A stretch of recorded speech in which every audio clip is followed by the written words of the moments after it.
Hey everyone, and welcome back to the Fanfiction podcast. I'm so excited to have you here. Today, we're diving into a brand new story, True Terrorism in the World of Heroes Part 5 by Hypnos. Before we jump in, don't forget to like, share, subscribe, and drop your thoughts in the comments below. I'd love to hear what you think. Get up, when downed, fight for your life. Chapter summary: the aftermath to another colossal failure. As plans unfold and weavers weave their webs of intrigue, other walk to it, unknown to the chaos that's about to unfold, and they are about to create. Also truths revealed FYI. Short version of the summary: the author throws everything in the kitchen sink to the plot. Why? Because fuck it. Chapter notes: hello. I am alive. 2020 hasn't got me yet. HYPN0S reports to those that believed I was A. hurt, B. in an emotional spiral of depression, or C. hiding under a rock hoping this damn year just be done. Man, how long has it been since my last update? So much has happened. The obvious, apparently 2020 is actively trying to kill us all. Never imagined I would see the day a year was actively trying to cancel us all. The not so obvious, Sony needs to get better cybersecurity. The Last of Us 2 got leaked, and pretty much pissed everyone under the sun. Naughty Dog had to do damage control, which translated into the digital media equivalent of using white phosphorus. It made it worse. Now one of the most awaited sequels is getting a treatment I have never seen before. And if all is confirmed, we might not get a third part as far as the fans are concerned. Also, Destiny now is getting the Warframe treatment. Instead of a new game every year, we are getting an expansion every year. This game will be dummy thick by the end of 2022, if we make it, that is. Also waiting the pyramid ships invading us in July, because at this point, why the hell not? Either that or Godzilla. Now that my rant is over, let me tell you this chapter was getting long, way too long, so I cut it short rather abruptly, but setting up something big for the next chapters. Someone said this was slow burn. Man, that wasn't my original intention, but now that we are here, might as well. Also gonna rant more. At the end. Why? Well, why not? Now on to the chapter ahead. Oh, one last thing. Shigaraki got dummy OPOMG that motherfucker Thanos snapped a city. Also has all for one with every quirk it had before. Jesus on a pogo stick. I don't see things playing well for, well, anyone. See the end of the chapter for more notes. Chapter 10. Get UP, when downed, fight for your life. Omega, the man in question, flinched at the tone of the leader of the Asian branch. When you were assigned the subjugation of Japan, it was because of your skills and tactical know-how. You had led several successful operations across the world, so you were selected to subjugate the country of heroes, the leader spoke. So it escapes me how you have failed so tremendously, the leader added, his voice being the only indication of his anger, as nothing else was visible. You lost Musutafu. There is a countrywide attack on our outposts, and we are bleeding resources and personnel. And to add it all off, Leviathan and his ilk still lives. Even more so, we have lost a severe number of assets against them. Never before a kill order has been so complicated to carry out. Not even attacks against All Might have been so costly. Omega flinched at the tone of voice of the leader. I underestimated Leviathan and his capabilities, Omega stated. You underestimated it. That thing is no human at all. Not only the beta prototype was nearly destroyed, the Nemesis was too. So did the Lickers. They found Honda's body on the forest. His neck actually decayed. Someone decayed his neck to decapitation, and we cannot find the vial. To make matters worse, the heroes know this. Now there are investigations against the Hondas, completely backed by the government. Our agents there can't do anything without revealing themselves. The heroes are on a more devastating warpath after Raxus. Our people are getting massacred, and we cannot fight back because the heroes and the government are attacking us at several fronts. We fight at one, we risk losing other, the leader snapped in anger. Then a sigh was heard on the speakers. I am in a difficult position. The other leaders might think of this as weakness, but we have no other choice. Japan is a linchpin in our operations. We lose Japan, we might as well lose the rest of Asia. As of now, the kill order on Leviathan, Terminator, and Kronos is resigned until further notice. Omega wanted to protest. Never before a kill order had been resigned. There was no record of it. It simply didn't happen. But here he was, knowing full well why. Leviathan had massacred 4 dolls. 3 were lost to them. The last one was now in the labs, checking if they could salvage anything, and maybe prevent the strange data corruption that seemed to plague the I-Sisters and the infiltration dolls after they linked their memories with M98. It wasn't a determinant factor on their defeat, but better to ensure every corner was covered. The Nemesis was gone as well. Alongside the remains of the I-Sisters, it had been shipped to I Island. He had entertained the idea of blowing the cargo plane and ensure nothing reaches that damned island, but the security both in the military airport and in air had deemed it too risky to undertake.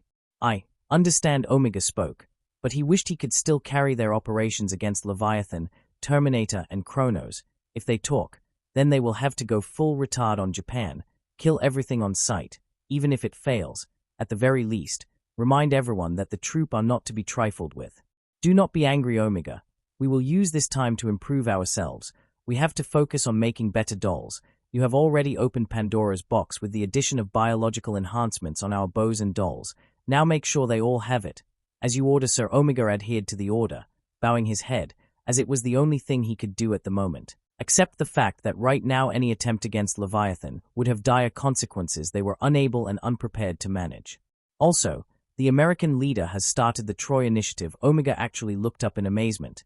It was, again, the only thing he could do now. But I thought it would only start the next year. During Expo, Omega wondered, what has brought this change? Everything. The leader spoke clearly. Our enemies have evolved, adapted, overcome our many troops, our traps, our agents. We believed Titan was the evolutionary end point of our enemies, of this society. Omega noted the tone of disgust the leader tossed on the last sentence. We never imagined that something else would come, that they would be invigorated by this new addition, that we would languish in our laurels and be violently awoken by the reality that in the end, if we do not improve, we will not achieve our goals. The leader spoke. To that end, Operation Troy has been greenlighted. Also, Operation Pandora has been greenlighted by the Europeans. Also Pandora. Omega was now sweating under his mask. He had heard about Operation Pandora, but the project, last he heard, was 2 years away from even reaching Phase 1. What that means for us, leader? Omega wondered. It means that we have to start our own. As of right now, Project Legacy is a go. Compile the dossiers. You have 3 months to have them ready. It will be done with that the darkened room light up, exposing white walls and a 3x3 room. Speakers dotted each corner of the room, from top to bottom, to ensure maximum hearing. The room was simply suited for conferences for the leader of the continental branch of the group. Only Omega had free access to it, as he was the only one high enough in the chain of command to do so. Others that got called to the room were because of direct request of the leader itself. Exiting the room, Omega breathed a sigh. He half expected to be killed once exiting the room. This kind of failures were not the kind to be forgivable, especially with the loss of resources. T-dolls were hard to make. That's why they had a dedicated branch for their creation. Still, it take time to create one. Before the raid on the Colosseum, they had 2 teams working on 3 dolls each, taking their team. A doll takes 5 years to create, from the programming to the finer details, and breaks are mandatory for the teams because of the stress that's their creation. As a result, they have over 150 dolls in active duty, 20 of them being the lowly dolls. The rest were in active combat duties. Now they had to chalk up 4 of them. The Ice Sisters were of North America, and had a perfect record of missions, up until meeting Leviathan, no damages whatsoever. Then Leviathan came and destroyed them like if 10 years of experience meant nothing. M98 was the rising star on the Asian branch, moved to Japan for its tactical prowess and mission success rate, had also taken on heroes, well, C-class heroes, but heroes nonetheless, kill them too. Leviathan destroyed M98 that day, ensured that M98's star would not shine the same way. The leader was right, Leviathan wasn't human, it was a fucking black hole, swallowing whole entire stars and destroying everything at its path with no mercy, leaving nothing in its wake. And like black holes, there was no clear way to deal with them. Stars twice their size get eaten. They devastate planetary systems by simply existing. Not even pulsars hope to survive an encounter with a black hole. In that perspective, the only thing that can take a black hole is a bigger black hole. So Project Legacy was the only thing that could help them. Marching away of the room, Omega made his way to the science labs in 5 minutes. Once there, he entered without announcing his presence, which he usually did when entering the room. The odd thing was that everyone was expecting him, looking at him, waiting for orders, his orders. So, he decided to indulge them. Project Legacy, it's a go. Ready the dossiers. We have 3 months to plan the extractions, Omega commanded. As one, everyone began to move. Screens light up with information, data, pictures. Omega glanced at the pictures, seeing the faces of teens in there. Now a plan was taking form in his head. The only way to kill a black hole was with another black hole. Looking at the information, he quirked an eyebrow at some names that appeared. some names familiar to him, part of the batch of biological enhancements added to Beta prior to its fight against Leviathan. Creation, it's a very versatile enhancement. It just needs a wealth of information. Zero gravity shows promise as well. Using attract would be a sure complement. Explosion and landmine would be an extraordinary combination. Hellfire as well alongside an enhancement that allows it to be shaped. The list goes on and on. Omega mold on every name on the list. And what to do at the moment. Copy the list for me. Send it to my tablet. I will send you a refined list on how to start Project Legacy, Omega said, then turned to the door. I want it in 1 hour, no less, he commanded as he left, ideas already forming as a plan took form. To take on a monster, they had to make a monster. Yagi slightly poked his head into the spare-looking living room of the safe house, his sunken eyes darting back and forth, looking for either Inko or Eri. Seeing as none were there, he grinded before buffing to his muscle form, clad in a simple white t-shirt and beige pants that were specially designed for transformation quirk users that tended to ruin their clothes during transformation. The now transformed All Might made his way into the safe house. The reason for him being stealthy now, he wanted to surprise the trio. After the fiasco 3 days ago, he wanted to surprise them. He had taken some time of the raids, as he was to spend some time with them during their time in Island. Not much, mind you. He had to talk with David about, well, everything. He had already spoke with his friend over the phone about things that needed to be said up front, both to him and Melissa. Telling Melissa too was the hardest thing he was going to do. She practically grew with the image of the invincible All Might, quite literally on his knees. But he had to do it. Melissa is quite a sharp girl. She would end up figuring out why this skinny man disappears when her Uncle Might appears and vice versa. It would be just a matter of time. Besides, it would be better on the long run. He had time to internalize and debate himself on this. But things needed to change when it came to the secret of One for All. With a new generation came a new set of secret holders, people that the wielder would entrust the secret. Honestly, the lesser the better. But Yagi knew that sometimes you had to just trust, like he did with Naomasa when he discovered his secret, and like Nedzu, whose ultra-sharp mind allowed him to uncover the secret faster. But things change. It was true that sharing the fact his quirk isn't his quirk and is in fact an ancient powerful quirk capable of turning anyone who has it into a powerhouse, and in turn reveal the existence of another broken quirk that was as old as One for All. It was going to be a really uncomfortable discussion, but it had to happen. Mirio was right. He had to be honest. He owed it to them. Walking around, he made his way around the small apartment slurp. The symbol of peace froze, his eyes catching the sound of something being slurped. Following the sound, he found himself looking at the kitchen, or more precisely, at the person on the floor, drinking from a glass, very nosily. Young Midoriya, oh fuck, the symbol of peace actually swore, not because he recognized young Midoriya, but the state he was in. It was the same state he was after Nana's death, utter depression, followed not shortly after by anger like no other. Obviously young Midoriya was still in depression, and it didn't take a genius to figure out why he was in such a state, the destruction of Raxus. He blamed himself for it. With a sigh, Yagi went to the young boy, slowly sitting at his side. For someone of his size, he could be very stealthy. Once seated, he breathed a very audible sigh, to catch the attention of the teen. Izuku, by his part, actually blinked, after being so focused on the glass of water he had been drinking, and pondering on many things. Then the sigh broke his thoughts. When he looked to his right he saw the symbol of peace seated at his left, and he didn't even notice him. Herr Izuku uttered, completely drained. He really didn't had the energy for anything other than to brood. His console was still in the compound, so there was little he could do but brood, and drink water as if it was alcohol. Young Midoriya, are you well? Yagi opened the conversation by stating the obvious. It was painful to do, but it was the best way to actually get a response from the brooding teen. Izuku by his part processed the question, and sighed. I am not, Izuku confessed, breathing somewhat harder than before. There's a town that's no more than a crater and blackened kindle, and I'm here unable to do anything because I am in hiding, Izuku hissed, tossing the glass away. Once it landed on the ground, All Might noted it was actually made of plastic. People died because of me, because out there's a group of entitled assholes that think that they are the next inheritors of the world and will kill everyone who thinks different, have already done so, and because I stood in their way, now they want me, my mom and Era-chan. Dead, because they act like a bunch of spoiled brats wanting something, and when they don't get it they throw a tantrum, he added, his voice slightly rising up, making the room vibrate with his voice. And to make matters worse, this all began because I fought back. We are on the run. The Pussycats had their compound attacked. A town got nuked. Michaela-san nearly got raped. A bunch of teens are waiting for my and my family's death to get scot-free. Japan is in the middle of a shadow war and no matter how much I fight back they just keep coming. Izuku snapped, holding his head between his hands. Izuku breathed hard, trying to control his emotions, but right now control was the last thing he had. Arc energy was shooting of his hands in short intervals. I know Mom hasn't said anything, but I know she is growing tired of this, growing tired of me and my quirk. Izuku there brought his hands to his face, looking at them. This damned quirk, he hissed. Why I couldn't stay a quirkless Deku? Everything would be fine, he hissed in anger. All Might simply looked at Izuku while having a meltdown. It was obvious that after so much fight, the stress was catching up with Izuku.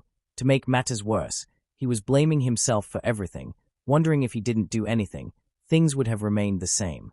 He knew this because he questioned himself the same way after Nana's death.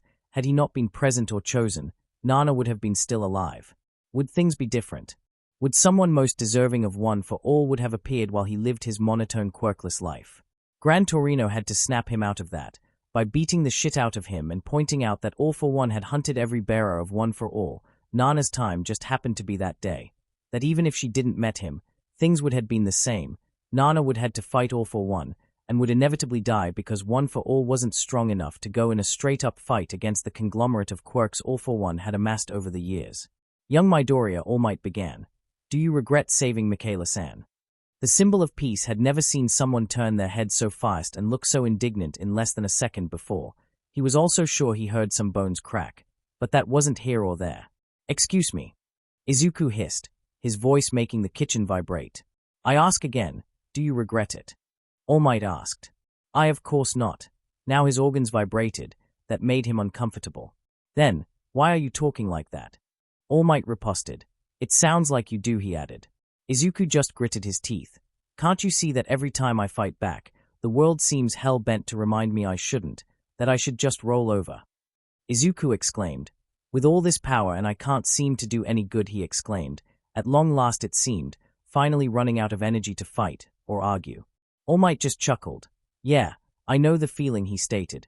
It seems like the world's against you at every turn, that no matter how much power you have or how much effort you put, the world seems determined to put you down, All Might stated. But it is not the world that is trying that. No, I learned fast that there are people who simply hate for the sake of hating and try to spread that hate onto others, the way you're feeling. That's the hate the troop are trying to instill into you, misery, anger, All Might mentioned, preparing himself for this. Aside from Melissa and Mirio being the first of a new generation to learn about One for All, he had debated himself internally for this last one, and he was sure of this by a long shot. After all, who else to share on the secret but someone who he considered to be as worthy as Mirio to be the next holder of One for All than Izuku himself? The answer, no one else. So, right at his side, All Might lost his transformation, passing from a mountain of muscle to skin and bones.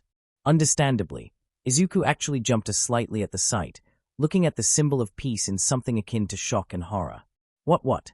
Izuku actually had little to say upon seeing the form of the symbol of peace, and his brain could barely make peace with the fact that just seconds ago, a mountain of a man was sitting at his side, instead of someone that looked just about ready to die. Who, how, what? Izuku stuttered.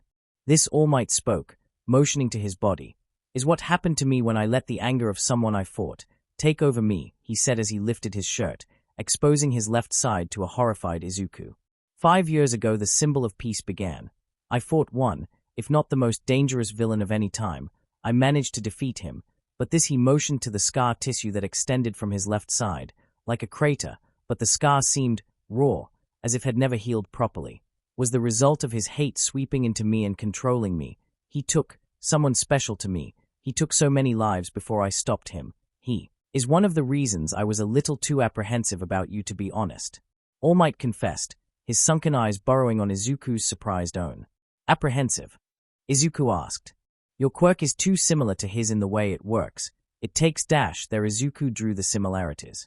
Other quirks. You fought the Kappa, Izuku breathed, slowly seating back in the floor. All Might chuckled. It was wet and Izuku noted how some blood leaked out of his mouth. I got him to actually open his guard by calling him that.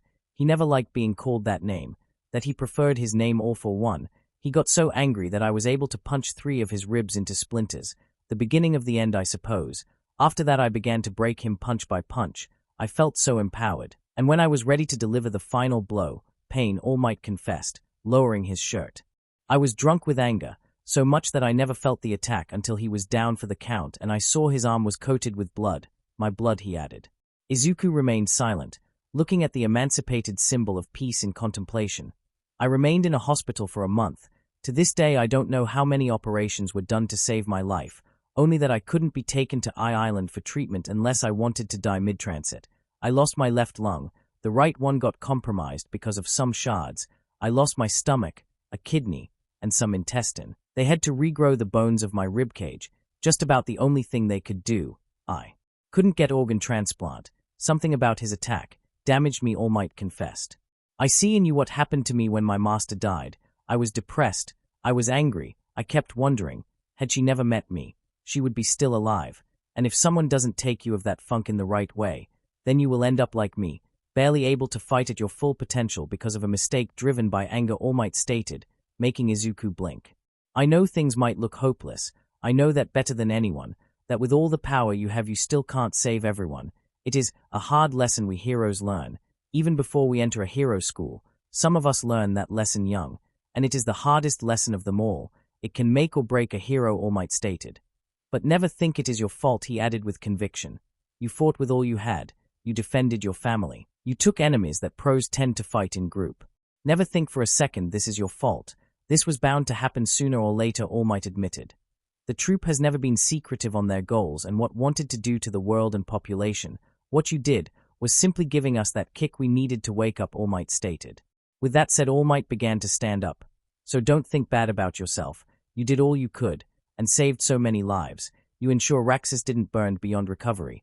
The heroes there had a better time rescuing people thanks to your efforts. So never think you were useless, because you were not. You are not useless, All Might stated, seeing how Izuku seemed to remain silent, but enraptured by his words. Does it get easier? Izuku wondered. All this, the fights, the loss, the pain. Izuku wondered. Nothing in life is easy. Everything that is worth is hard. It is something I have learned for as long as I have lived, All Might said, extending a hand to Izuku. I know it's hard. Every hero knows this. This is not an easy life we lead in. What makes it worth is that our efforts save lives, ensure others don't suffer. To ensure there is peace, Izuku looked at the extended hand, then grabbed it, letting the skinny symbol of peace to hoist him up. I know it's hard. I have been there. Every time I go to the field, I wonder if I will have enough time to fight, to save lives. Sometimes, you need to have a little faith, he said with a small smile. So smile, young Midoriya. I know this hit you hard, but you can take it. I know because I was there, at my lowest. All we need in these times is someone to simply be there. Izuku simply choked on his own tears, not believing the words of the symbol of peace. At the core he always knew this. But, honestly, after all that had happened, the near rape of Michaela, the kidnapping, the manufactured monsters, the monsters in human skin, the fact this was bound to happen in his time, that Raxus would not be the only town to be attacked like this, made him depressed. But to hear the words of All Might, it made things clear to Izuku, not only for himself, but in reality. The wound All Might sported showed he was also a man, like he was human, prone to errors, not infallible. Maybe it was the month he spent training under Eraserhead, an underground hero that held nothing back, not even his opinion on flashier heroes, but now he understood him better, both sides in fact, and the resentment some people with not-so-flashy quirks had over those with flashier quirks. Sighing, he wiped the tears from his eyes, then looked at All Might.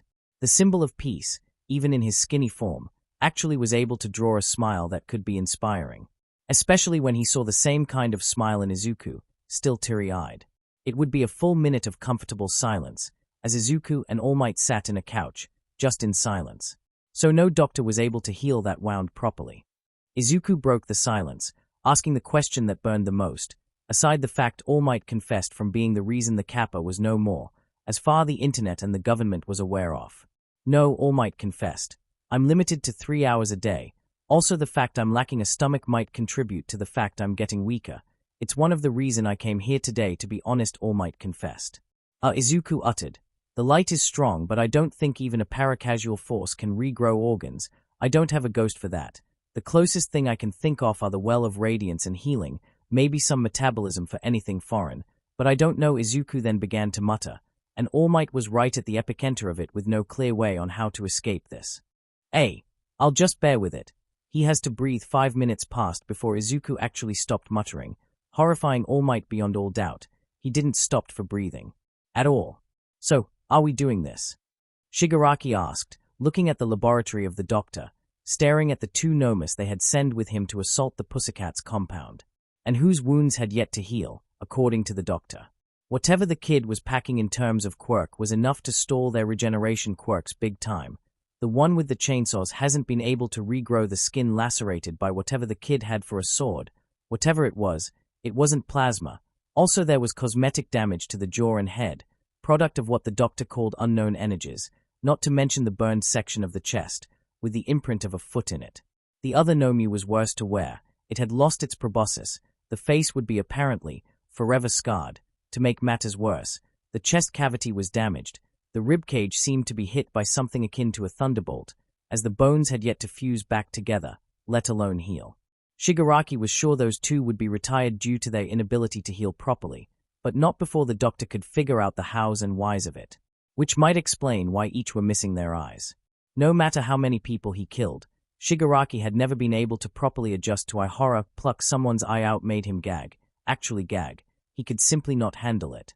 He honestly could not see the mountain and the viper, without making a beeline to the bathroom in the last minutes of the episode, and has to actually play a fluffy feel-good game to forget the screams of agony of Oberon and the sound of eyes getting crushed by thumbs way too big for those eye sockets. Don't get him started with the sound of a crushed head.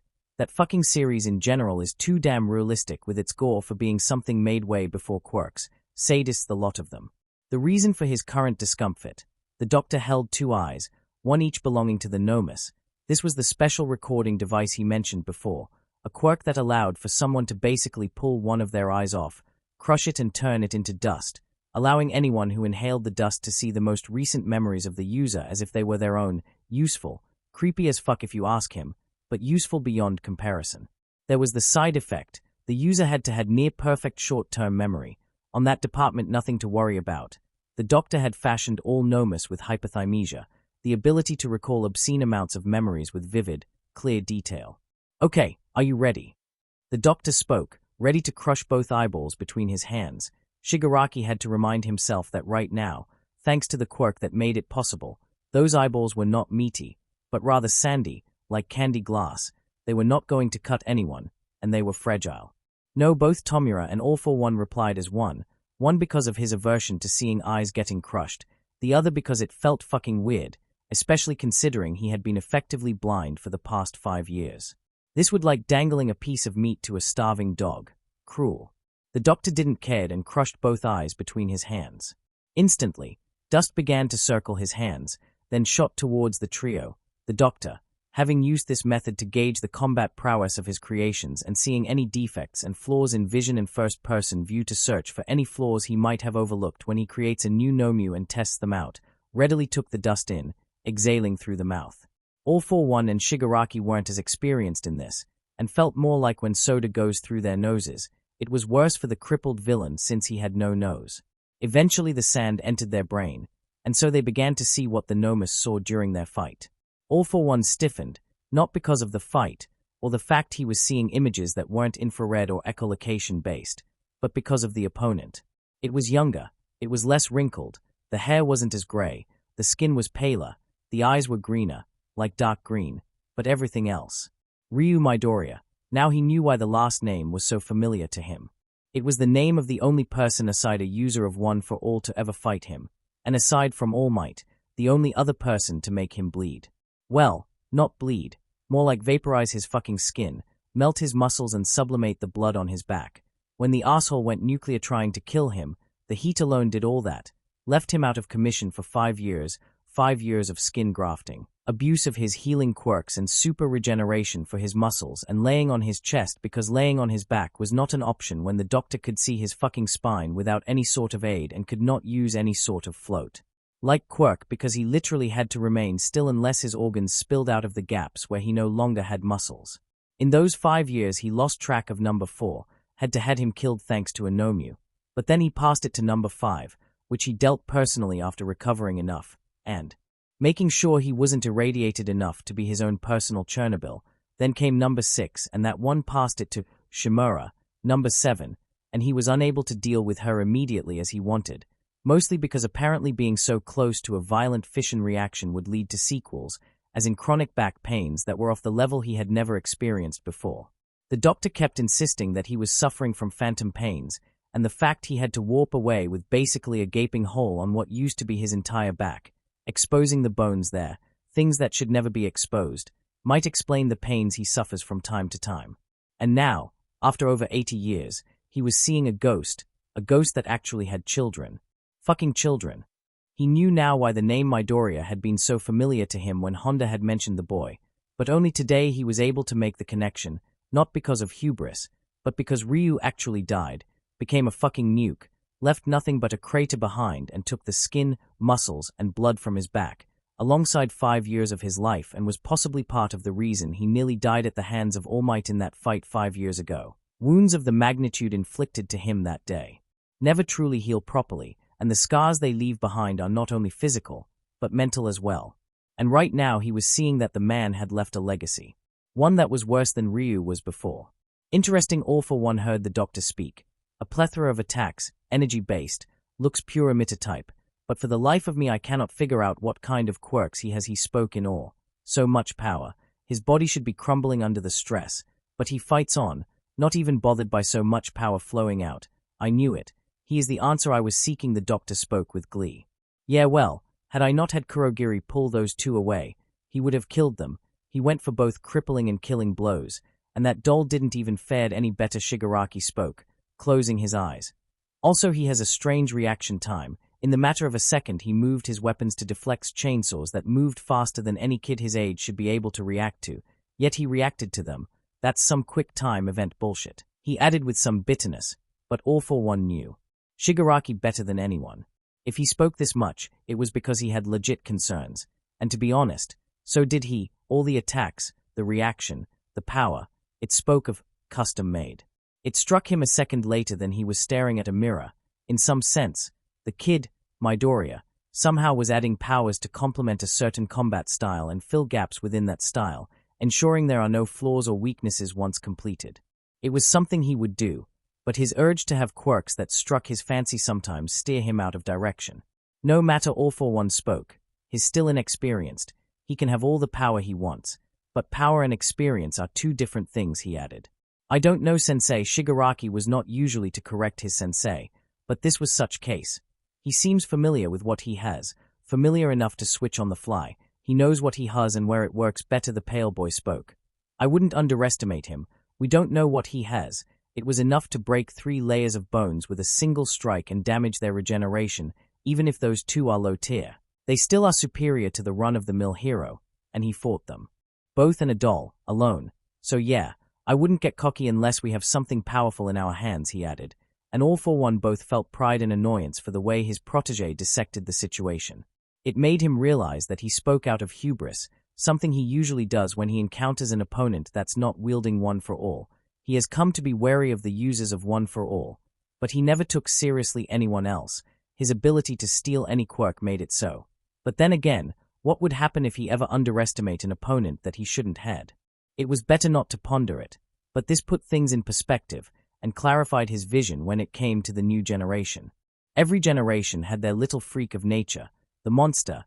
He had the feeling he was staring at this generation monster. Nevertheless, the doctor spoke, breaking All for One of his internal musings. For the time being we should focus on what we learned and gained, he added, pulling a vial out of his pocket. Shigaraki-kun, this vial is unique, he added. Yeah, what is that thing anyways? Honda was ready to stab himself in the heart with that thing. What is it? Trigger for quirkless, he asked. More than that, the doctor spoke. Quirkless individuals, at their core, have quirk genes, but they are passive genes, so passive that they will not activate, but they can be passed on, and as I observed in some of my studies, are malleable to a degree I find shocking, he added. The genes, despite having already predetermined data, can be changed, mold, like clay, but in their bodies, it is just blank. It exists to permit the next generation have something they don't have, but in their bodies, it is blank, It is data that can be overwritten, the doctor spoke. This vial contains a surprising amount of quirk data in it, gene markers of at least 5 quirks each, and each one showing signs of being heavily tempered to create them. In one instance, a super-strength quirk I found in this had over 15 similar genetic markers, all meshed up in such a delicate manner, but so complex in how it's woven together that trying to separate them would cause a collapse of such quirk. The doctor spoke. It is beautiful to stare at. The troop is certainly not pulling any punches anymore. The boy has them scared enough to try something that, I assume, has not been tested yet, he added. Shigaraki actually snorted at that remark. It sounds business as usual to me with them, as long as it gets the job done, is like casting a powerful spell. But it takes all your MP, as long as it kills what's in front of you, he added. Yes, quite true. But this, he added, is something different. In the time the troop has been active, the troop has never deployed something of this magnitude. Imagine this, a quirkless is attacked, let's say by that meathead of Muscular. He has this vial, and injects it. From my guess, this thing will work instantly, will probably cause an ungodly amount of pain, as his genes will be reprogrammed, but it will last a second, maybe less. Then he suddenly has a quirk, or quirks. Thing is, this thing has rewritten his quirk gene to such a degree that will allow him to wield these 5 quirks in the vial without any problem. No changes to the body on the outside, no negative effects, and from what I can see, the change is permanent, the doctor spoke. That brought a surprise from both All-For-One and Shigaraki. Permanent? What kind of genetic broken bullshit is that? That should be temporal. That's broken as fuck. I thought the same, but I tested minute samples of the vial with quirkless blood samples. The results. Those samples showed quirk gene activation and manipulation, and still do, even after 2 days of being exposed. I have to run some extra tests. But it is permanent as far as I can see, the doctor. The fact All-For-One spoke. That they just deployed it means it must be both expensive and difficult to produce just one vial. They cannot mass-produce it, even if they wanted it. In terms of power, I can see the potential just brimming out. It could easily sway the quirkless population to their side, and 20% of a total population of billions could easily cause an upheaval of the kinds only seen when the first quirk user was born. He added, not even a tone of malice in his tone of voice. He was dead serious on this. So they are getting ready then. War, Shigaraki stated. Fucking campers, waiting until everyone tires out and then swoop in and take the spoils. Fucking hate campers, he snarled. What about Quirked? What about us? How it reacts? Poorly, the doctor simply answered. How poorly? Shigaraki asked. My boy, a dip into Venus proper would be the closest approximation to what this does to a quirked individual, the doctor explained. Shit, the apprentice of All-For-One uttered. Indeed, but the doctor said, I can find some uses to this. If nothing else, a simple glance has allowed me to streamline more the process of quirk infusion into our nomus. This would speed up their creation at least by a factor of 2. Imagine what I will learn once I cracked all the secrets behind its creation. Then do so, All-For-One encouraged. But do not neglect what you already have. Having tunnel vision at this point can be costly, he reminded. I know, but I am confident I can make do. We still have enough time, and considering the attacks the heroes are leading against the troop, they are acting as a smoke screen to us. By the time they are done, so will we, the doctor replied with a smile. Good, All-For-One, taking a breath from his mouth, despite having a tube sticking out of his throat to permit him to breathe without a nose. As for the boy, he began. This was going to hurt him, somewhat, somehow, he just knew it. But with Honda dead, they could now afford remain hidden, and the only way to do so was by remaining in the shadows and not gaining the hero's attention. Let him be, for the moment. If you have the chance, gather some samples, but do not acquire him or his mother or anyone attached to him unless I permit it so. He is right now under the government's watch. They suddenly see him vanish and they will look for him, and inevitably, find him with us. We are underground, yes, but not enough for them to not find us, and we are not ready to reveal ourselves. Is that clear? Crystal clear, Sensei, the doctor and Shigaraki stated. Good, we can study him from afar, prepare ourselves when the inevitable occurs, and when that happens, All-For-One spoke, leaning his head on his hand. We'll be the ones to catch him off guard, not the other way around, he spoke, his echolocation activating as he beheld something else, something that made him smirk. Shigaraki gifts. He had been so thoughtful, getting him and the doctor so many new things. He got him even new quirks. Granted, those new quirks were defensive types, but never let it be said that he is someone to spurn the thoughtful gifts his protege oh so lovingly got him. And he even got the Dr. Prime material for his high-end project. That guy rapper, oh boy, someone that's going to thrive as a high-end, he's sure of it. His echolocation allowed him to view the 50 or so glass containers, filled with the Dr. New test subjects and the liquid he used to start the transformation to Nomus and ease in the new quirks. With so much to do now, it was no wonder he wanted to just remain in the sidelines and observe, also maybe train on his new quirks. Every quirk was unique, so unique that it required his own training. As crystals formed on his knuckles and he began to form a small shield of energy in front of him, All For One mused that this was just the prelude of things to come. He could feel it in his bones. Whatever events that may come past this year would be just a prelude to things to come. The world would be inevitably changed by these events. And only the patience acquired by being alive for over 200 years is what prevented him from shaking in glee. Oh, how I longed for this. The excitement of not knowing Tartarus stood as one of the largest and most fortified prisons in the world, a high-end, maximus security, ultra-fortified and extremely advanced jail that housed criminals whom the death penalty it's not enough to atone for everything they had done in life. Strong, dangerous villains are Tartarus' main inmates, the majority of those really capable of killing an entire block of people if they want to, or have to. The walls of the prison are thick enough that not even the assault of a battleship could dent them. There is only one way in, a long bridge that, while is guarded by 2 guards, is rigged with traps that range from spikes to puncture tires, to actual large bolts of iron that shoot out of the ground to create artificial walls to stop cars from even attempting to speed up, not to mention that there are concussive mines placed on the inner side of the bridge, ready to tumble a tank to its side if needed. And that was only on the bridge. The inside of Tartarus had a beefed-up security that made UA's own security a joke. Of course, UA made sure that its security to be fashioned to keep things from entering. Tartarus security was aimed to ensure things stayed inside, and ever since its construction, no one has escaped. So heavy was the security of Tartarus that the term Supermax had to be redefined. Before Tartarus, there were 15 Supermax prisons.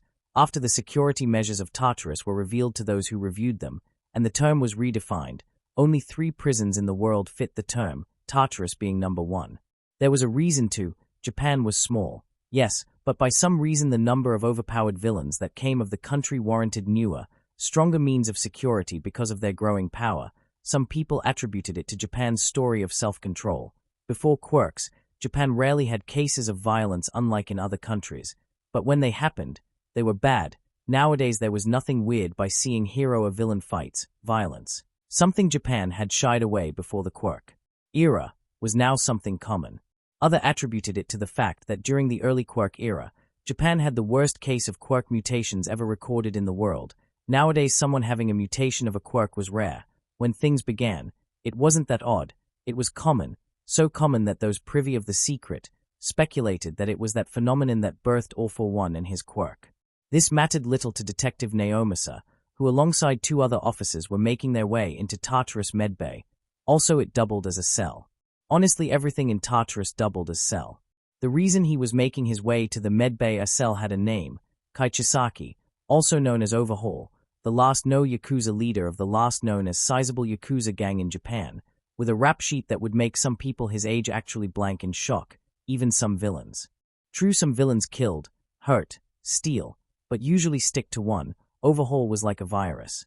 In his time before of taking over the Shii Hasaikai, they had dealt with the usual protection racket and small smuggling operations. Of what kind? Pretty much anything that could be bought. The original leader had been, truly, the last true Yakuza, following their original code of chivalry, something that made Naomasa smile a little. While the man wasn't a true saint, he placed visible lines on what and what not to do. As a result, the Shii Hasaikai passed under the hero's radars multiple times as they didn't draw much attention to themselves. That changed with Overhaul. Prostitution, drug traffic, gun smuggling, those were small time when you skimmed them over, but when you start to look at each one individually things got hairy. Prostitution was just a front for recruitment. Most of Overhaul goons were recruited using this method. Not only that, he used this front to sponsor combats that allowed him to screen possible recruits and gain some money on the side. Gun smuggling was a pretty word for the smuggle of not only weapon parts, but ammunition that was all but banned in Japan. Several raided warehouses had ammunition and weapons that were banned in Japan by X or Y reason. As a result, it was speculated that Overhaul got these guns in parts to sell them to the highest bidder. After all, it is easier and cheaper to buy weapons parts rather than the gun itself. It raises less questions. The drug traffic ring was more complex, especially when you threw the Quirk killer bullets, manufactured by Overhaul by using Ares' blood and skin. There was also Trigger, which according to Intel, was his main source of income, from the really dangerous Trigger Zero, which was so toxic that they had to distill it 3 times, thus forming Trigger 3, the standard Trigger, a Quirk steroid, to the frankly useless Trigger 5. But from what he has heard from some scientists back in the station, Trigger 5 might be useful as a cell stabilizer. Somehow Overhaul made something that could stabilize cells, or cloned cells during the most delicate process. Whatever the case, those 3 things were just the tip of the iceberg, but those 3 alone would net Overhaul and his cohorts years in jail, at the very least 20. To some of them it will be a death sentence, as some of them are in their 40s, but then throw human experimentation, that alone would net any scientist involved in it, 50 years, to Overhaul, who had been the mastermind and practitioner. He was not going to see the light of day ever. He was dodging the death sentence by a hair's breadth. Yet there was a reason why he was here now, willing to talk with the animal that butchered a little girl. Why? It took the trio 5 minutes to reach the medbay. There the doors remained locked. Sighing, Naomasa lifted his arm, lowering the cuff and exposing a small white band with a green chit in it, then passed it over the small scanner to the side of the door. Access granted. A small beep, and the voice was all the confirmation Naomasa needed as he door slid open automatically. A feat considering the door was as thick as 2 fists stacked to one another. Once inside, the law enforcers spotted the inside of the medbay. Tartarus had 15 medbays. Each one had 2 beds, for security reasons. Also, they were equipped with top-of-the-line in medical treatment, and a doctor always on standby. Also, it had a guard stationed in permanently, just in case if one of the inmates gets ideas. And in one of those beds, with his hands bound with Quirk suppressor cuffs, tied to his waist to the bed by a thick leather belt, and a guard standing guard, was Overhaul, not looking pleased at all. Then again, no one could blame him for how he felt now. He got captured, he got crippled and pretty much lost it all in one night to be honest, and all could be tied to a single family. In the times when the Yakuza ruled supreme, that family would be dead. In these times, however, well, one had to see Overhaul to see how that turned out. Aside from his hands, which were wrapped in gauze and were missing several fingers, and he dare say parts of the hand proper, the right arm was broken, now in a sling, after a small operation to reintroduce the bone back into the body. The legs, well, better said knee, a nice hole between the joint, which pretty much ensured that he would walk with a limp, if he walked at all. Aside from that, the face held the worst damage, missing skin and muscle tissue. There was a freaking hole on one side of his face, no skin at all. The damage was not only superficial, there were signs of damage to a molecular level, which might explain why most of them were not healed, although they don't explain why they held the form of a blunt object. Naomasa had to remind himself there that Izuku had some sort of fire maul, according to Night Eye, what he called a siege maul, a maul made out of solid fire. It didn't take him too long to figure that the kid had decked Overhaul hard enough with the maul to set him flying, and set him on fire. Part of him was glad Endeavor could not form solid constructs out of fire, otherwise there would be no villains around. Honestly, there was something frightening about a weapon that's on fire, and works, somehow. Shaking those thoughts aside, Naomasa focused on Overhaul, how angry he looked, yet he could see how broken he was now. He didn't expect this defeat, or how damaged he would be afterwards. Taking a seat, Naomasa dragged it to the edge of the bed, then sat, all the while looking at Overhaul, who glared at the detective with ferocity that was alien to the soft face he had before, while not so much with the bandages and the burns. Then, after a while, Naomasa spoke. "Why?" the detective began. Overhaul narrowed his eyes, but didn't answer. "Why you did it?" the detective asked again. "Why you tortured that little girl? Why you skinned her piece by piece?"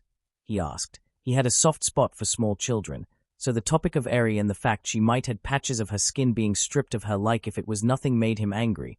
Only years of work allowed him to stay calm, if barely. Overhaul's answer nearly made him lose control there and there. It was necessary, he said, the simple cloth covering his mouth muffling a little his voice. Not enough, of course. Necessary. Naomasa bit the urge to whip his gun and point it at the villain's head. So did the other 2 detectives. What justifies the flaying and torture of a small child? What kind of ideal justifies that? Naomasa hissed. The return to normal, the healing of our society, Overhaul answered. Quirks are a disease. It infects everyone with delusions of grandeur. becomes heroes? There is not such a thing as heroes, just men who are willing to do what's needed. Society doesn't need the diseased. It needs to return to what it was before. Overhaul stated. So much has been lost to the disease of heroism and quirks. I swore I would restore it all back under the Shii Hasaikai overseeing Naomasa stated the obvious. Don't try to justify what you did. You're a criminal plain and simple. You killed. You tortured. You destroyed everyone that crossed you and your views. You're no better than an alley thug, the detective snapped. Society became what it is today thanks to quirks. It destroyed ancient customs and organizations that deserved to live. I will have those restored.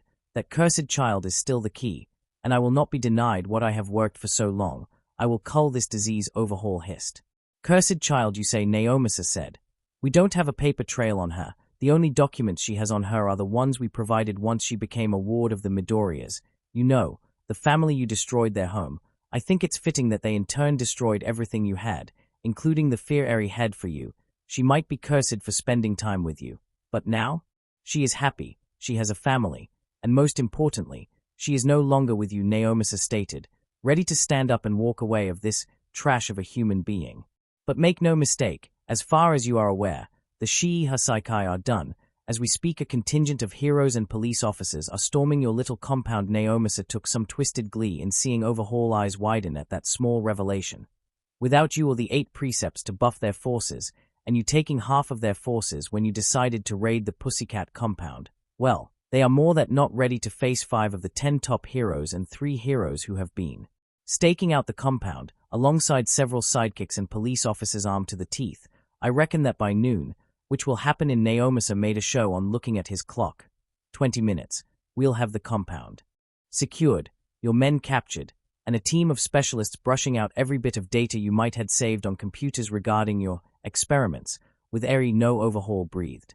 Yes, as far as the world of heroes are concerned, the Yakuza just joined the Cosa Nostra, the Triads, the drug cartels of Central and South America, and every gang we have gotten our hands on during the past 200 years. As an extinct species, no Overhaul breathed, this time with more despair. Whatever you were planning, whatever you were trying to achieve, it stops today. No. Overhaul screamed, trashing on the bed, trying to reach Naomasa, trying to activate his quirk in anger. I'll kill you. I'll kill those fuckers. I'll kill this disease. Even if it is the last thing I do in my life. Naomasa simply stared, not paying attention anymore. He had seen enough villains and criminals to know that this a breaking point, that sooner or later they would exhaust themselves and would begin to break down in tears as the world crumbled on their faces. Naomasa held little sympathy for these kind of people, thinking they were above everyone and everything, and while true that society held some blame for who they would become, there was one single truth that most of them ignored, and tended to ignore even on their deathbeds. You reap what you sow. It is true for society as well. They create villains, without wanting it, but they do, and the end result are the villains themselves, resenting society, resenting people, resenting the world, but everything they do when they become villains cannot be justified by simply claiming petty vengeance against this or that. In the end, it is their choice, and most of the times, they chose violence. Most of the time, he wished they didn't. When a raid is conducted, 2 blocks are first cordoned, to ensure civilians don't enter the perimeter and endanger both the heroes and the police force by adding an unknown factor in the already volatile formula that is a raid. Officers are given free authority to ensure civilians don't cross the cordon, from simple you can't pass to more forceful methods. Nothing gets the point across faster than a drawn gun. From there the operation begins, usually with some technicalities. Since most raids happened in owned buildings, one of the officers had to actually knock and expose themselves by waiving the warrant for the raid. It was an evil that was necessary because some captures during raids that didn't employ this method had actually fell because of legal issues, calling the raids illegal. Once that was done, things devolved into an all-out brawl between heroes and the raided. The thing with this raid in particular, 3 of the top 10 heroes were among the raiders, with a sizable force of heroes of various ranks and skill following behind, and one of them having 20 sidekicks reinforcing their numbers. Then there was the vigilantes. Ever since Japan pretty much declared war on the troop on a large scale by attacking every single base they had knowledge of thanks to the data found on the computers after the Colosseum raid, a painful truth became apparent, especially after the first assaults. They didn't have that many heroes to lead the charge, or at the very least they didn't have many technological and intelligence-based heroes to aid the powerful, flashy ones. The underground heroes were aiding with their contacts, but it wasn't enough. It had been a desperate gamble. But the association reached on for the vigilantes of Japan with a deal, help them against the troop. They'll in turn will turn a blind eye to many of their actions, and several of their most offensive actions will be erased. They accepted, of course. Most of these vigilantes were in fact people who, while didn't had powerful quirks for combat, had quirks and skills that permit them to wreak havoc on their enemies on more subtle ways. The age of quirks didn't mean the dependence of technology ended.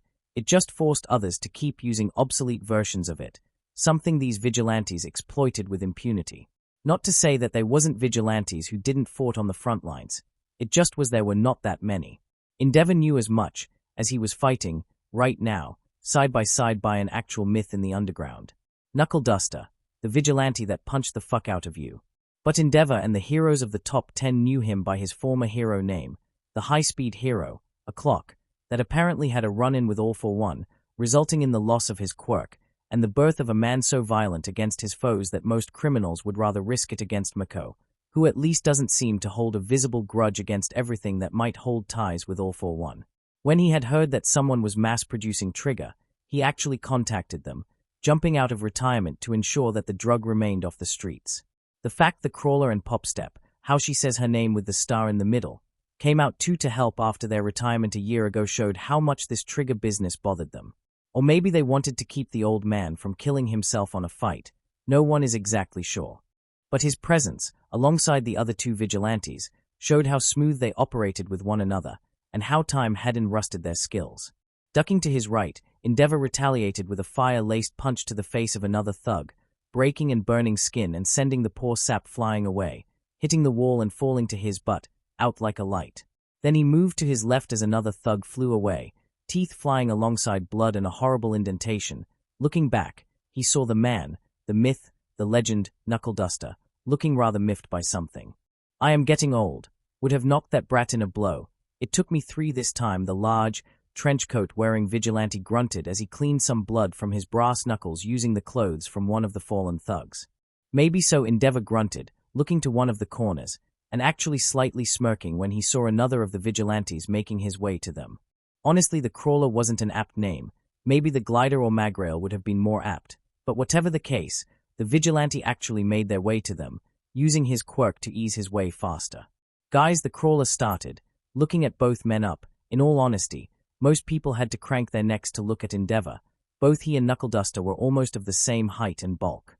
We found it, he said, his mask slightly muffling his voice, but not enough for both men to actually share a small smile. Show us, Endeavor commanded. It wouldn't take them 5 minutes for the trio to be in front of an elevator door, nothing unusual. If you ignored the hall that was tore apart, the elevator doors too, which were actually wider, which indicated the elevator was for industrial use, not personal. There were a lot of Yakuza defending this part. They pretty much set this spot as their last stand kind of thing, the Crawler stated. Odd if you ask me, they were fighting like crazy to defend this area in particular, he added as he saw the elevator reach them, a small ding indicating its arrival. Odd, Knuckle Duster muttered. But then again it might not be, considering that this might be where they move the trigger to the surface, Knuckle Duster added. Maybe. Anyway, Popstep is already underground, alongside Frost and Night Eye. Apparently the place is huge, the Crawler said as he entered the elevator with both men. Fat Gum called in some favors during the raid. They are looking at the original blueprints of this place, or trying to, he added. Another nail in the coffin of Mayor Honda. Endeavor started with a sneer. I feel I should be surprised, but after finding his son's corpse in the Pussycats compound, and apparently in leagues with the troop, I can't find myself to be surprised, the number 2 hero exclaimed as he pressed a button in the elevator and they began to descend into where it led. Yeah, well, considering the mess his family is now, and how every hero, police officer, military and vigilantes is hitting what we all assume is his side job, alongside the finances of every single criminal organization, gang and would-be villain in the country, I am more surprised he hasn't tried anything to stop all this, the Crawler stated. He can't, Endeavor reminded. Chief Mineta has men searching every single deal he has made in the past 5 years. They have encountered irregularities in the contracts and missing funds, construction licenses he personally approved, yet are not found in any map. This entire facility seems to be just another sign of his corruption, Endeavor stated. Or maybe not, Knuckle Duster stated. This place has been here since I was a child, but I am sure this underground network of tunnels was added afterwards, Surely by that guy Overhaul, if the data regarding his quirk and what his goons said about it was anything to go by, the punching vigilante stated. Endeavor had to agree. A quirk that disassembled and reassembled to such a degree was useful in many fields. Medical came first, construction as well, hell, hero work came as well, and reducing collateral damage to 0 if he wanted it. Yet he used it to sow chaos. With a huff, the flaming hero saw that the elevator reached its destination. Without ceremony, he exited the elevator, the crawler and knuckle duster behind him. His eyes narrowed as his eyes befell the area they arrived.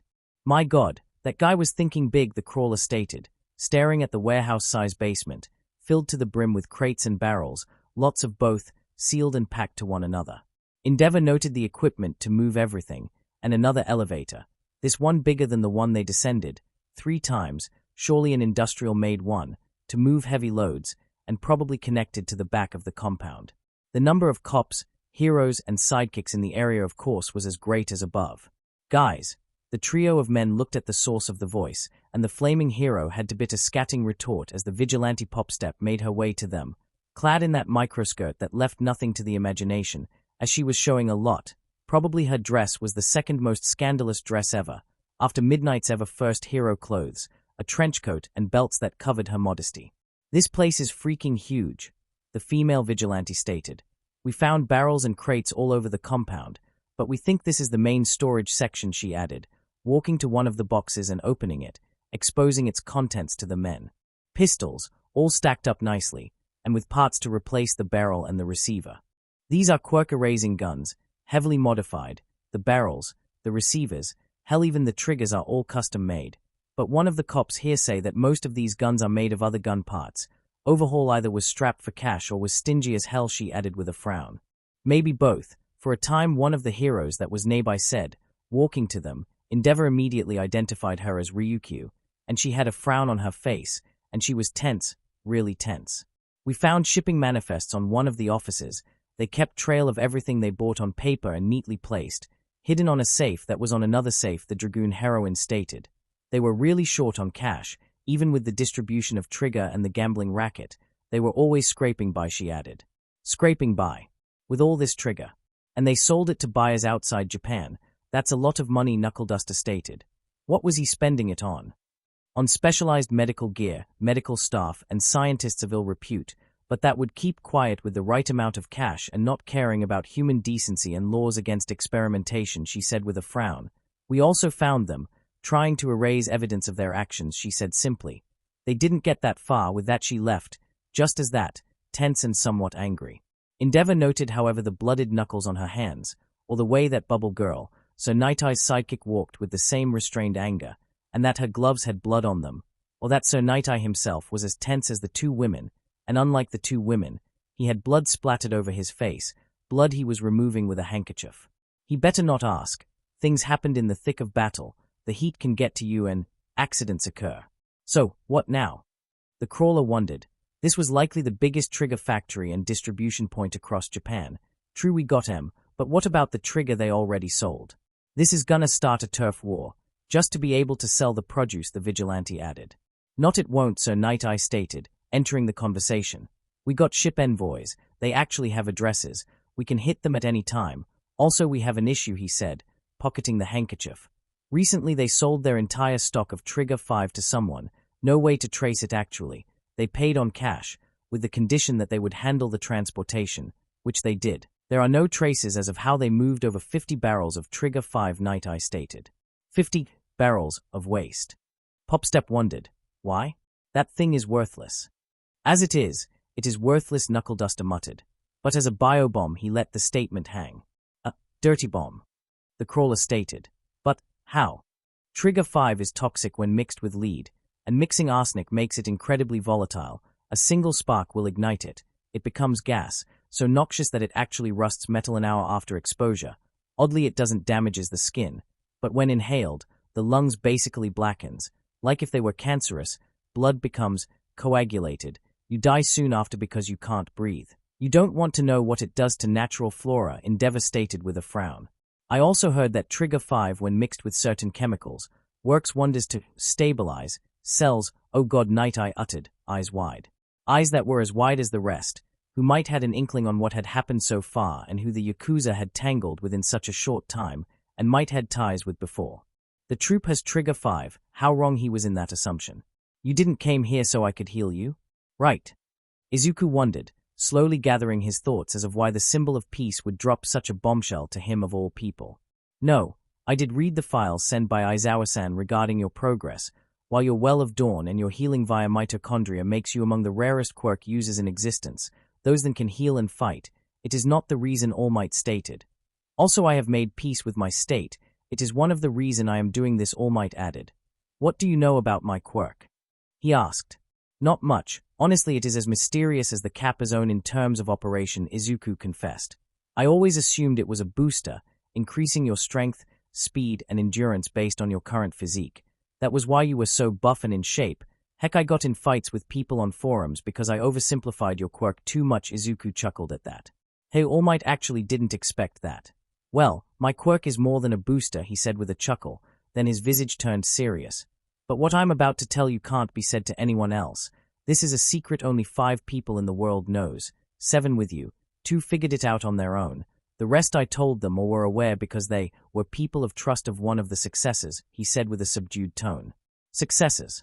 Izuku asked, clearly curious about All Might's quirk and nature, but wary about the fact that only 6 people in the world knew about the true nature of All Might's quirk.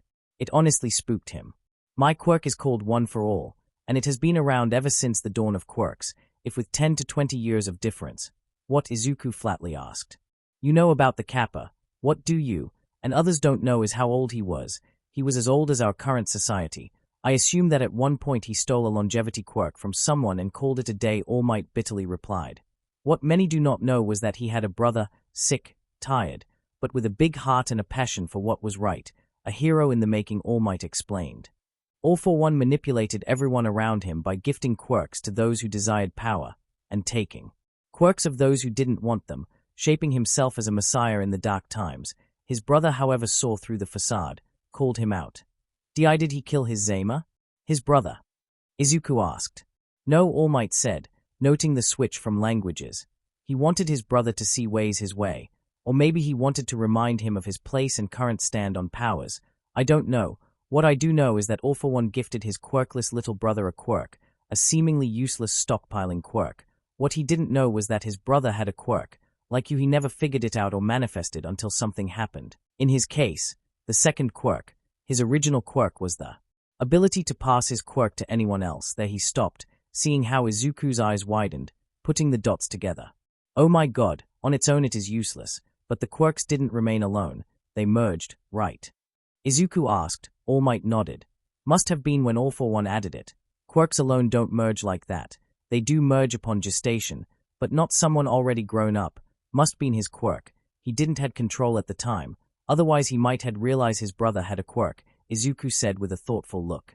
Impressive. Miryokuen and Miraikuen didn't even theorize that. And you actually did it with just scraps of info. Yes, both quirks merged.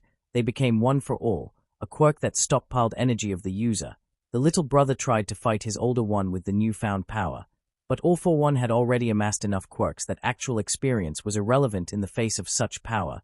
His brother escaped, and realizing what he could do, passed his quirk to someone else. Over time that person did the same, fight, retreat once they realized that All for One was too powerful, pass the torch to someone else, until one day it landed on the hands of my mentor, Nana, All Might said with a smile. Nanamite, the strongest heroine? Izuku asked. All Might nodded. It explains so much. She was a monster on her time. There were basically no villains that could openly challenge her and hope to escape, let alone when Izuku stated. All Might ignored the monster mention of his former master. Honestly, everyone still thought that Nana was a monster for being able to fight the way she did. Yes, then she met me. She passed One for All one day, after training my ass off. Then, on my 3rd year, on a patrol, All Might closed his eyes and clenched his fists. He bit the urge to transform out of rage. He came. I don't know how, but All for One had gone silent. Then one day he appeared. By that time the embers of One for All were all but extinguished on my mentor's body. She didn't had a chance, All Might stated with a pained tone. I know. The funeral was a close casket, then cremation per her wishes. They never found the villain who destroyed 3 blocks on a city just to get to her. 150 people died. 3 sidekicks had to retire because of horrible crippling wounds, and at least 12 cops were found mangled by something Izuku said. I always assumed it had been a villain organization that had grown tired of Nanomite and simply bombed the area she was in, regardless of collateral, Izuku stated with a frown. If only I had to flee to the States. All for One's reach is long, but not that long. I trained, I honed myself, I swore I would bring him down, and I did, but at what cost, All Might stated. Now I am a mere shadow of my former self. It was then I realized I needed to find someone to pass One for All. Izuku blinked at that revelation. He wanted to freak out. He really did. Only the fact he was holding a ball of pure void light, keeping it together as means of self-control, and the reminded that a scream of him would cause his mother and Eri to wake and freak out, and discover All Might as he is now, were the factors keeping him from freaking out. Still, All Might noted, it was hard not to. Izuku was holding a purple energy orb between his hands. What part One play in this? Izuku asked. Originally, after all that had happened, I considered you as one of my potential candidates. You did so much, asking for so little, to protect your family. There was no doubt in my mind that you would do the same for others, the traits of a true hero, to risk it all for others, to fight for what was right. Then I reminded myself you had enough problems with your own quirk, a quirk that acted as all for one's own, but with key differences. You take power, yes, but you don't harm others. You actually work for it. You have to put time and patience to learn all their ins and outs.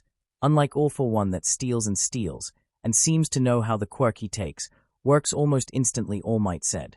After that I reminded myself that there is a reason One for All is called as such, All Might said. The motto of the 3 Musketeers, Izuku suddenly said. Jane Far Parak Pa Far Jane, Izuku stated. All Might wondered. One for All and All for One, Izuku said. Or Unis Pro Omnibus, Oms Pro Uno, Izuku added. Before it was Dovazul, or dragon language. The other is Latin. Basically it boils down to solidarity, union, working together, Izuku said. Seeing the surprised look of All Might, Izuku blushed and rubbed the back of his head. I read too. The 3 Musketeers was something of a favorite of mine, 3 exceptional men. Alone they are great, but together, they are legend, Izuku said with a fond smile. Yes, All Might said with a soft smile. I reminded myself I had done what I had done because I had people helping me, aiding me, maybe if they had been there, helping me that day, aiding from the sidelines, adding their little part, no matter how insignificant, things would have been different. All Might there shook his head. But that doesn't matter now. What matters is how things are playing now. I'm not getting younger, neither the others. I have already selected Tagatakuen as the next in line, but he has much to learn, at this point. One for All is a hurricane of power, and after what happened at the hospital when your void light interacted with One for All, I assume it has acquired some quirks of its own. Izuku didn't know why, but that statement felt ominous. Then there's you. I have no doubt that once you perfect your quirk and the abilities you acquire, you'll be a hero without equal. One of the reasons I am telling you this is, I am afraid. Izuku blinked at that. Honestly, there are no heroes that openly work together to help each other, unless there is a crisis that demands it, and you can imagine how taxing being the symbol of peace is. I worry that one day Mirio will be in the same position, fighting an opponent, alone. Izuku there understood why he was being told what he was being told. You don't want the same that happened to you happens to him, Izuku stated. Being a hero is hard work, one of the most dangerous as of now. Honestly, I lucked out on that fight. I should have died that day, but I didn't. This has allowed me to prepare, to ensure that one day, not only Mirio, but others are not alone in their fights, All Might said, looking at Izuku. I'm sure that's why you are arming yourself the way you are, not because of the troop. They just accelerated things. You want to be the hero, not just for civilians, but for heroes as well. Izuku actually blushed at that. I just want to save lives, help people with a smile, he said softly. I always wanted to do that, he said honestly. And that's exactly what makes you trustworthy, All Might stated. You don't seek personal glory, you look for other people, fight for other people. Heroes not only save lives, they inspire others, protect others. All Might smiled at Izuku, this one actually blushing by the praise. It was one thing for heroes to say it, but for his idol to say it, it was overwhelming and great. Well, All Might suddenly said, honestly, I came here to inform you of some new developments, but seeing you the way you were, I had to help you, lest you get too moody when you and your family go to Island, All Might stated. For a moment Izuku's smile seemed to be like a sun, or a black hole more specifically, sucking up everything bad and leaving nothing but good things behind. Yeah, Can't believe I'm going to Island. It is one of the 9 wonders of the modern era, a floating, artificial island fortress city research facility. Izuku geeked out.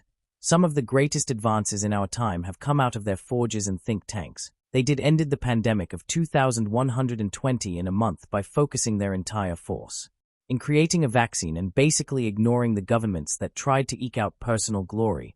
Might explain the speed they developed it, Izuku stated. Yeah, sometimes, All Might tended to forget that this kid mind wasn't only geared towards heroism and games, he knew things. Yeah, hard to forget, but anyways, All Might continued. The plan was for you 3 to stay in Island for the next month. During your stay there, a friend of mine would be able to study your quirk to a greater detail. It pains me to admit it. But despite the differences, Hacks and All for One are way too similar, and the committee are rightly concerned. They believe you are just one step away of becoming the next symbol of evil, hence the many annotations and reviews sent by Izawa-kun during your time with the Pussycats, All Might admitted. Let me guess, they aren't convinced, Izuku guessed. In part they are convinced you are not going to try and take over Japan, the others are not so sure, yet your actions in disabling and exposing the troop, weakening the last Yakuza family we were aware and pretty much ensuring a town wasn't reduced to charcoal have turned their opinions. Also there is something else, All Might added. Ever since you and your family were placed under protective custody, we started to pour into the data retrieved during the Colosseum raid. We encountered several bases and outposts manned by troop personnel, weapons, bows, their databases raided as well. As of now, Musutafu is free of troop influence. Their bases had data on other bases along Japan. We have been hitting them along the month, All Might said.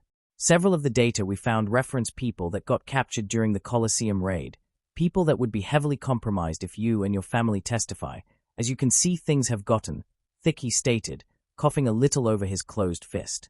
Izuku, upon seeing blood on All Might's fist, instantly casted healing on the wound of the bony symbol of peace. All Might actually let out a small sigh of relief. It wasn't much, but it seemed to ease his pain somewhat. Thank you, my boy. As I was saying, he continued. This has led to a deluge of new evidence to be reviewed, a lot of evidence. The attorneys are calling for an extension to review the new evidence, and the judge heading the case has agreed, and went overboard, I think. You're going to spend 3 months on Island, All Might with a small, nervous smile. Mom's gonna freak out 2 days later. Kilo Airport. Kilo Airport, in Musutafu, is more of a glorified building and a tower with a landing road and a warehouse for the small jet that was housed there. Honestly, the airport was more of a waste of space due to the fact that someone could take a train or a taxi to reach Tokyo's international airport. However, the airport did serve a purpose. It was among the very, very few places where heroes could literally amass in force and no one would notice it. Why? Because the staff was pretty much conformed of association-picked individuals, people who worked directly in the interests of the Hero Association. This small building and tower, it hid its real purpose. It was a nerve center and early detection outpost, and if needed, a base of operations in the most desperate times. Also, it served as a staging point to mount rescue efforts from it to the nearby cities. Musutafu was very close to Tokyo. If disaster struck, they could start rescue operations from there. The landing road could easily be adapted for helicopters, and the warehouse where the jet was housed held a number of spare parts in perfect mint condition to repair not only a private jet and helicopters, but cars, motorcycles, and even heavy-duty transport like trucks and even APCs if the need ever arise.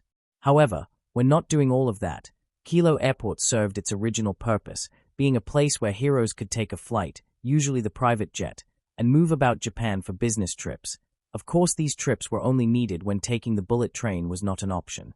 Most of the days, the airport remained empty save its staff that was well aware that the people that came here did so not out of curiosity, but because they had important business that needed to be attended to and discretion was needed. This was what Inko, Izuku, and Eri found out as they made their way towards the jet parked on the roadway. At their side was Sir Night-Eye, who took some time off to see the family off the country, and near the jet was the lanky form of All Might.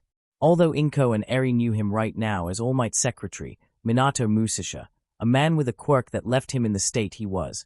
At least that was the story Izuku and Night-Eye fed the two. After all, the number one hero had many things to do. It was just logical for someone else to sort the obscene paperwork that would come out of heroing, the interview requests, the cases in which he was needed, to name a few. All Might did had a secretary, or 3 to be honest, and 5 assistants, all devoted to ensure that the symbol of peace could do his work as efficiently as possible, and still had time to rest and perhaps once every month do a commercial, and only selected by them after careful screening to ensure the commercial would help not only the image of the symbol of peace, but to help people as well. Same with fundraisers and perhaps the favorite of All Might, surprise visits to children in hospitals. Okay, so Night Eye began, walking with the Midoriyas. As stated by All Might 2 days ago, the sudden influx of new evidence and criminals have forced our hand in the matter of the trial. Originally we planned it to be next month, be done with it and focus on the troop solely. But what happened in Raxus and our own successful raids have exposed a problem we were not prepared, the success of our own operations. We expected the troop to fight back, yes, and we expected for data to be erased. During our attacks, we planned too well for such eventualities. We attacked hard and fast, and gave them no time to even breathe. We became victims of our own success. We have so much data to sort out and so many criminals to process that the prosecutors decided it would be more prudent if the first trials were to be in 3 months, rather than next month, Night Eye stated. I can't believe success was bad this time, Inko muttered, holding Eri's hand, who held Izuku's own. Indeed, we were prepared for most scenarios, from combat to even terror tactics across the cities. We never expected them to be this unprepared for us, or perhaps it was hubris on their part. Whatever the case, all that happened during the week ended up adding more fuel to the fire that will be the trials. Your testimonies will cause a domino effect of the likes we haven't seen before. The change on the political level will be astonishing. There are files that elude collaboration of several political parties. The people captured at the Colosseum have alleged ties we have investigated. You guys testify. It will put pressure on them, force them to sell others to get deals. So we will be able to get to the real targets, so Night Eye stated with no shortage of glee. But because these targets are high profile, we need not only more time to create a case against them, but against the rest as well. New evidence, new data, new everything. An example would be Queen Bee. Izuku scowled at the nickname of the girl that broke his legs several months ago. Originally we believed her involvement was superficial, a thug, the muscle for several operations that didn't require bows or T-dolls, and could be handled by her gang. We recently discovered that wasn't the case, he stated. We discovered she was heavily involved in recruitment and suppression. She hunted those that the troop marked as troublesome, but not troublesome enough to send their most dangerous personnel. She was partly expendable at one point. Then she became non-expendable when she became a direct contact of your former headmaster. Woe in turn had ties with this political elements within our government. She was good at her job, and some of the hits she carried are in fact cold cases that were reopened when the new evidence was uncovered, so Night Eye finished. So as you can see, things have gotten seriously delicate, so much that right now every hero office it's adding people to ensure this is done in the best manner possible. Night Eye decided to not mention the vigilantes. It would be for the best. 3 months is enough time for many things. We believe we will have a solid case at that point. Of course that is enough time for the troop to do anything against you. We had talks with the officials back at Island. They agreed to help for the duration of the investigation, as it would help reveal as well where the troop are getting the gear. You mentioned yourself in your books, every Aldera villain had repurposed Island tech, butchered and stolen. The question is if they stole the gears or the plans. The investigations are well underway, and because of your aid, indirectly I might add, they agreed to the extension. Night Eye added. Also the fact that you will be on a floating fortress that no villain has been able to infiltrate or take over helps as well for our peace of mind. Night Eye added. He was being honest. Not even the troop had dared to attack Island. Despite their resources, a head-on fight against the Islanders would be an endeavor doomed to failure, while the public knew about the non-lethal defenses the island employed to restrain. Only a selected few knew about the not-so-non-lethal defenses the island had. Suffice to say that even a contingent of 50 T-dolls would be lost without question if they tried it, and honestly, trying to attack an island where most workers were able to repurpose a light projector into a plasma cutter or actually chemicals lying around and turn them into something worse than thermite tended to turn off anyone from daring to. No one even dared to ask if they had mechs hiding around. The thought alone scared the last few brave or fools into thinking they could storm Island and get away with it. All Might already boarded the jet.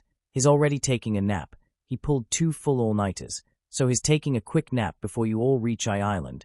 The trip, I am told, will be of 5 hours, so it will be enough time to rest, or to see a movie. I am told there are some movies to see on the jet, appropriate for Erichan. Night Eye stated. If you say the Oagi loves to, I'll vaporize you, Inko and Izuku stated at the same time. Night Eye wisely kept his mouth shut. He knew the infamy of the very first movie. I barely reached the infamy the second part, released 20 years ago, had nowadays. It made the first movie look like a masterpiece worth of an Oscar. Don't worry about it, the emaciated for of All Might, disguised as his secretary, stated with a nervous smile. He had seen the meltdowns that movie caused to mothers and children that saw it. He had to help contain a mob back in a college that decided to do a viewing party out of a dare. The suit David had done to him had not survived the encounter. His boxers barely did. All Might and Mizesha-san will be with you for 3 days. All Might has to attend some business with an old colleague of his. It will also highlight how important you three are if the symbol of peace is willing to escort you personally.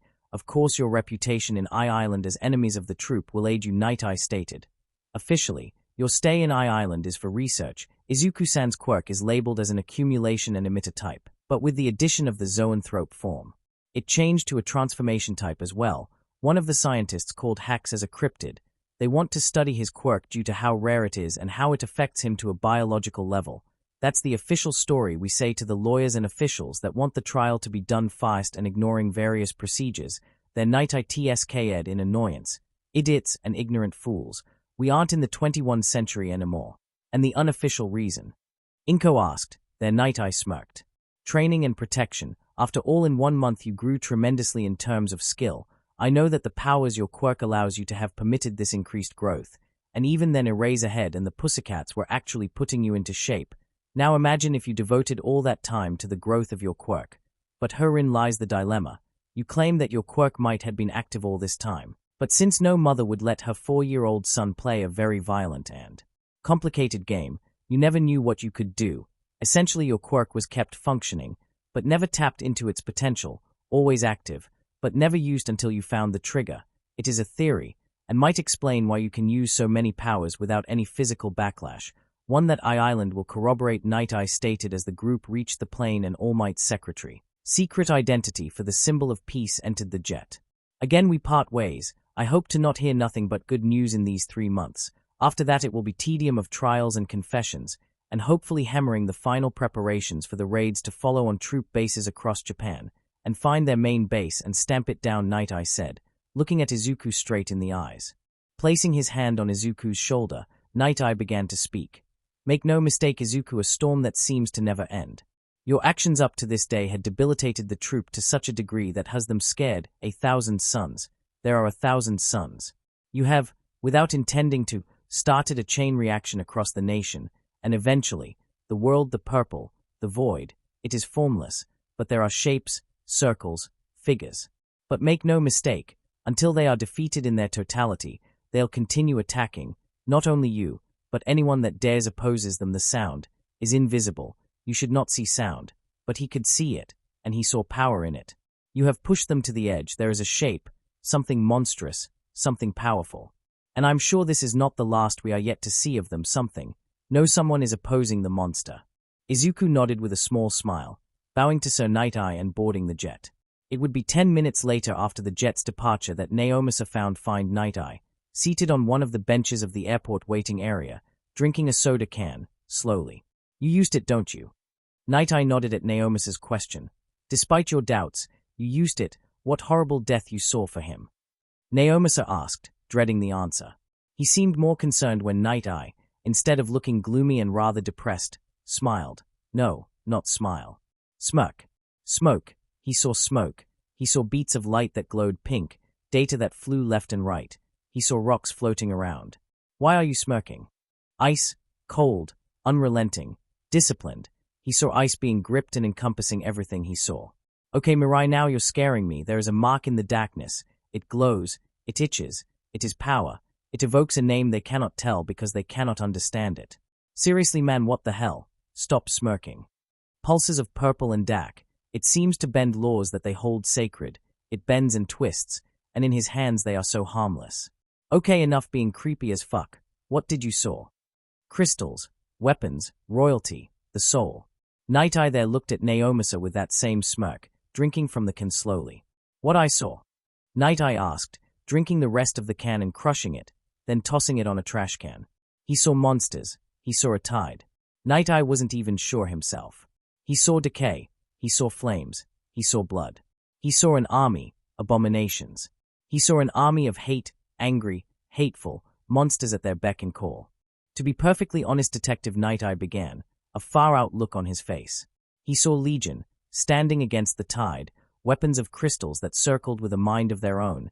He saw an abomination in human skin, grinning like a cat that got the canary. He saw someone take the crystal weapons and charge. From there he saw nothing else but mist. "I am not sure myself," he said as he stood up. I saw nothing but disjointed images in his future, no straight answer, nothing to decipher. All was chaotic, nothing made sense, Night-Eye stated. Then mist, but before that I saw something. It felt abominable. It relished on whatever it would do. Then Night-Eye paused. Then someone else, grabbing those weapons, charging at the creature. Then nothing else, just mist. If he has a future, it is as muddled to me as it is to him, Night-Eye said, turning to Naomasa. There the detective actually blinked at the sight of a smiling Night-Eye. "Isn't that great?" Naomasa had other ideas. No, just no, Katsuki would never admit it, not even in his deathbed. But this cat cafe is actually nice. Again, he won't admit it, mostly because his mother dragged him and his old man to this cafe to decompress as she told them, but he knew the real reason. Stress. She was stressed. She didn't had news about Auntie Inko and fucking Deku for over a month. Then the shit with that town being nuked out by the fucking troop and an apparent attack to the Pussycats compound no shy 15 minutes away of the town. Katsuki is many things. Stupid isn't one of them. He knew why Auntie and fucking Deku weren't around. He knew why the fucking troop was so active. He knew why the heroes were basically kicking troop as so hard that their socks were made out of troop shit. He knew why Raxus was attacked. He didn't dare to tell his mom. She was stressed enough as she was, not hearing about her friend. And honestly, he was stressed as well. Everything seemed to move so fast and so chaotically that he didn't even knew where he stood now. Months ago he was the top dog and Deku was Deku. Months ago no one dared to correct him, to oppose him, to tell him off and defy him openly and tell him, "Bitch, you're wrong." Months ago, that shithole of Aldera was just that, a shithole from which he would rise as one of the greatest heroes that school could produce. Then everything fell apart. He was no longer top dog, no one was, the fangs on everyone's teeth taken away, and Deku had been the one with the last laugh, being the reason everyone was defanged. Someone opposed him, someone defied him, someone told him he was a bitch and defied everything he knew. Now she was in another school, knowing full well she was in a better environment, with teachers she could trust, all while he began to distrust every word his former teachers told him before. Now Aldera was in the eye of the hurricane. There were new teachers, yes, but also cops entered the school weekly. 2 weeks ago they raided the library. The librarian there had lost her shit and attacked them. Some students still find parts of her teeth on the ground of the library, and the cops had taken several books from places he didn't even knew they existed in the library. They had taken the former principal's computer and books and ledgers. They had raided the school hard, and still did. Now Katsuki Bakugo knew the reputation the school had, and what some people expected him to become, what they had nurtured him to become, or even worse, what they had tried to nurture in others, possibly in Deku too, make villains, continue a long line of talentless assfuckers that gave up. He ignored the fact he was somehow manipulated, somehow being the keyword into becoming and believing his own bullshit. Katsuki didn't show it externally, but internally he was a mess. All he believed had been taken down and pretty much shot on the head and tossed into a ditch. He knew that his quirk was powerful. He knew he had the talent, the skill. He also knew he was a fucking asshole. It wasn't a realization that came out of the blue. The time that Deku had been away had him realize some things about himself, something about his drive, something about what drove him to become the best.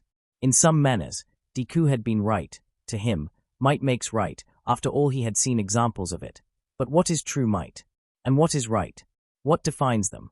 As his mother began to outline their order to one of the waitresses, a girl with black hair and spiky, tied in a ponytail, clad in a Victorian-made costume, with cat ear attachments, taking politely the order, Katsuki had to wonder one thing. Had Deku really didn't lied to him, regarding his quirk, had it really been hidden to even himself all this time? Inko had almost immediately went to sleep the moment the flight began. Apparently she was the kind of flyer that slept all the way to the destination, nothing odd, All Might noted. Little Ari was enthralled with the videos that were showing on the screen, mostly toddler shows of the pre-Quirk era, children-friendly, also educative. Although to be fair, SpongeBob SquarePants is not something educative-wise. Entertaining, yes. Educative, not so much. But it gets the job done. It had distracted her. Well, it was sure as hell better than Barney and Friends. Also, SpongeBob was translated to Japanese, and to a girl that didn't knew English well enough. This was a small blessing for someone who didn't knew English, unlike Izuku who aside knowing dragon, knew English as well. It was the fact Inko was asleep and Eri was distracted that allowed All Might to talk to Izuku in his skinny form without any kind of concern. Also the fact they were using the private room in the jet for that. The one All Might should be using according to the lie they weaved, that is. Okay, we should be arriving to Island in 30 minutes. At the least All Might began, making Izuku actually puzzled. That's soon. I know Island moves, but last I heard they were somewhere around Africa, Izuku mentioned. That is a lie, All Might said. The island is such a target for villains across the globe, it has to keep on moving. Usually the Island Facebook account handles that, basically lying through the teeth about their location and manipulating the algorithms to prevent anyone from figuring out where they are. As you can imagine, a place where the brightest minds come around is a target that's just begging to be attacked. Reason why there are heroes stationed there, despite the fact Island pretty much has zero crimes, All Might admitted. Izuku actually chuckled at that. Yeah, I still can't figure how they actually got licenses to manufacture ED-209. I mean, for such a peaceful place, they had to go with the most violent robot they could come across. Well, at least they didn't build a Metal Gear, Izuku reasoned, remembering the documental he saw 3 years ago about the island itself, and how he had seen that one of their first defenses were the Enforcement Droid Series 209, fondly referred as ED-209, and how bad he had freaked out. He had seen the movie. He had played the Mortal Kombat game with the appearance of the large mechanical beast, so it escaped him why a peaceful place ended up going up and recreating the one robot that thinks that double tapping means shooting for over a minute at the target is a good idea. Well, going for a very dangerous-looking robot might be a good choice in terms of dissuasion. And what is a Metal Gear? All Might asked. Don't worry about it, was Izuku's fast reply. In any case, what should we expecting in Island? I mean, they are going to study my quirk. How that works anyway? Izuku wondered. I don't know the details, my boy, All Might replied honestly, crossing his arms. To be perfectly honest, not many people know how they measure quirks, while some of the most advanced tech is in fact in the labs back in Sweden, but it is used to process large amounts of data of many people. Their supercomputer is able to identify and catalog the quirk of 1,000 people per day. Reason why Sweden has the largest database regarding quirks in their country, and even their neighbors, All Might said. But Island? Their labs in that regard are smaller, but can easily study, break down and label a quirk down to the last level, to the point they can even identify how a quirk works. Unlike their counterpart in Sweden, that's what we are looking for, focused research over macro research, All Might stated. I guess, Izuku replied, sighing. I just think that people are taking too much notice on hacks and not on, well, me. I mean, it might sound selfish, but in the end hacks is just another quirk. Just like one for all and all for one are another quirk, that thing that makes people more unique. And yes, it is rich coming from me.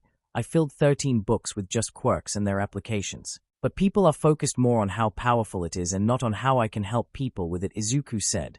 That took All Might off guard. There the skeletal symbol of peace smiled. No, I don't think it is selfish. It shows your attitude about things. You don't see quirks as weapons. You see them as extensions of oneself, as another part to distinguish you, like a mole or a small scar, All Might said as he slowly walked to Izuku and guided him outside the room. It is a rare thing to see, I know, in this world that see only the quirks and not the man behind it. Many say it is the roots of many villains, maybe one day, All Might said, as he pushed Izuku outside. Go with Eri-chan, leave this deep thinking to us old guys, All Might teased. Izuku only answered with a, you're not that old, as he walked where Eri was, still glued to the TV and his mother still asleep. Is that the Outer Wilds? Izuku suddenly muttered, taking a fast seat near Eri, slightly shocking the horned girl as she saw Izuku actually smile as his eyes glued themselves to the screen. Don't know, Eri said. I wanted to see something different than SpongeBob, so I switched. Got this, she said, pointing at the screen, and a scene that had Izuku smiling ear to ear. It took over 50 years after the very first quirk appeared, but it had happened. There was literally no new ideas on what to show for TV. Apparently every idea for a telenovela had been done and redone to death. Sports still were fun, especially with superpowers, but no one was going to see sports 24/7, no matter how cool it was to see a soccer game where the soccer field would look like a WW1 warfield, with trenches included and a lighting show all the while. Cartoons were being redone. Apparently some real old ones were being brought back from the death, and with Disney losing property of over 90% of their intellectual properties because during the chaos of Quirk emergence they tried to get even more control, and that failed in such a way that even to this day they are yet to recover fully. This also led to the fall of the gaming industry.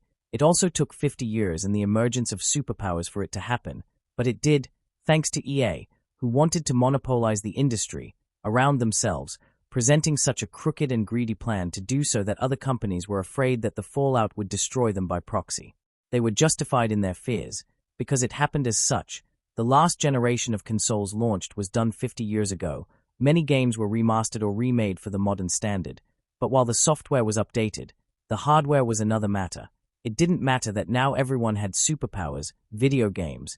At one point, a point of escape of a harsh reality was slowly, but surely being replaced by the fact that now people could live their most inner dreams and fantasies. EA was just the last nail in the coffin. Their plan was to basically monetize everything, to gain control on every IP that existed on the gaming industry, despite the fact that there was still chaos regarding quirks, and those IPs still belonged to their respective owners. It didn't stop EA. What stopped them was the huge backlash that caused every company to either adapt or to declare itself in bankruptcy.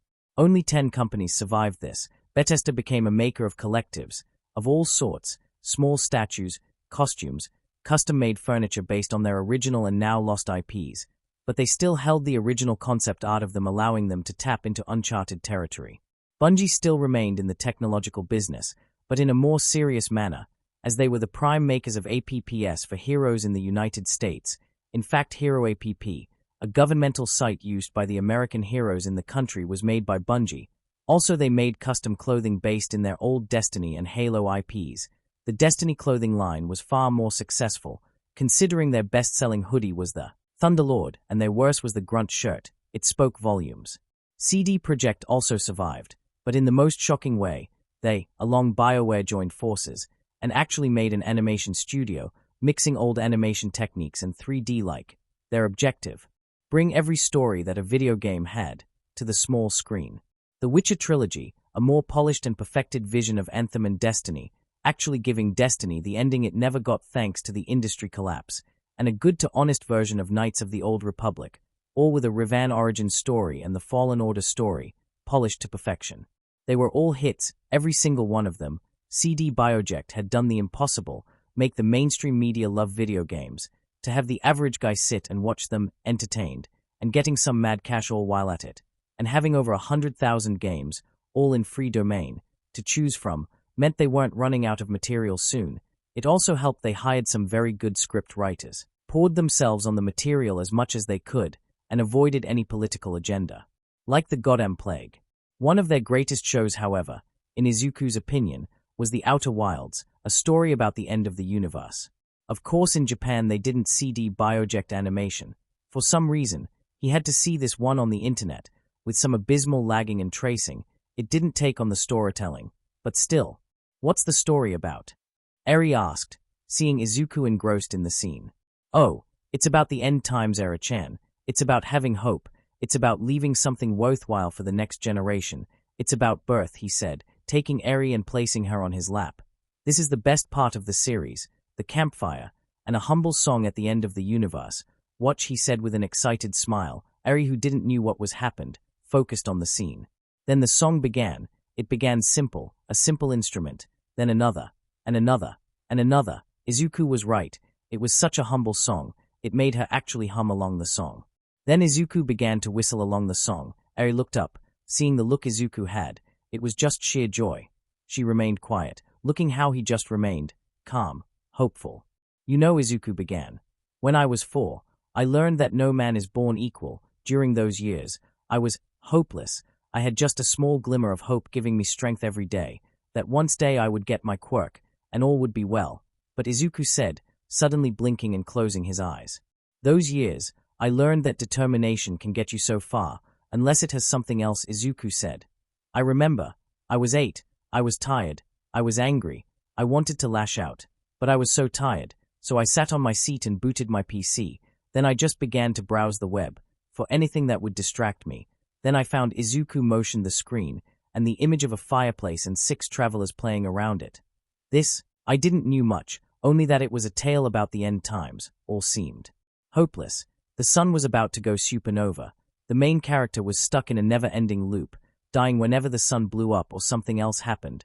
All seemed hopeless, Izuku said. But you know something? The main character had something. Something you have now. Something you had whenever you escaped overhaul, Izuku mentioned, seeing the fireplace finally die out. What was it? Eri asked, looking at Izuku. Hope. Then the screen lit up. Eri actually blinked, seeing what seemed to be the largest explosions ever going off, engulfing the screen in white. The main character persevered. He knew about the cycle. He wanted to break it, so something else could replace it. And he did. He did the unthinkable. After so many loops, so many failures, he reached it. The eye of the universe. He saw the heat death of the cosmos, and in it, he also saw the means to create a new universe, born out of the ashes of the old. And in this final chapter, I learned, Izuku uttered, all things start humble, weak, simple, and all we can do at that moment is to have a little hope that all would go well, Izuku said with a smile. And it did? Eri asked. Yes, Izuku said. He did it. He stood at the edge of creation, and many, many, many years later, the universe was young, and life was blooming once more, Izuku stated. This was my first brush with video games, their stories, their tales, what they teach. You see, to the average guy, they are just time wasters, but to us gamers, they are more than that. They are a tale, a time capsule, hopes, dreams, visions of the past, of the future. But above all, games taught us some of the harshest lessons around. Life ain't fair, yes, so why should we be fair with life? We should go and fight hard for what we want, our happiness, our future, because all that's worth in life is not easy to get. So go out there and seize your future. It ain't easy. I learned that the hard way. And when all looks bleak, when all looks hopeless, remember, there is hope, there is light, Izuku said with a small smile. Ai, for her part, just slightly snuggled to Izuku's, looking at the screen, and the text, 14.3 billion years later, and the scene of planets mid-formation, forming or already forming, and a bonfire with 3 friends, eating marshmallows, and a probe, older than the new universe. Hope, Eri uttered, reminiscing of all that happened so far in her short life. Looking back, it had been hard, but her freedom, her happiness, reaching this point, it all had been worth it. It had truly been. She wanted to keep this, even if others didn't want to. She wanted to. This she understood. Others wanted to end things, to bring pain, to only show pain. They didn't understood pain, not like her, not like Izuku, not like Inko. So in whatever capacity she would fight for her future, for her happiness, and their dreams and their hopes, because it was worth it. Michael, I swear to God, if you don't take that wig, I'm gonna use it for fuel. Oh, relax, Cora. My wig helps me relax. No, it makes you look like a bootleg Gerald. Melissa Shield, famed prodigy of one of the best tech academies in Island, just sighed as her teammates and friends just biked like a married couple. Sometimes she just wished they would just drop it and start making out. They obviously had the hots for one another. But as per usual, they were too focused on their work and had tunnel vision to realize they had the hots for one another. With a sigh, the blonde inventor, a bombshell, walked away, adjusting her glasses and tugging a black watch around her left wrist, this one letting an orange glow on the top, indicating activation. Walking away of their shared lab, Melissa brought her watch to her face. Immediately the orange ring lit to life and light began to expand Melissa's hand and forearm, covering it on what seemed to be a transparent orange gauntlet. Tapping at the oddly solid gauntlet, Melissa actually blinked in shock. Shit, I'm late, she cursed, deactivating her watch and making a beeline towards the Academy's garage lot. There she found her means of transportation. A red and blue scooter, lacking wheels. Instantly reaching the scooter, she passed her watch at a sensor in the handles, and blue outlines began to glow under the scooter, making it float, taking a helmet tied to the handles and tying to her head, then mounted it, and with a small flick of her wrist, the scooter shot onward. A soft hum was all the sound the scooter emitted, one that got amplified as she made it to the street and more people mobilized with a scooter of their own. I can believe I'm late. Papa's gonna kill me. She cursed under her breath as she accelerated, but kept control of the scooter. Last thing she wanted was to crash. It would be 10 minutes later, and a pair of upset drivers that Melissa would make it to her destination, the tram station that directly connected to the airport, and waiting there was her dad, who raised an eyebrow at her, a small box on his hands. Let me guess. Michael and Cora. David Shield asked with a teasing smile. And a coupling matrix. I can't get it to work. It burns the insulation too fast. I need to find something that can resist the sudden current influx, otherwise I'll have to scarp and start over. I'll know you find a solution, David stated, patting his daughter's head. You can always plunder one of my labs, he teased. Papa, Melissa exclaimed, walking alongside her father. This is part of my grade project. I can't just plunder one of your labs for parts. They'll know, Melissa stated sourly. Besides, everyone is expecting something akin to a miracle after me. Michael and Cora revealed the shield watches and the SHD network, Melissa stated, entering the tram alongside her father and seating. Still can't believe no one has made the connection yet, David muttered with a smile. Melissa just scoffed at that remark. Papa, the term is over 200 years old and belonging to the gaming era. Only CD Bioject did, and they actually send me a conspirational wink and a fruit basket as a congratulation gift, Melissa stated with a huff, crossing her arms and looking around. Spotting a pair of scientists heading alongside them to the airport, both had the same black watch on their wrists as her. So did her dad, but on his right arm instead on his left. She could easily say she had invented a hot commodity that everyone on Island owned, not something many could brag about. But she doesn't because she ain't Jennifer, cunt. The Shield Watch and the SHD Network, or better known as the Shade Network, were both born out of a moment of inspiration and playing too much of the Division, both games, at high times in the night, with her friends, and a mixture of soda, chips and enough sugar to make her jump into the ceiling and punch a hole into it like a deranged missile. The technology displayed in-game was obviously, by the times it was launched, light years, a smart watch that acted as a cell phone, a localization device, an ID, and a control nerve for pretty much every bit of gadget a Division agent could need. Her versions was different. They didn't use contact lenses for starters to relay an enhanced virtual reality and apply a HUD-like system. While useful, it would be bothersome as some people just can't stand contact lenses. She scrapped them and instead opted for a hard light gauntlet-like system, mostly akin to a Mass Effect Omnitool, and focused more on the smart part of the smart watch, which did a lot of things. Aside from being the closest thing to an actual Omnitool, minus Flash Forged blade and some extras, it did a lot. But one of its greatest features was that it was DNA blocked. It could be stolen, but it could not be used by the thief, as it had a DNA lock, an actual fingerprint lock, a voice lock and a retina lock, meaning unless the thief was your twin, no one was going to use it for anything. This permitted the security of Island to be beefed up even more, to the point that the ID part was not an understatement. The watch acted as your ID card and keycard at all times. It permitted those with high clearance to have an extra layer of defenses for their works or locations, just in case, and to make matters even worse for the thief, they could not hope to hack it. As the watch had the same anti-hacking protocols most of the computers in the restricted area of Island had, which basically summed it up to this watch is about to blow up in 3 seconds kind of thing. While the watch was her handiwork, the Shade Network was the work of Cora and Michael. While Cora had written the code for it, it had been Michael that had built the hardware. In short, the Shade Network powered the more exotic aspect of the Shield watch, acting as a permanent locator within the island, as a first feature, clocking the vitals of the user with ease as a second, and permitting the use of specialized gadgets and access to the security system within Island. This feature was on the watches of every security officer and hero within Island, alongside executives and high-profile members of the island itself. Like her dad, the Shade Network was not even close to the one the game had. But that was because they made it that way. The network was keyed to Island itself. It was handled by the largest security node Excalibur, as it was a direct link to the security countermeasures and something Melissa had made months after the first Shield watch was made. Dedicated gear keyed to the watch and used only by the security personnel.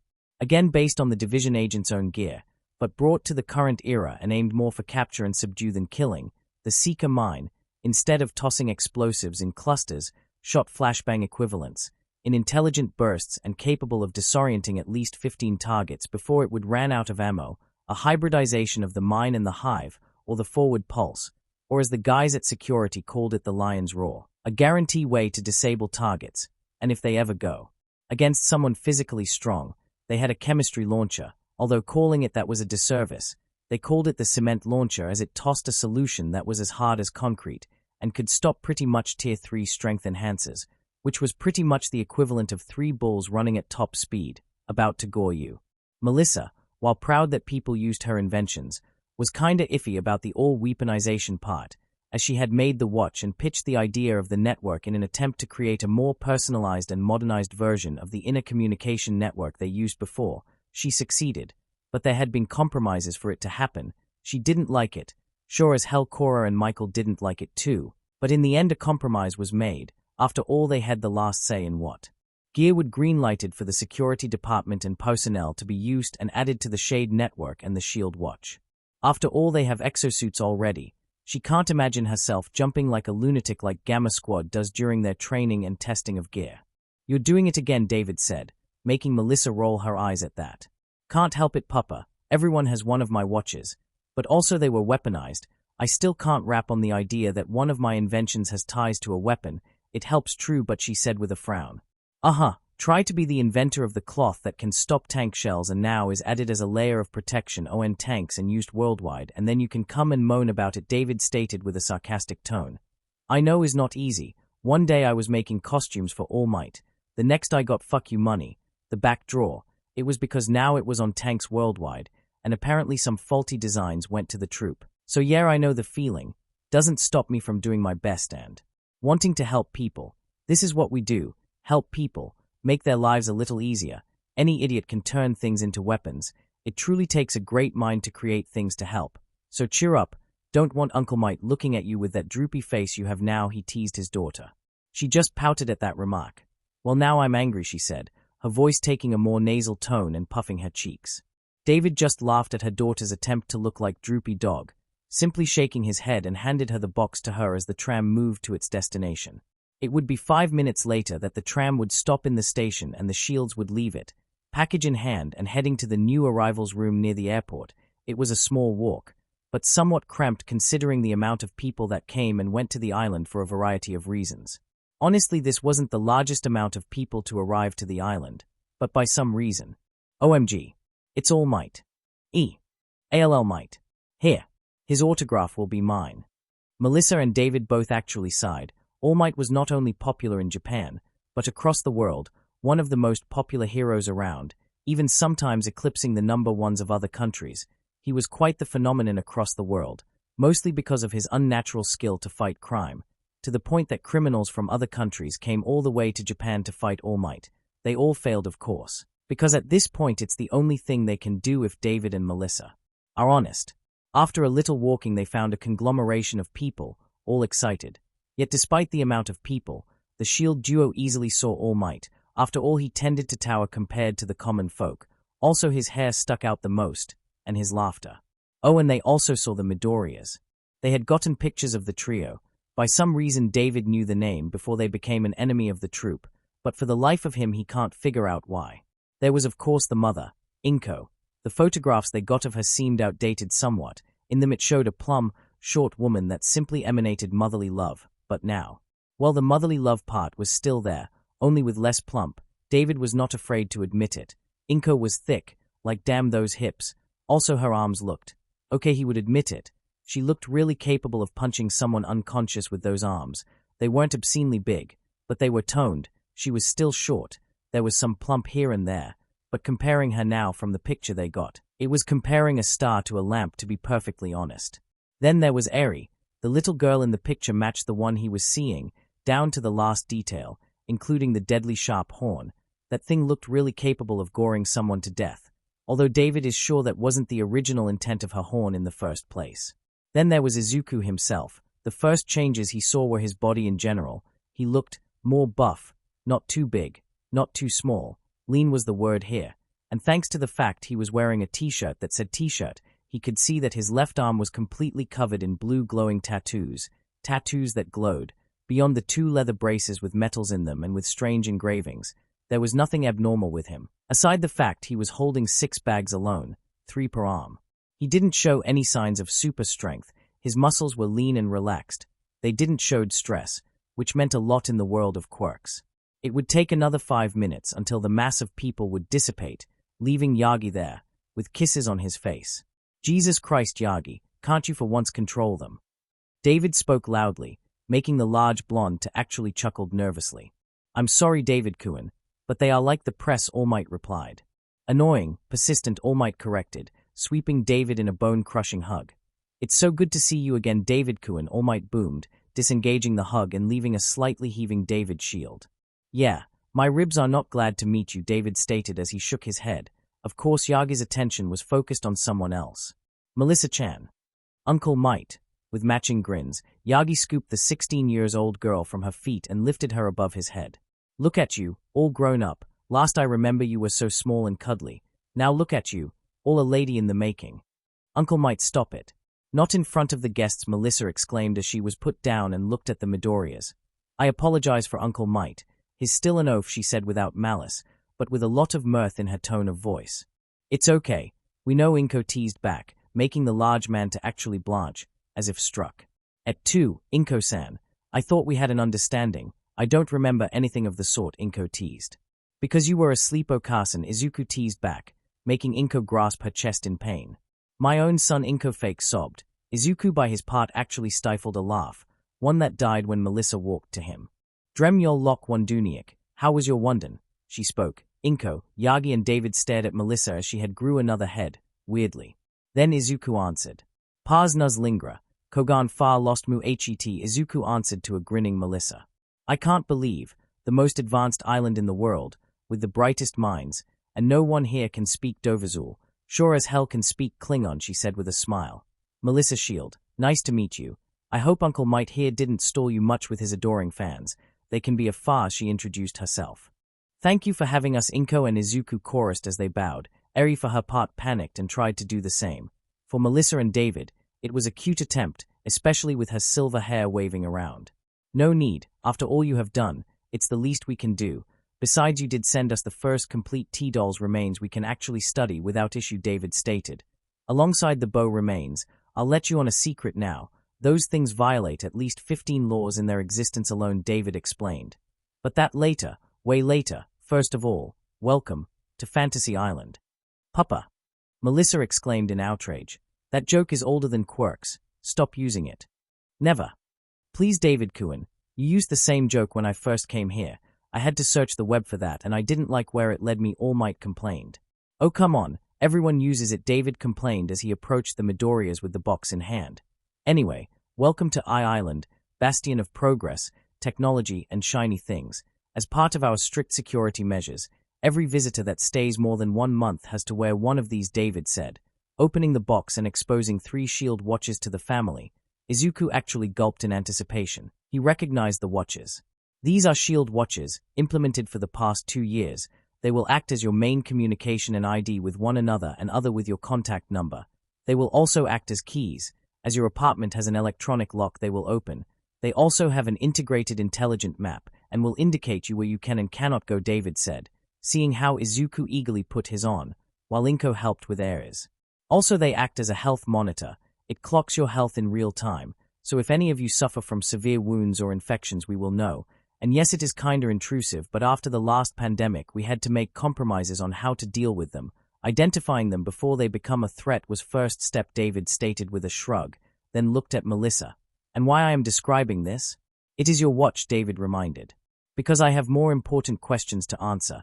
Isn't that right, Agent Midoriya? Izuku grinned like if he was in an expo of just heroes, and he was the only civilian around. Of course, Agent Shield, us agents have to stick for one another, he said. So, when I get activated. Soon, she said with a manic smile, all while the adults and Eri looked in some alarmed shock. Oh God, there is 2 of them now, David and Inko muttered in shock, all while All Might just picked the bags Izuku had and motioned Eri. Come, Eri-chan, let the parents suffer alone. The mention of the little girl actually snapped David of his stupor, as he turned to the little girl and pulled something of the box. One more thing, I know mother and son can speak English, but I doubt Eri can, so we have this for her, he said as he knelt to her level and showed her a black choker-like device, thin, it had kitten faces all over it. One of our oldest inventions, it practically put Island on the map, the translator, connected to the servers of the island itself. As long Eri is within island ground, she will be able to talk, he said as he put the choker gently on her neck, adjusting it for maximum comfort. Once in place, the kittens actually lit up and understand the languages spoken to her, currently supports English, Spanish, Italian, French, Chinese and Klingon. Melissa wanted to kill the guy who thought it was a good idea to add Klingon as one of the official tongues spoke within the island and supported by the translator. Okay, with that out of the way, let's take the tram to the residential sector. There you can unload and rets from the trip. We will have our first session, a simple formality, A Q&A to satisfy the team's curiosity.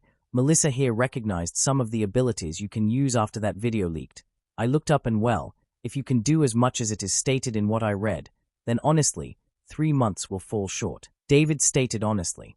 Me too. I mean, paracasual forces are not so easy to explain, and I am going to add some more powers, Izuku stated. Excellent. Tell us when and we will have the equipment set to study the procedure in depth. I assume the magic goes under the hood, David said, leading the group to the tram station and boarding the tram. It was, in the honest opinion of David and All Might, a short trip and a quiet one too, mostly because Izuku, Inko, and Eri kept their gaze outside, marveling at the architecture of Island buildings and the obviously more advanced technology on display. It made Japan look like if it was in the Stone Age. Especially when someone zoomed past the tram on an actual skateboard without wheels, seemingly floating and with small jet engines attached to the back of it. The usual anti-gravity jet-propelled skateboard, a classic. It's pretty much a rite of passage for engineers, technicians, and programmers to make one and give it a spin.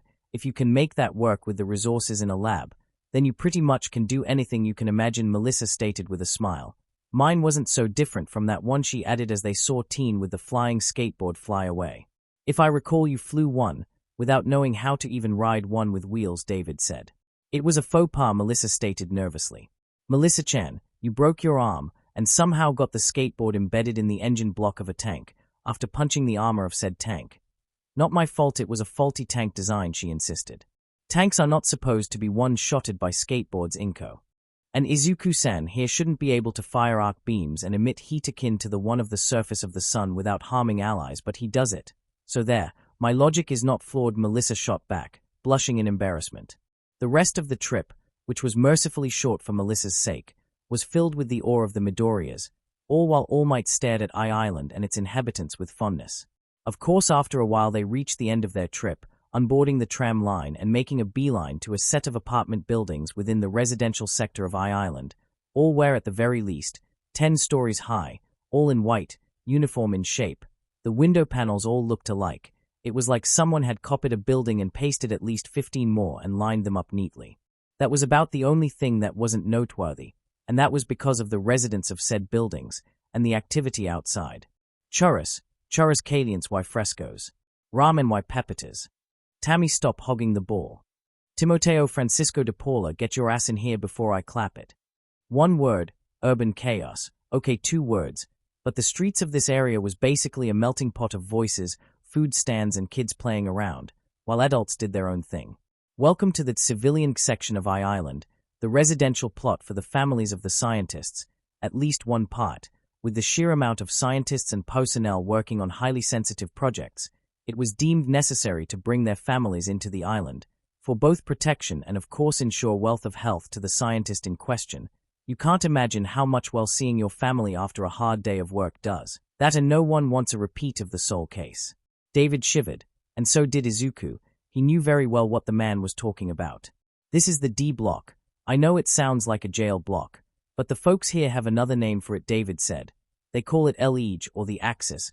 Most of the blocks are in fact sectioned by what you do. This is not. You can find someone from biologic research actually sharing a floor with someone from engineering. That doesn't happen in other sectors.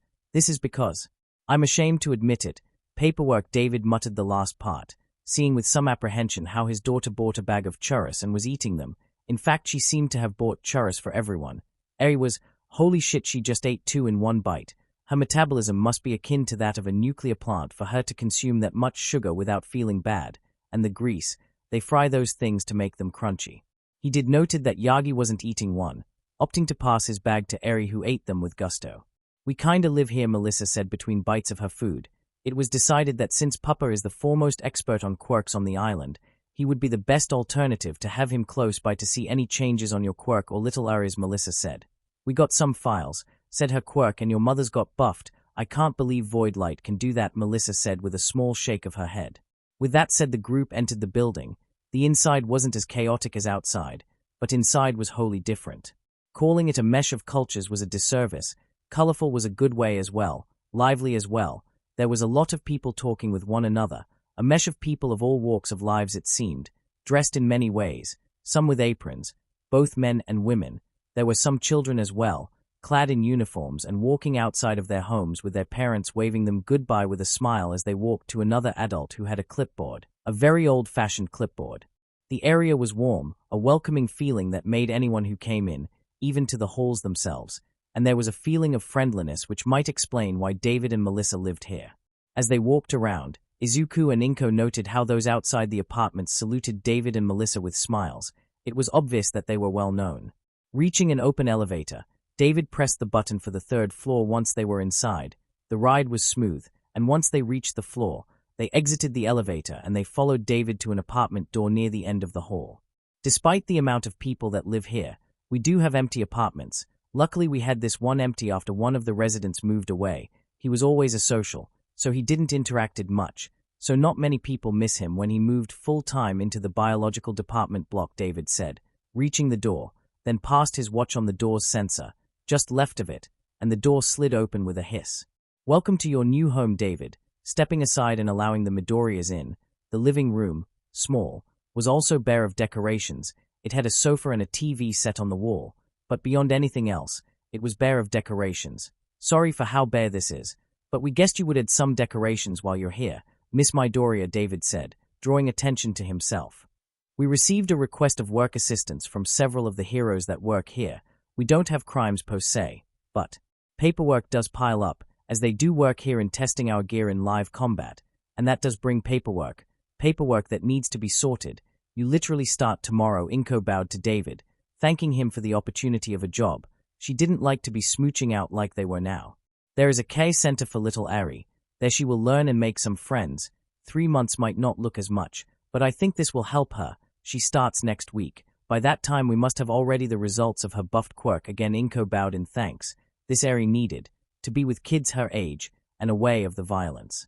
And Izuku, we received your progress of online studies. We got you enrolled on one of the classes that closely approaches your progress. By the time you guys have to leave, he will be actually a graduate, and have the rest of the year to. I don't know to pamper Ari, I guess. Izuku actually blushed at that.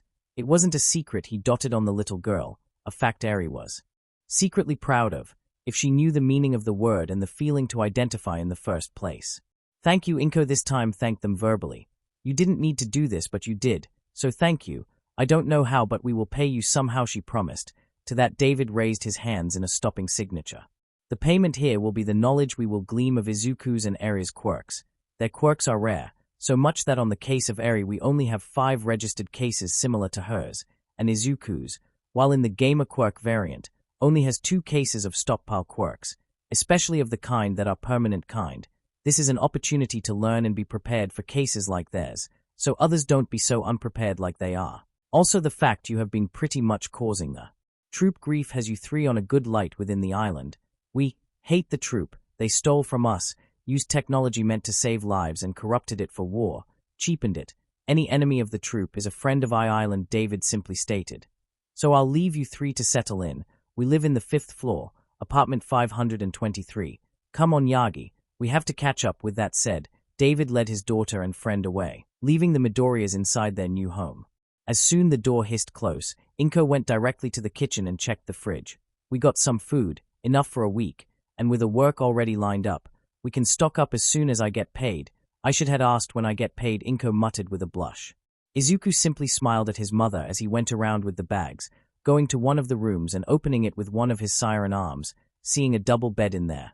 I guess this is the master bedroom, he muttered, placing the bags of his mother and Eri there. It was mostly clothes, while his had his book, his console and controller and the memory drive of his computer. They literally had their lives in 6 bags, for since Eri's things were in 2 of them. With a sigh he left the bags there and looked for his new room. He wanted to really rest and prepare. Who knew how the meeting of All Might and the Shields would go? David's apartment was as he remember it, neatly decorated with pictures of David, Melissa, and their friends in them.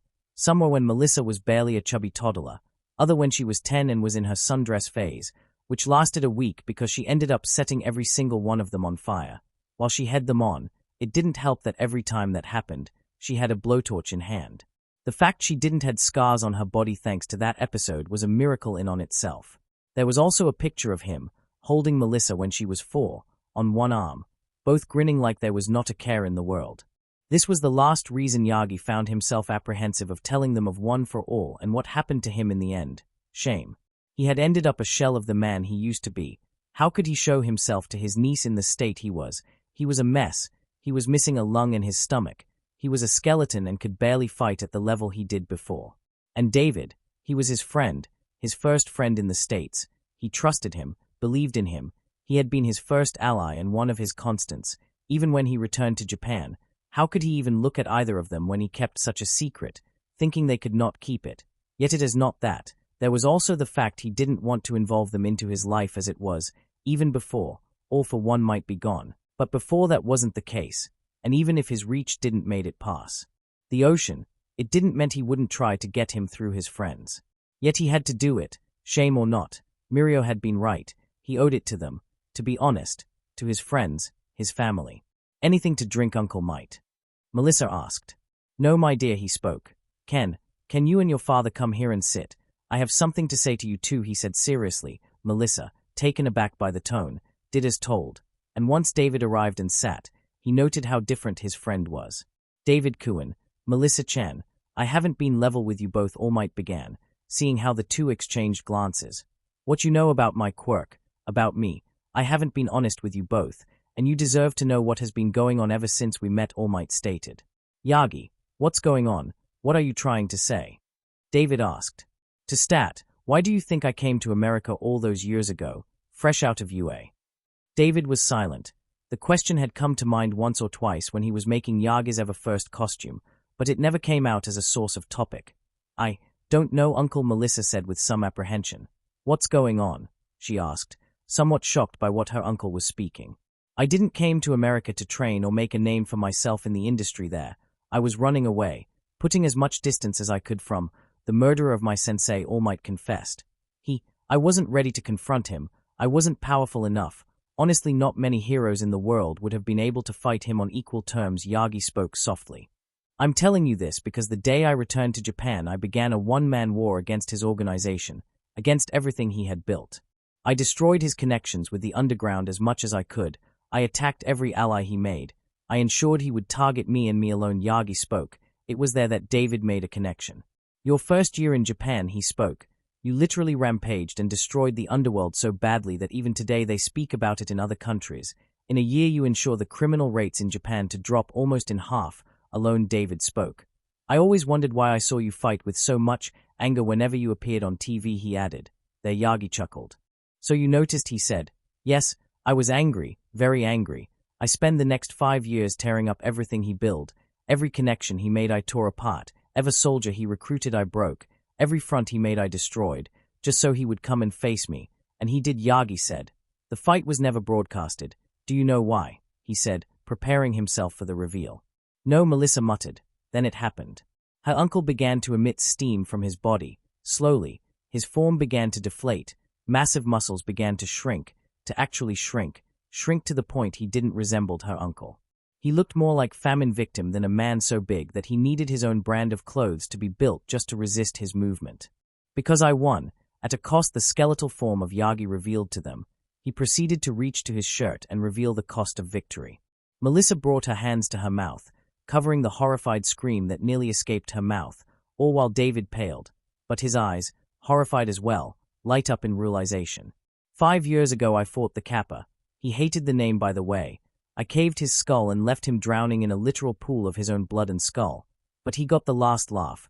I lost my lung and my stomach in his last attack. An attack I never saw because I was too angry with him. The operations they did to me to save me wasted me to the point that any other operation would kill me, he spoke softly, moving the shirt again and covering the scar. I have limited time to do hero work, 3 hours at most, 4 to 5 thanks to young Midoriya and his well of radiance and what he calls mitochondria healing. I tested it before coming here, but he reckons I can't depend on it so much. He even mentioned that it might get dangerous, as he doesn't fully knows the extent of the damage done to me, Yagi confessed. From there it all spiraled down. He told them about One for All and All for One, of the 200-year feud between the man that named himself after his quirk and the subsequent holders of One for All. He explained them about what had led him to become number 8, including the part where he was, by all intents and purposes, quirkless, and why he had fled to America in the first place. the death of Nana Shimura, his mentor and number 7, and of course what had happened that led him to this point, mentioning Mirio as well as being the reason he was telling them this, and pretty much pointing out that he should have done this first chance he got. David of course was both thrilled and angry. For one, the Quirks, one for all, was by all intents and purposes a cryptid, like hacks, an oddity, even more so by its age. It was pretty much a time capsule, showing up the evolution of Quirks and how they would evolve. It was obvious one for all was already ahead of other Quirks, despite being born in the first generation. It was already 8 generations old due to the passing and accumulation of energy. It would explain why it is so overpowered. It would help them understand Quirks as time progress. On the other hand, he was angry, and with reason. His friend hid things from him. True, at the time it was because he was afraid for their safety. He man who had killed his sensei had killed all other previous users. Apparently also his brother could steal Quirks, and while his reach could not cross the ocean, it didn't mean he couldn't try to do so. It hurt, a lot, the lack of trust, but obviously it had hurt Yagi as much as it hurt them. David risked a look at his daughter. She was as horrified as she had been when she looked at the scar that effectively crippled the strongest man around, learning that it had come from a legend that was real and dangerous. It wasn't just that. She had learned that her uncle, the man that had seen her grown, was pretty much heroing with just a lung and no stomach, giving it his all, and he didn't told them anything about it because he was afraid. It was something out of impulse, but Melissa just stood up, walked to her uncle, and hugged him hard. "TTT, there's nothing to be ashamed of," she whispered. Yagi simply remained frozen after her words that triggered a hug in return. "You weren't supposed to be ashamed," she reminded. "We are family," she finalized, hiccuping as she finally let loose. She cried a lot. Yagi had held many crying women in his life as a hero. Never in his life he imagined he would held someone as close as Melissa's was to him, especially considering that most women he hugged back were close to hysterics after a save, not because they were worried of his welfare. Biting his lips, the weakened symbol of peace patted his niece back. He had a lot more to explain, a lot more. 3 days wasn't enough. He knew this, but he knew the worst had passed. He just hoped he could make up to them. It was going to be hard. He just hoped he had the time. Detroit was one of those cities that seemed to have been stuck in time, in the building kind of sense. While most of American cities seemed to have had some structural revolution, new buildings based on revolutionary designs of buildings made with newer materials but looking vintage, Detroit remained as it was 200 years ago, buildings and materials alike. What changed the most was the population. 200 years ago, Detroit was predominantly white, with a concentration of other ethnicities almost in the middle of the city. This changed as Quirks emerged and pretty much killed racism by skin color and replaced it by Quirk and Quirkless discrimination.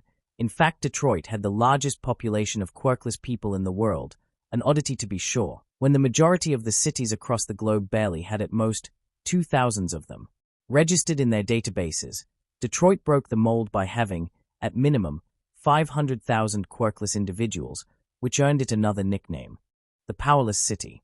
Despite this, the city had a reputation of being a lawful place, peaceful, for city standards, with the lowest villain activity in the entire country, if not the entire world. Only Seoul and Berlin had similar records on low villain activity, and all three attributed it to the same: early detection of attacks, quick response, and sophisticated and dedicated teams aimed to defuse the villain before he or she could do anything. However, Detroit had its own issues, due to the large Quirkless population compared to the Quirked one. The ones with Quirks were ones being discriminated, to the point that it looked like Detroit itself was still stuck in the regression era, 50 years after Quirk emergence, an almost exact copy of the segregation the Afro-American community suffered nationwide during a very dark time for them, way before Quirks were a thing. Here, in this city, there were many sympathizers of the troop, almost to the point that the city openly welcomed them, at least the Quirkless population. The troop was never short out of manpower when recruiting in Detroit streets. This kind of loyalty was born out the hate the Quirkless had against the Quirked. The hate, which bordered to the irrational most of the times, had yet to explode in massive protests or attempts at lynching, mostly because they knew that if they tried, the Quirked were in their entire rights to fight back, and a fight against them would be bloody. It would tear the city apart, so they kept their loyalties and hate in check, till the day would come to let it all out. Loyalty, of course, was a fickle thing, easily buyable, alongside anything attacked to it. This is what had led Anastasia Green to where she was in life, as a member of the NSA, a high profile at that. She had climbed the ranks through sheer will and deceit. Her superiors valued her expertise and the very fact she was willing to slit throats and step into every finger possible just to achieve her goals, and by extension, the goals of the agency and the country. This was one of the goals of the nation, have their own super soldier. True in the era of Quirks, the idea of the super soldier was no longer an idea or a dream, but a possibility. The issue? The United Nations and the hero's own agency of regulations, an international, non-profitable agency that handled the rules across the world regarding heroes and what they could and could not do, and in the event if a high-profile hero going rogue, sending teams to contain or eliminate. It was this very same agency that ensured that heroes would not be used for war. Their sole purpose was to serve the public, protect their lives. In her eyes they were glorified police officers, but their training often borderline to military-like, so in short, special forces. To someone like her, raised to believe in the values of the American dream, they were a menace to the stability of the nation, as their mere presence had weakened the army. Teens would rather be a hero than a soldier, as the liberties provided were greater. In her eyes that was a waste. You enlisted to serve, not benefit from it. Another reason heroes were a menace in her eyes, they poisoned the ideas of children. Children that should be focused more on their nation rather than the glamour of hero work. This was the very same reason she left David in the first place. With a sigh, Anastasia flicked her blue eyes to the lone figure approaching her.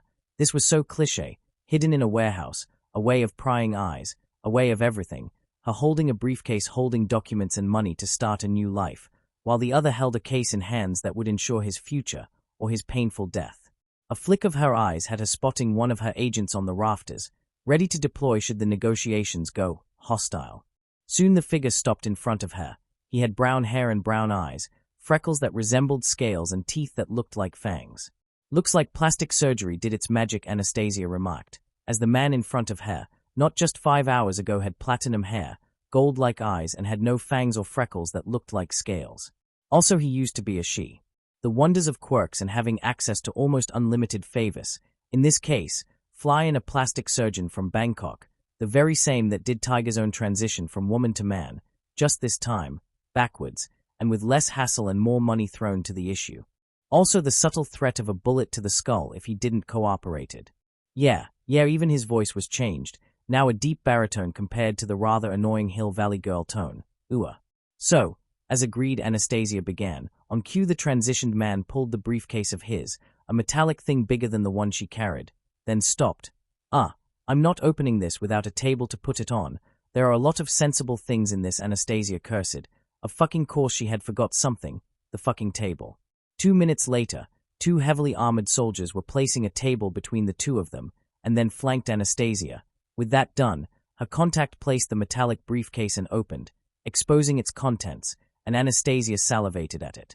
50 years' worth of bioengineering held in 3 hard drives, all neatly packed, alongside a folder as thick as her hands, 2 vials of black liquid that seemed to glow with its own light and bubble by some unknown reason, and most important of all, an actual folder detailing the positions of power the troop had infiltrated with their own people. Her heart was caught in her throat when she saw that the White House was heavily compromised. Both the president and vice president were compromised too. Shame. Okay, not so much shame. Staging an accident would be hard for the both of them, but not impossible. She knew there was more, but that had to be contained in the hard drives and the 5 USB drives laid in there. Closing the briefcase, she took it and then put her own, opening it and exposing its contents. Money, a ticket to Hawaii, property papers, and a new identity for her contact. He looked at the contents, checked them, then nodded and closed the briefcase. Good. I recommend you to keep this hidden. Look at the list first, then pick from anyone not there, he said.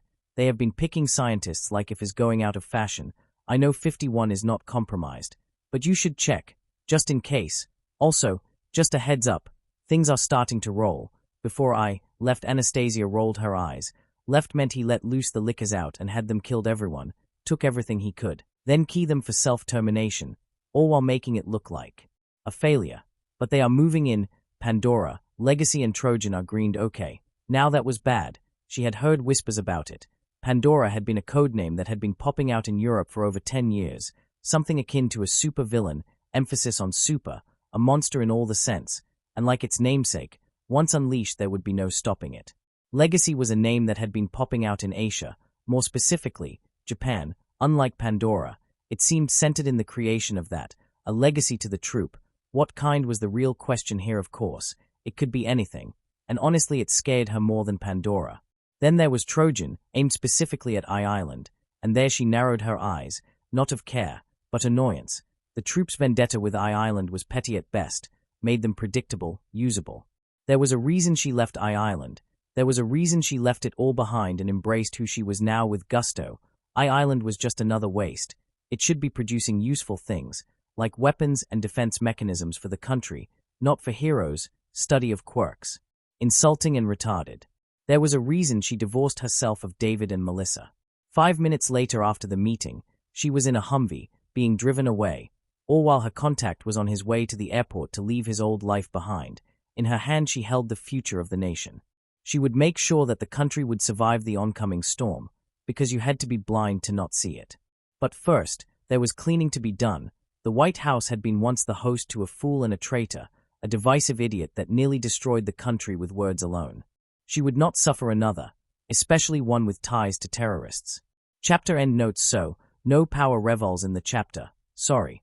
But as I said, this was getting long, so long that I decided, no more.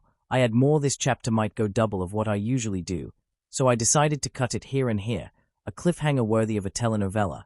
There is no way to make up to you guys after the waiting, only that I'm not gonna take 2 other months, hopefully. Also thanks for the support. Like damn, last month was fruitful to hack. It went up in pretty much every aspect. I don't know what I'm doing right, so I'll just keep up doing what I'm doing and hoping for the best. Really guys, thank you so much for your support. I really hope that you guys got the reveal of the powers that will come next chapters. I know it might disappoint some, but I am aiming this powers not in what I might think might suit Izuku, but more like what would Izuku add. You know, his way of thinking. We know he is tactical, so given the choice, and freed it of any kind of morality, as is stealing it of someone, this is what he would get himself, himself to be the hero he wants to be. Well, that's all for now. I hope you guys are taking care of each other. We are facing crazy times, times that want to tear us apart. Remember this, united we stand, divided we fall, simple as that. This is HYPN0S, singing off. Chapter summary. Resonance. As the dust settles in, some questions are answered, plans are made, and the pendulum swings ever onward. Chapter notes. Hello. I am alive. I wish I wasn't. My fucking side is killing me. HYPN0S salutes you all for yet another chapter of Hack, all in caps. Now before anything, I am hoping that by the end of this year we either get the Pyramid Ships of Destiny or the Reapers from Mass Effect. Honestly, this year has been nuts, and I will not be surprised if either of those two appear. Simply put, everyone who wanted to get nuts, went nuts, and it's dragging everyone else who didn't want to. Now, this chapter is, by my belief, the shortest in Hack. I guess, honestly, this chapter has been kicking my ass, or my side to be fair. Seriously guys, the pain is killing me. But I powered through, somehow. Now this chapter will set the stage for several things that will happen on the next chapters. If all goes well, the story might end in 6 chapters, not counting this one, or 5. Depends how mental I go with the next chapters, how long I make them. Now guys, let's get this show on the road, shall we? Also keep your wits about, keep informed, but learn to discern facts from lies. This year has been a shitfest with all the lies, and this pandemic has just made the crazies go crazier, and social media just has enabled them. Just a friendly reminder not to take all at face value. Question, investigate, don't eat whole, like we say here in my country. Never be afraid to ask the question in fear of looking dumb, because if you don't you'll be dumb for not asking. Now let's get the show on the road, for real. See the end of the chapter for more notes. Chapter 11. Resonance. Inko sat in a very comfortable seat, okay sofa, a very comfortable, bouncy and warm sofa that molded to her form perfectly. It was quite an experience, so much that Eri on her side had pretty much melted on the sofa, enjoying the comfort given, that and the apple slices on her hands. Her son was on her other side, writing something on his notebook. She hadn't glanced much at it, but when she does, it looks like he was writing in Japanese, but made by a blind guy, and doing it with his nails. Honestly, the lines of characters look like if it was made with claws rather than a pen. Looking back to the room around them, she spotted 3 people, all clad in lab robes. The first was the most average man she had ever seen. If you were to ignore the fact he was pretty much the stereotype of the wise China men, white long hair smoothly combed, thick eyebrows that seemed to not ugly him but to enhance his presence, and a long, smooth beard and mustache that hung up to the chest. The second was a cheetah of a woman, a humanoid cheetah, a humanoid, feminized cheetah. Not much to say about her other than she was focused on her tablet, and there were many clips of something on her lab coat. The third one was pretty much what happens when a scientist does exercise and gains muscle like crazy, because damn, that lab coat was barely able to contain his frame. The cuffs were gone, on both the lab coat and the shirt underneath, exposing muscled arms that possibly could crack a man's skull between its biceps and be bigger than some people's heads. Oh wait, those were his pecs. Then there was the shields, and All Might, his presence, for one didn't seem to set the present on a frenzy. Okay then, let's keep this short. Izuku, Inko, Eri, these are my colleagues and the people that will oversee the growth, evolution, and study of both hacks and rewind. David began. First off, from our biology department, she has made a career, as me, to study quirks, but unlike me, she looks way under the hood in this case. Her name is Rosa Luther. David introduced the cheetah woman. She knows quirks and their ins and outs better than anyone on the island, and I dare say the world even. Heroes come to her when in need of advice regarding troublesome aspects of their quirks. Specialists across the globe consult her in the evolution of quirks. If anyone can figure a quirk and find out kinks into its making, it's her. David added. Honestly, she will be working more with Eri than with you, Izuku. You seem to have your quirk figured out for the most part. What remains is to look what makes it tick. In Eri's case, it would be to find out how powerful it truly became and how powerful it was before the empowerment, and what fuels her quirk in question. David finished as he went to the second scientist, the massive man. Don't be spooked by his looks. Daniel Rosso here is one of the best when it comes to genetics. When Hax was mentioned and what your mother and father had, he immediately went for the mutation route. But never before a mutation of this caliber was observed, especially one that seemed to alter someone to the genetic level, like really a were-rabbit. And you seem not to show visible signs of this like others with animal quirks. Daniel's job will be to analyze the minute changes your quirk has on you whenever you activate it, the changes already done, and the changes that might happen when you add more. There has to be a limit. Daniel will find out if there is. The bulky man nodded with a smaller smile. Our last member here is our expert in energy research and biology, Dr. Lu Wuying. He is the oldest member of the team, and also one of the most experimented. He studied anatomy in general. In fact, he drew the Revolution-Evolution paper that made Izuku perk up. You mean the one where he proves that evolution still happened to the quirkless thanks to the dormant genes and well above endurance compared to pre-quirk era humans? Izuku whispered, but whispered was a harsh word when his words made the room rumble. Holy, he is a greybird, Melissa muttered. The range to reach such vibrations would put his voice on par with some very sophisticated bass speakers. Most quirks with vocal enhancements either go 0 to 100 in a whim, but are loud when not activating. To keep it on a low, conscious level means that the thuum itself is activated by voice commands. That's proven, but his yells alone could easily deafen or blow glass panels. Maybe even bulletproof, or he could dash Melissa's mutter spree. Went no further when an apple slice was shoved on her mouth, courtesy of Eri. Thank you, David praised. Inko on the other hand. Eri-chan, don't. That's rude, Inko chided. Well, is that or to poke Melissa on the ribs? Hard. It's either that or ice right down her back. So said girl was actually glaring at her dad while chewing the apple slice. Honestly, since she was 5, yes, she uttered in disdain, and slightly shivering. Ice cubes, down my back, since I was 5. Be it as it may, David took the reins of the conversation back. Dr. Wuying is among the very few individuals that can tell us what happens to your body at a biological level, alongside the energies you release and if they are dangerous. We are talking here of fire that somehow burns as hot as the surface of the sun, yet your mother and Eri weren't affected by them. Temperatures of that level cause third-degree burns at the distance they were. Yet none showed damage of any kind, while that doll was being affected, David stated. Well, it might be the nature of the light itself. It is a paracausal force. It doesn't adhere to the laws we are used to, Izuku commented. He's right. The energy he manipulates pretty much guarantees we will have to rewrite several laws of physics we held sacred, Melissa added. Provided we can understand it, she added as an afterthought. Be as it may, Dr. Wuying began. This is a very unique opportunity we have here, biologically speaking. You are a marvel. Quirks changed the biology of humans drastically. Even quirkless were changed by this. But the change is generational. Every generation a new change is added to the pool. Even the quirkless of this generation are in fact tougher than the quirkless of the first generation, but you Wuying pointed out. You change as you see fit. It is a rather fascinating and concerning ability. Your DNA must be stable to a level most organisms would find unwanted, yet malleable enough for evolution on the go. We won't know until we start the testing tomorrow. We are breaking everything out of the vaults for this 1 inch that caught David off guard. Wait, the vaults or the vaults? He asked his colleagues. Both, Professor. The board was very clear on this one. We have a list of what we can and can't pull out. They were very adamant about this, Dr. Rosso clarified. They are well aware that a quirk that is pretty much jumping the generational evolution every month or so must be studied with everything we got. It is one of those rare times. The stabilizer, the phantom emitter, the acacta, even the dolphin's echo are being brought out. Not to mention the intrepid, even the intrepid. Melissa wondered. I thought that the last time was the last anyone was going to see it, she said. That seemed to catch Izuku's attention. Okay, what are pretty much everything you just said, because they sound dangerous, he said, only to see Rosa wave her hands in defense. No, nothing of the sort.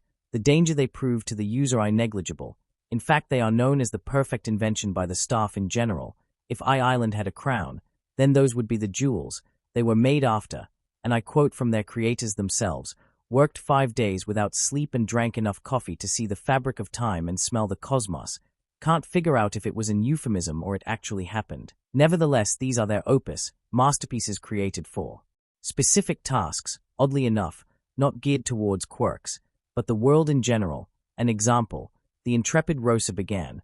Last time it was used was to measure the energy output of the stars on the Andromeda galaxy, compared to ours. That was 25 years ago. Ever since, the Intrepid hasn't been used for anything else.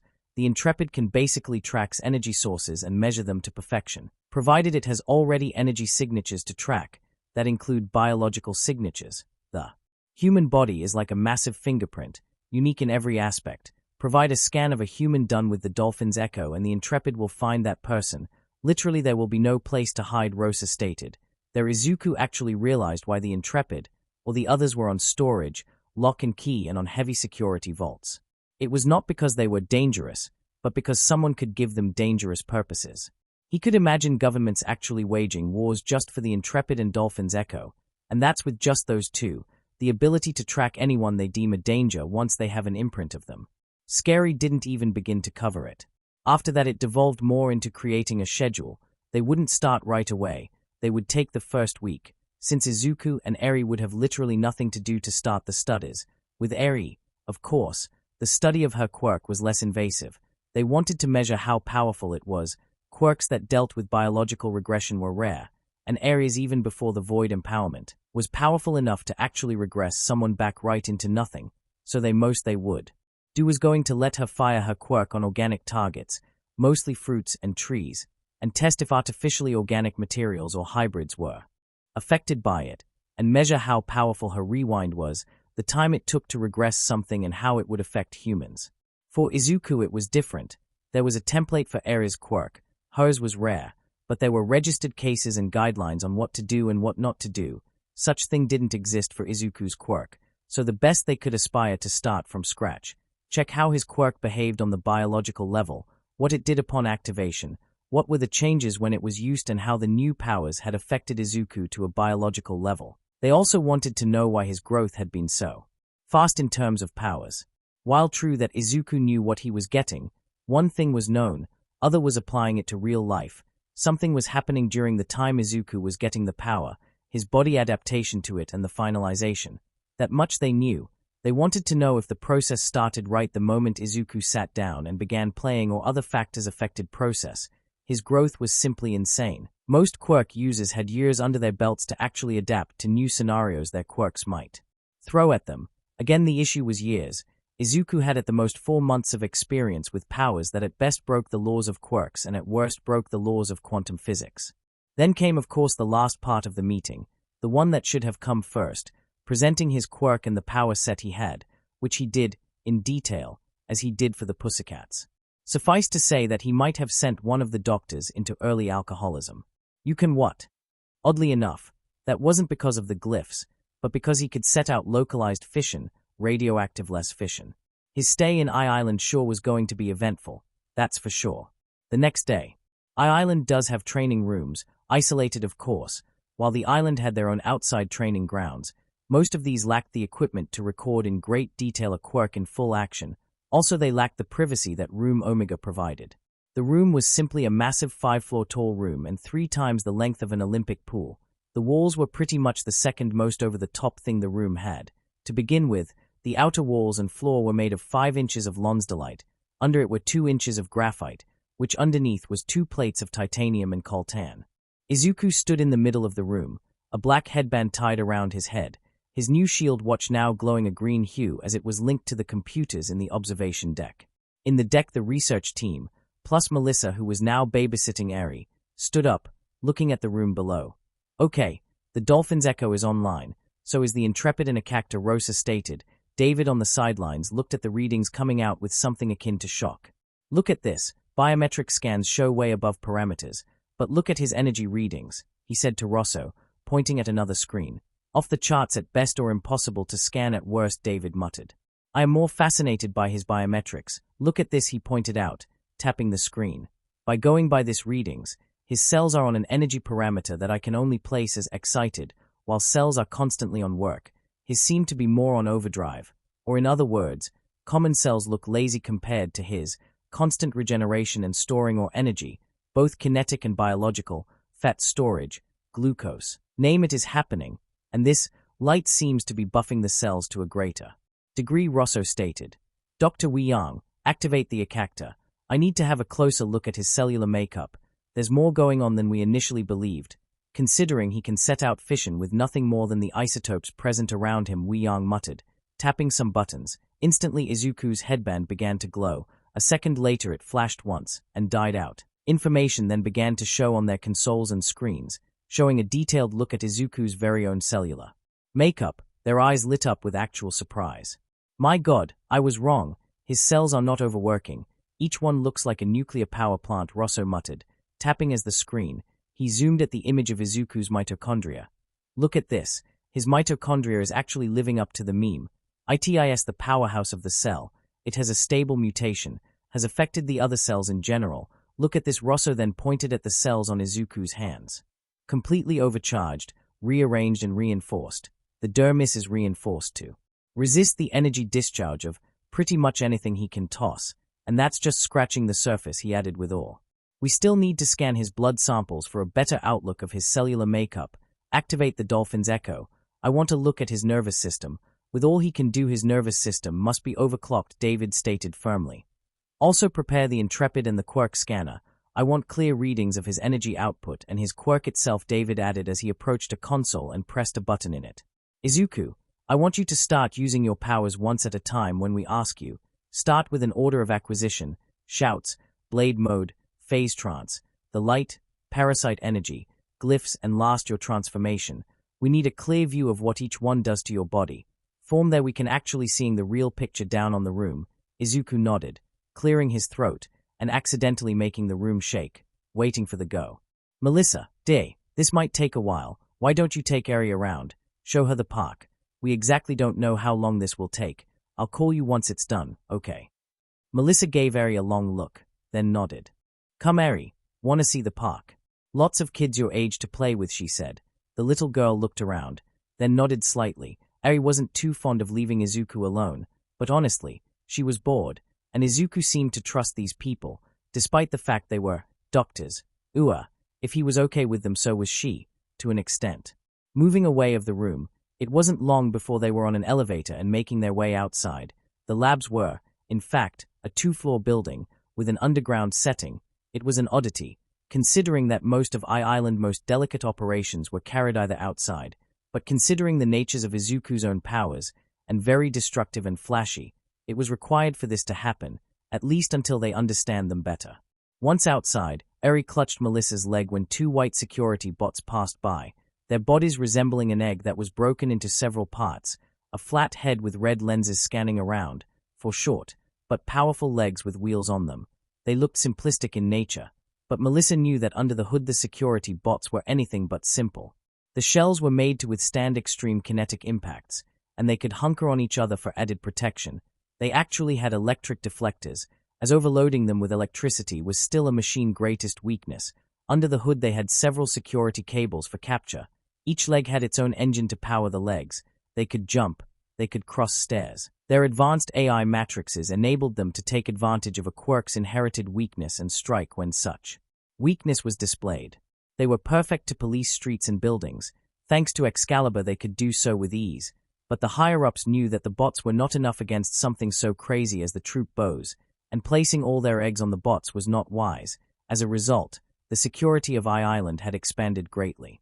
The Kinder eggs, as they were jovially called, were just the first line of defense alongside the hard light projector bindings.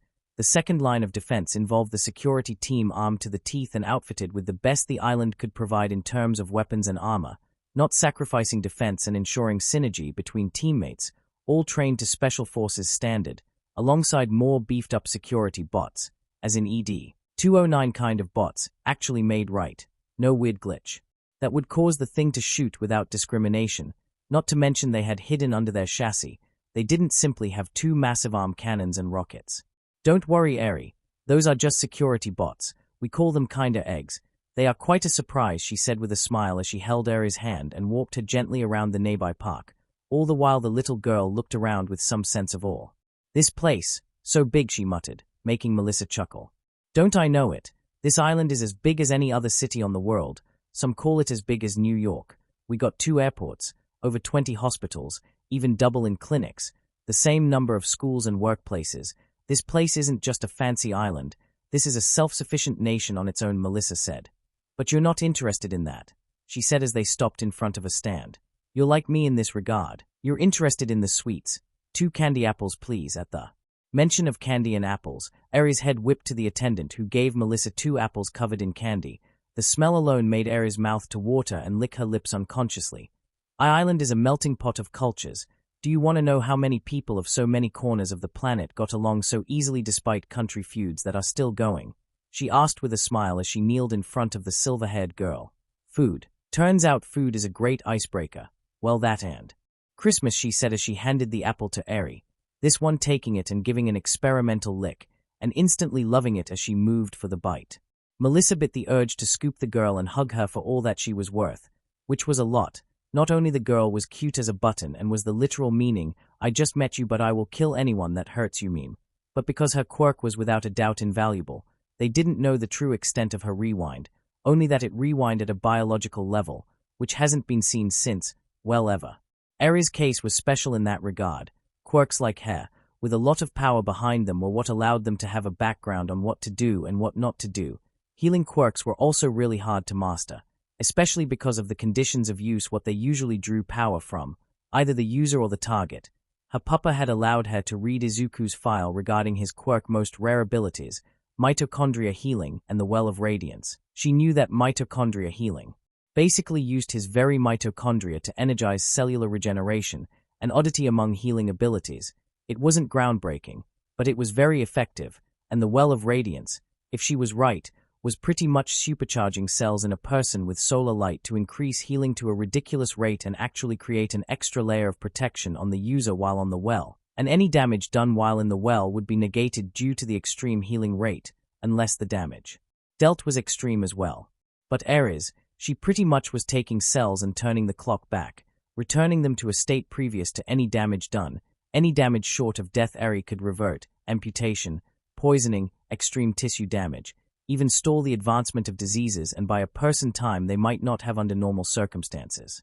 There was no other quirk in the world that could do that. Either your regeneration factor or healing depended on supercharging the cells to increase regeneration at the cost of something. Most of the time was the very person's own energy and nutrients, a small sacrifice some might argue, as nutrients can be recovered. Never before cellular regression has been seen, in any kind of thing. It could teach them a lot in terms how cells behave and when exposed to such stimuli, or as far as she understood, she knew about quirks and their general genetics, but the deeper groundwork was lost to her. Often she focused more on engineering works, ensuring that her gear would fit the user according to his specifications and recommendations she could add. This, of course, brought the nasty memory of Uncle Might and the horrible wound he had. Izuku's healing abilities, while impressive, could realistically not heal missing organs, and whatever done to him, she could see it. Her father could see it. Hell, she was sure Izuku did too. Whatever All For One did to her uncle that day had left a wound that refused to heal properly. Not ever Recovery Girl's prodigious healing quirk could heal it properly. It took 2 video game powers based on forces. Not even quirks could match to actually do some sort of dent on whatever was done to her uncle. But even that wasn't enough. She toyed with the idea of Eri's quirk being able to do the deed, to heal her uncle back to full strength, restore him back to how he was before. But something told her this might take some time. The void had enhanced an already powerful quirk. Without proper training, Eri's quirk might end up erasing her uncle before he could pass his quirk to someone else, and besides, something told her Uncle Might was ready to pass the torch. The world was changing, and for good or for ill, All Might could not remain forever the pillar of justice he had become. Someone would take his place, by power or deed. Uncle might know this, her papa knew this, and it pains her to admit it. But she and Izuku knew this. The world needed new champions to replace the old guard, lest it becomes complacent. Moreover, as she saw Eri slowly make her way towards some kids her age doing something on a sandbox, and actually inviting her in, she now understood more than ever her uncle's decision. After a while of watching Eri play, she decided to do things of her own, activating her watch. She began to work on it. Several projects of hers required some closer oversight. Physically they were complete, but coding-wise, they required fine-tuning. As she began to work on the coding, she decided there and there that one of her projects would be aimed to help Uncle Might. She might not be able to heal him, but she could make something that could protect him from greater harm. It was the least she could do for someone that inspired her father, and in turn, inspired her. So, are we cool? Yagi asked David. For his part, the American-born scientist sighed, but smiled at his old friend. Yes, we are cool, Yagi. I understand, David said, walking around his apartment and into his private workshop. There were some advantages from being one of the celebrities on the island. Having an extra room built in within the apartment was one of them. Are you sure? Yes, Yagi, I am sure, David assured, then sighed. Look, I am hurt that you hid this. Yes, I also understand why. I looked what happened to Nanomite and me. Yes, I understand the secrecy, he said, motioning Yagi to follow him, which the hero did. I am more irked of the fact you waited this long to tell me. Tell us, we could have done anything to help you. You know this, David stated, thinking of his quirk enhancer crown and what it could do for Yagi. Sit, David commanded the hero. Yagi just sat with some trepidation, not knowing what his friend was planning. Right now young Midoriya is running the physical aspects of hacks on the rest of the team. It is quite amazing and quite daunting, so when an All Might-size humanoid green rabbit is doing the talk as well, we got energy readings and bioscans as well. Readings I got saved to my personal server, he said, placing a sticky on Yagi's chest, one connected to a cable that led to David's. Why? His computer tower was glowing and pulsing? The Intrepid was able to record Izuku's energy readings. Suffice to say that once we started the readings, we ended his Quirk Expo and started with the physical to actually see where he stands, because the Intrepid nearly blew up when it identified solar light in actual quantum forces around us, happening at every second. That was just his solar light, David replied, tapping at his computer and seeing it bing after some seconds. And it seems some of that is in you too, alongside the emanations of energy we now associate with his juiced-up mitochondria abilities, David added, that made Yagi blink in some shock. I guess they would be there because he used his well of radiance on me 2 hours before we left for the airport, and he has been using his mitochondria healing and what he calls metabolism to heal and improve my immune system. His words, not mine, Yagi mentioned, seeing how his friend looked at the screen, then turn it up to him. It matches, he said suddenly, a diagram of his body shown, including wound, and 3 energies around the ghastly wound, one black, seemed to be rotting, trying to expand, while one yellow and one blue with tints of green surrounded it. As I suspected, David began. See the yellow and blue energies? Those are Izuku's. I dare say that they will remain there for some time. What I'm worried about is the black one. Look at that, he pointed at the black energy that seemed more like miasma and burned against the yellow energy. Whatever Awful One did to you that day was aimed more to cripple you and slowly weaken you. He must have known he could not win in a straight fight against you, and he despaired. This is why you have never healed properly. That is the reason, David added, bringing an image of Yagi's internal organs. Yagi noted that where his lung and stomach used to be, now seemed to be burned with that same black energy, and seemed to be eaten and burned away by the yellow and blue energies. See that? Maybe an organ transplant is out of the question now, but maybe in a year or so as you recover, David reasoned, making Yagi look at him oddly. In a year or so. David, you have a lot of faith in young Midoriya's powers, but we cannot depend on them as a crutch, he reasoned. I know, and we don't need to, by the looks of it. he said as he tapped at the keyboard, and this time a third diagram appeared, a swirl of the rainbow-like energies traveling around, what Yagi assumed were his veins and muscles. I assume this is one for all. Look how it interacts with the solar light and how it interacts back, he pointed out, much to Yagi's silent shock. He saw one for all actually feeding its energy to the solar light, and in turn, the solar light letting out what seemed tendrils from which one for all fed on. What surprised him more was how this was affecting the black miasma in his wound. It was being attacked, and attacked back, but it could not simply overwhelm what seemed to be the manifestation of quantum energies and a quirk that was over 200 years old and feeding and being fed by such quantum energy. It was receding, it was happening slowly, but it was happening. Essentially, he was healing.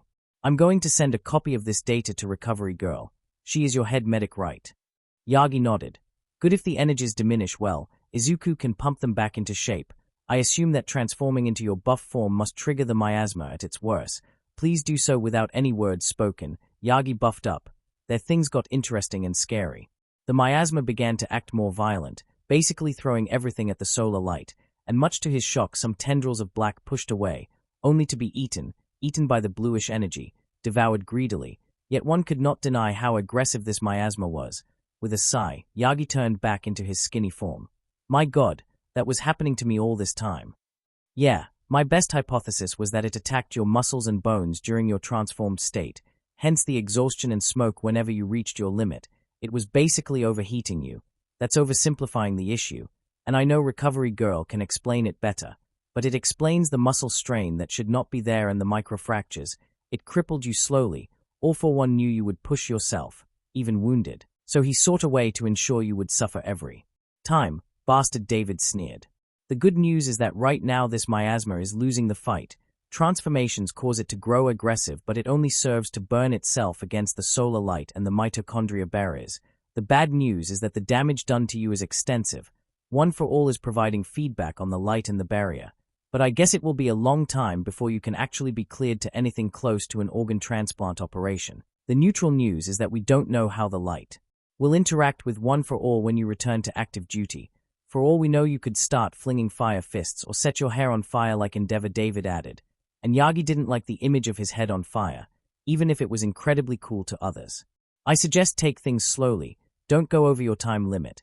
Even if you think you can squeeze it, we don't know how the energies, both good and bad, will react to the stress. So once you're done, retreat and rest. Do as you have been doing so far. A hero for a day, rest the next. There are many heroes that can help, David said, his gaze suddenly going soft. Please, Yagi, don't push yourself. Melissa is worried. So am I. Izuku might not show it, but he is worried as well. I know you want to pass the torch, but for our sakes, and one of the next torchbearers, don't go over your head. Rest, relax a little. You can't imagine what some peace of mind can do to the body, David said, placing a hand on Yagi's shoulder. For his part, the symbol of peace sighed, but nodded. He knew his friend meant well. He really did.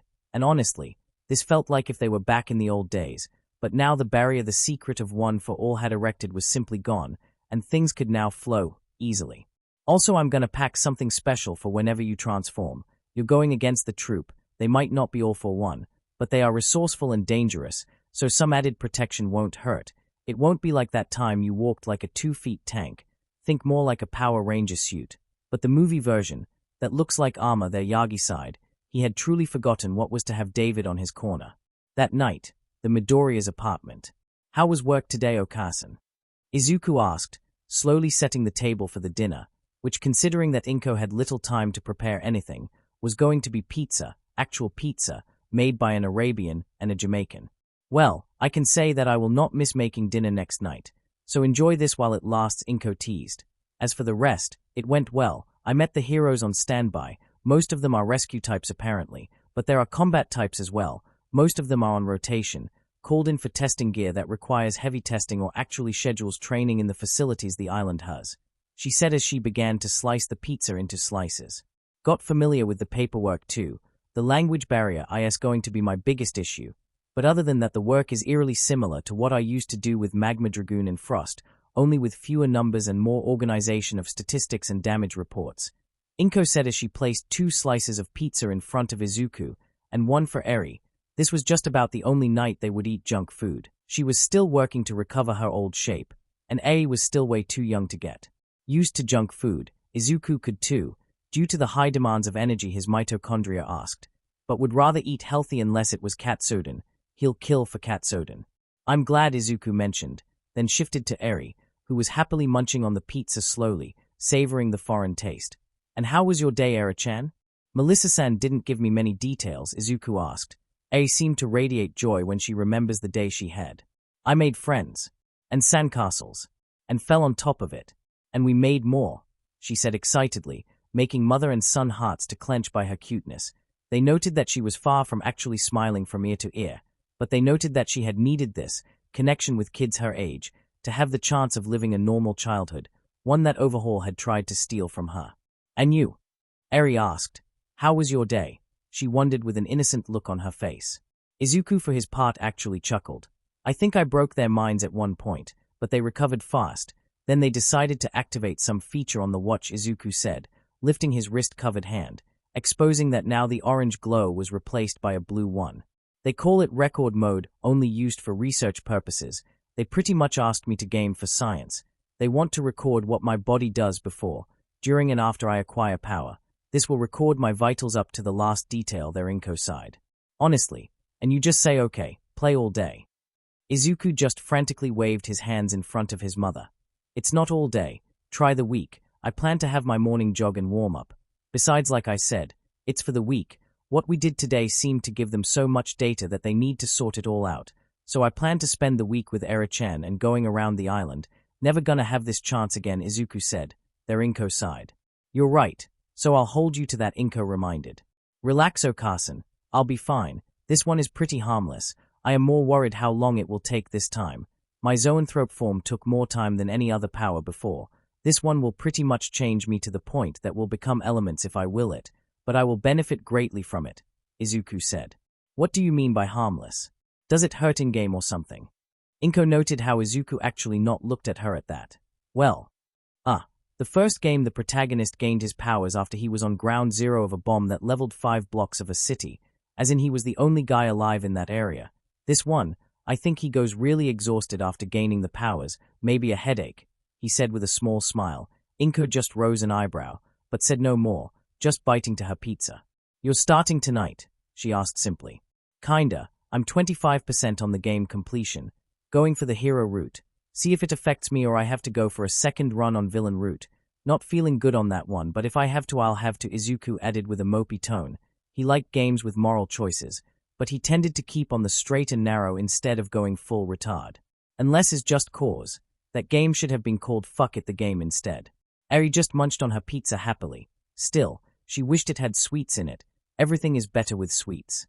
3 days later, unknown location, Japan. Scientists moved away. Most of them had annoyed looks on their faces, of course, hidden by their masks.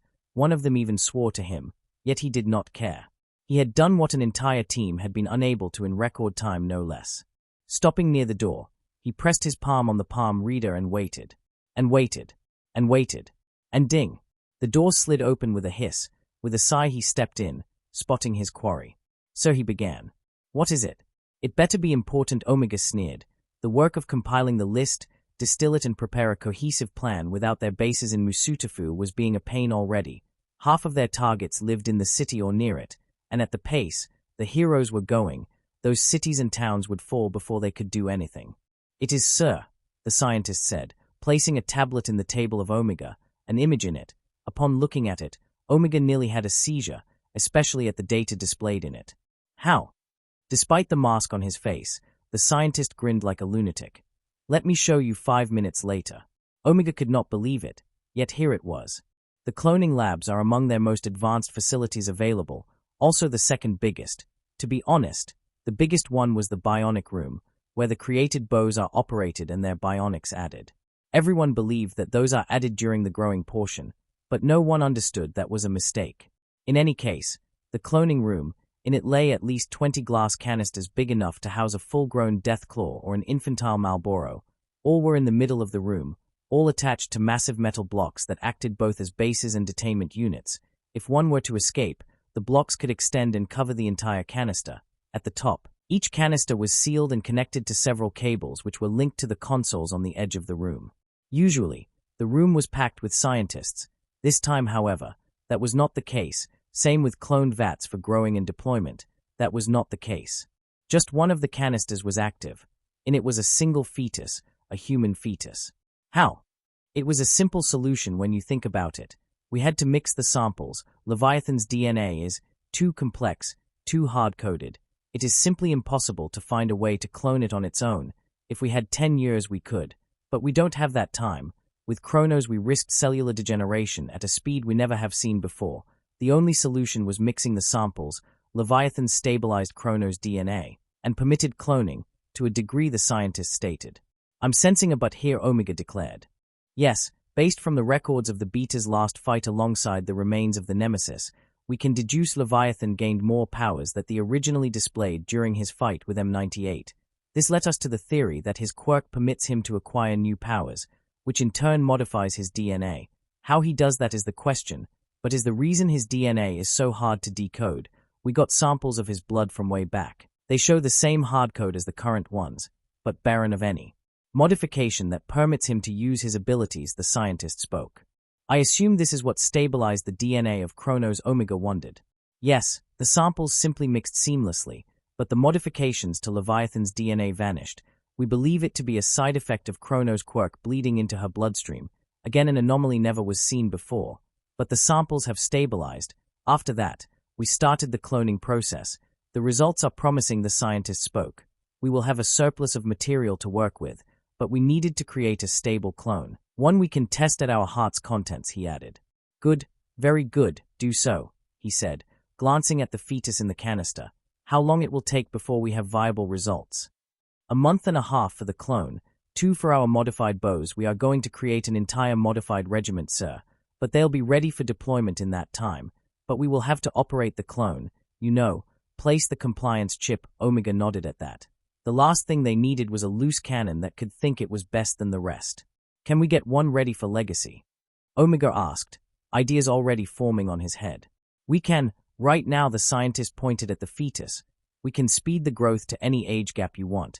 I would prefer to keep it in a teenage stage, to see how growth would develop its new powers, but to have for legacy, that means. Omega nodded. We are moving ahead of schedule, pains me to admit it, but Japan will be a loss to us if we don't do something.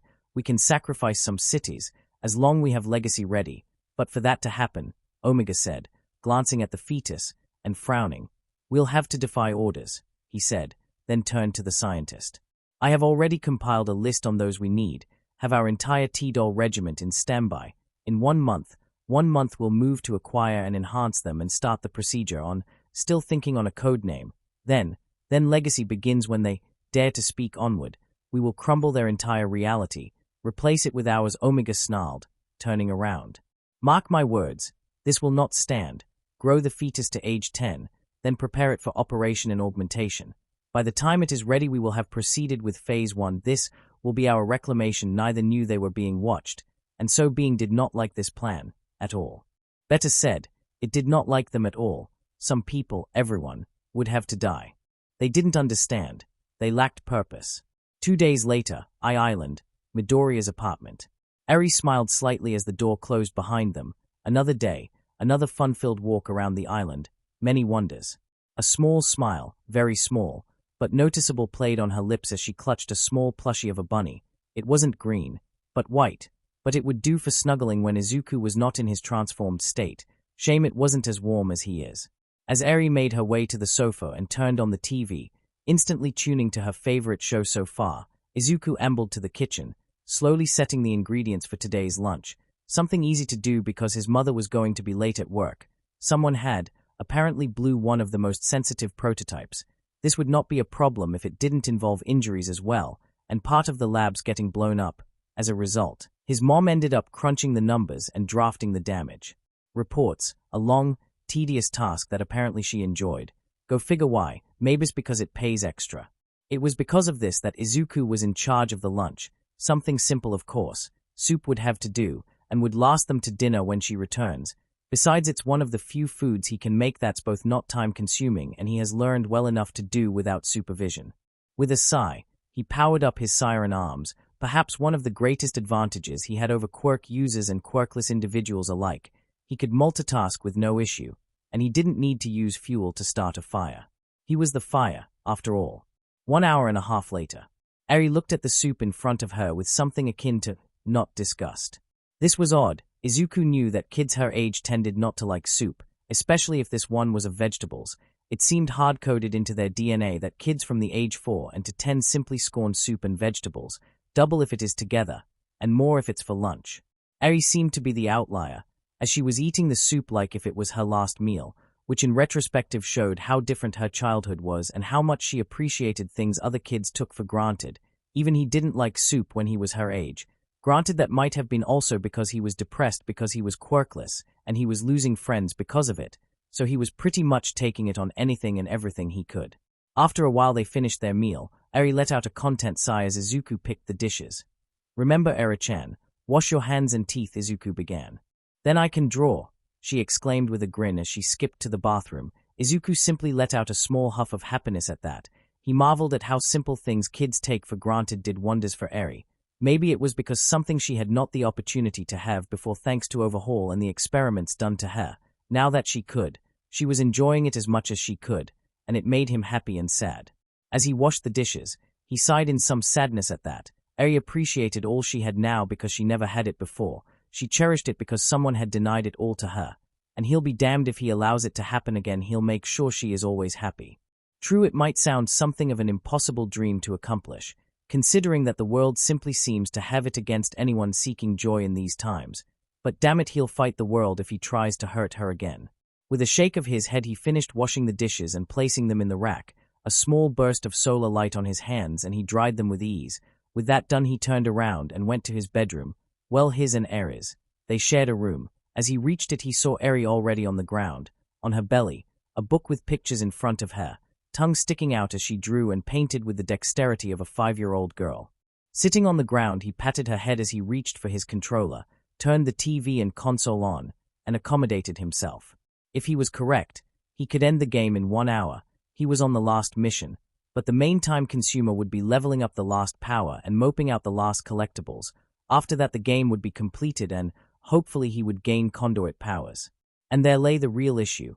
Either he would get the complete package like he did with the light, all of it, smoke, neon, video, concrete and the conduit power absorption, or he would get absorption alone, which would be useless, as the power itself absorbed conduit powers. Then again, unchained by the hardcode might be able to absorb other elemental powers. At this point, anything was possible. He wielded paracausal powers that alone could change things at the moment. Gazing at the shield watch, he sighed. It was recording, as usual, any activity regarding his quirk. He's pretty sure by this point scientists in charge of this must have a lot of data regarding his quirk. And honestly, after having a week to basically brainstorm, he had a lot of ideas regarding what he could do. For instance, he was going to upgrade several of his supers, since none were tied to game logic anymore, which meant that he could customize them the way he see fits, which meant he was going to go medieval with several of them. Some he would touch, some he would leave alone. The Well of Dawn, the Ward of Dawn and the Shadow Shot were perfect the way they were. The Nova Bomb could be toned down, to a certain degree, if he fired several barrages, instead of an overpowered shot. He'll have to test that. But the Slova would remain as it was that attack that simply meant I'm going to mess you up. He pretty much had so many ideas, so much to do, so much to test. He knew that many people were limited in this department due to the very nature of their quirks, and physics, and something called life, and laws and lack of imagination or drive. He has the time, he knew what he wanted, and how to reach it. All he had to do was work for it. And so he played, for the next hour and a half. That extra time was because Eri kept showing him what she had drawn and painted, and Izuku, being Izuku, didn't have the heart to tell her stop. Besides, he could pause the game. There was one reason most of his games were single player, if they had multiplayer or online options, to make sure he has the time for it. Eventually, he finally completed the last objective on the game. He had already beaten Augustine. The only thing left after that was mop up, clearing districts, and getting the blast shard to upgrade his last power, concrete, which he did. There he felt his quirk activate, and instantly felt heavy. The distinct feel of ants crawling inside him was present, but so did a heaviness that was new to him. So he set the controller down and lay on his back on the floor, all while he let his quirk work whatever it did to him to a genetic level. He didn't know how long he was on his back. It felt like forever. He felt numb, weird, heavy. His mind felt it should be doing something, feeling something else. It was there he realized that he should be reliving the memories of the original owners of the powers he now had, but because they didn't exist per se, that could not happen, so he felt odd in that department. "Eri-chan," Izuku called. The little girl looked from her drawing, seeing with some shock how Izuku's skin seemed to exude all sorts of strange thing. "Why is your skin smoking?" she asked. "Part of the powers. How long have I been here?" "Kinda lost time," Izuku admitted. "I actually looked as lost as Izuku in that regard." "Don't know," she admitted. Izuku closed his eyes in what seemed to be contemplation, or utter shame on himself. "Yeah, once I recover I'm teaching you about time, as in how to read time," he said, now his skin oozing out greenish energy. "I know how to read a clock," Eri defended herself. "No, you don't, I do. The big hand says how many seconds are left for the smaller hand to move, and the one that always move is the one to trust." Izuku now was looking at the ceiling in utter, being done with life apparently. "Eri-chan, stop trolling me. What's trolling?" Izuku contemplated that question a lot. Eventually he came with an answer. "I'll tell you when you're older." Half an hour later, Eri looked up at her finished picture. The colors were off the lines and crudely drawn because, of course, it was a 5-year-old girl just drew that, with crayons way bigger for her hands. With a satisfied huff, she stood up, paper in hand, then turned and promptly plopped herself on Izuku's chest, making him huff in pain at the sudden intrusion, and brought her picture to his face. "What do you think?" she asked with a hopeful look. "We need to get you crayons to your age. Those were too big and it shows," Izuku said. "But honestly pretty good. Now why you decided to land on my chest?" Izuku asked, still locked in place. "I'm bored and you still are getting your new power," she whined. "Why? It has never taken this long." "I don't know. Maybe as I add more it takes more time for my body to adapt," Izuku reasoned. "My zoanthrope form took a long time.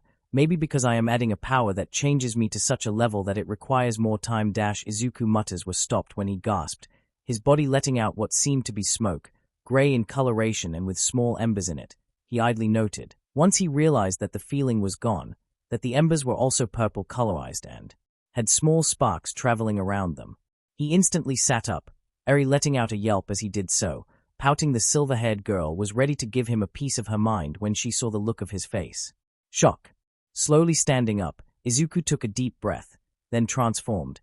Instantly he and Eri saw changes in the transformation and the form itself. For once, as Eri remembers, there was never smoke involved in the transformation.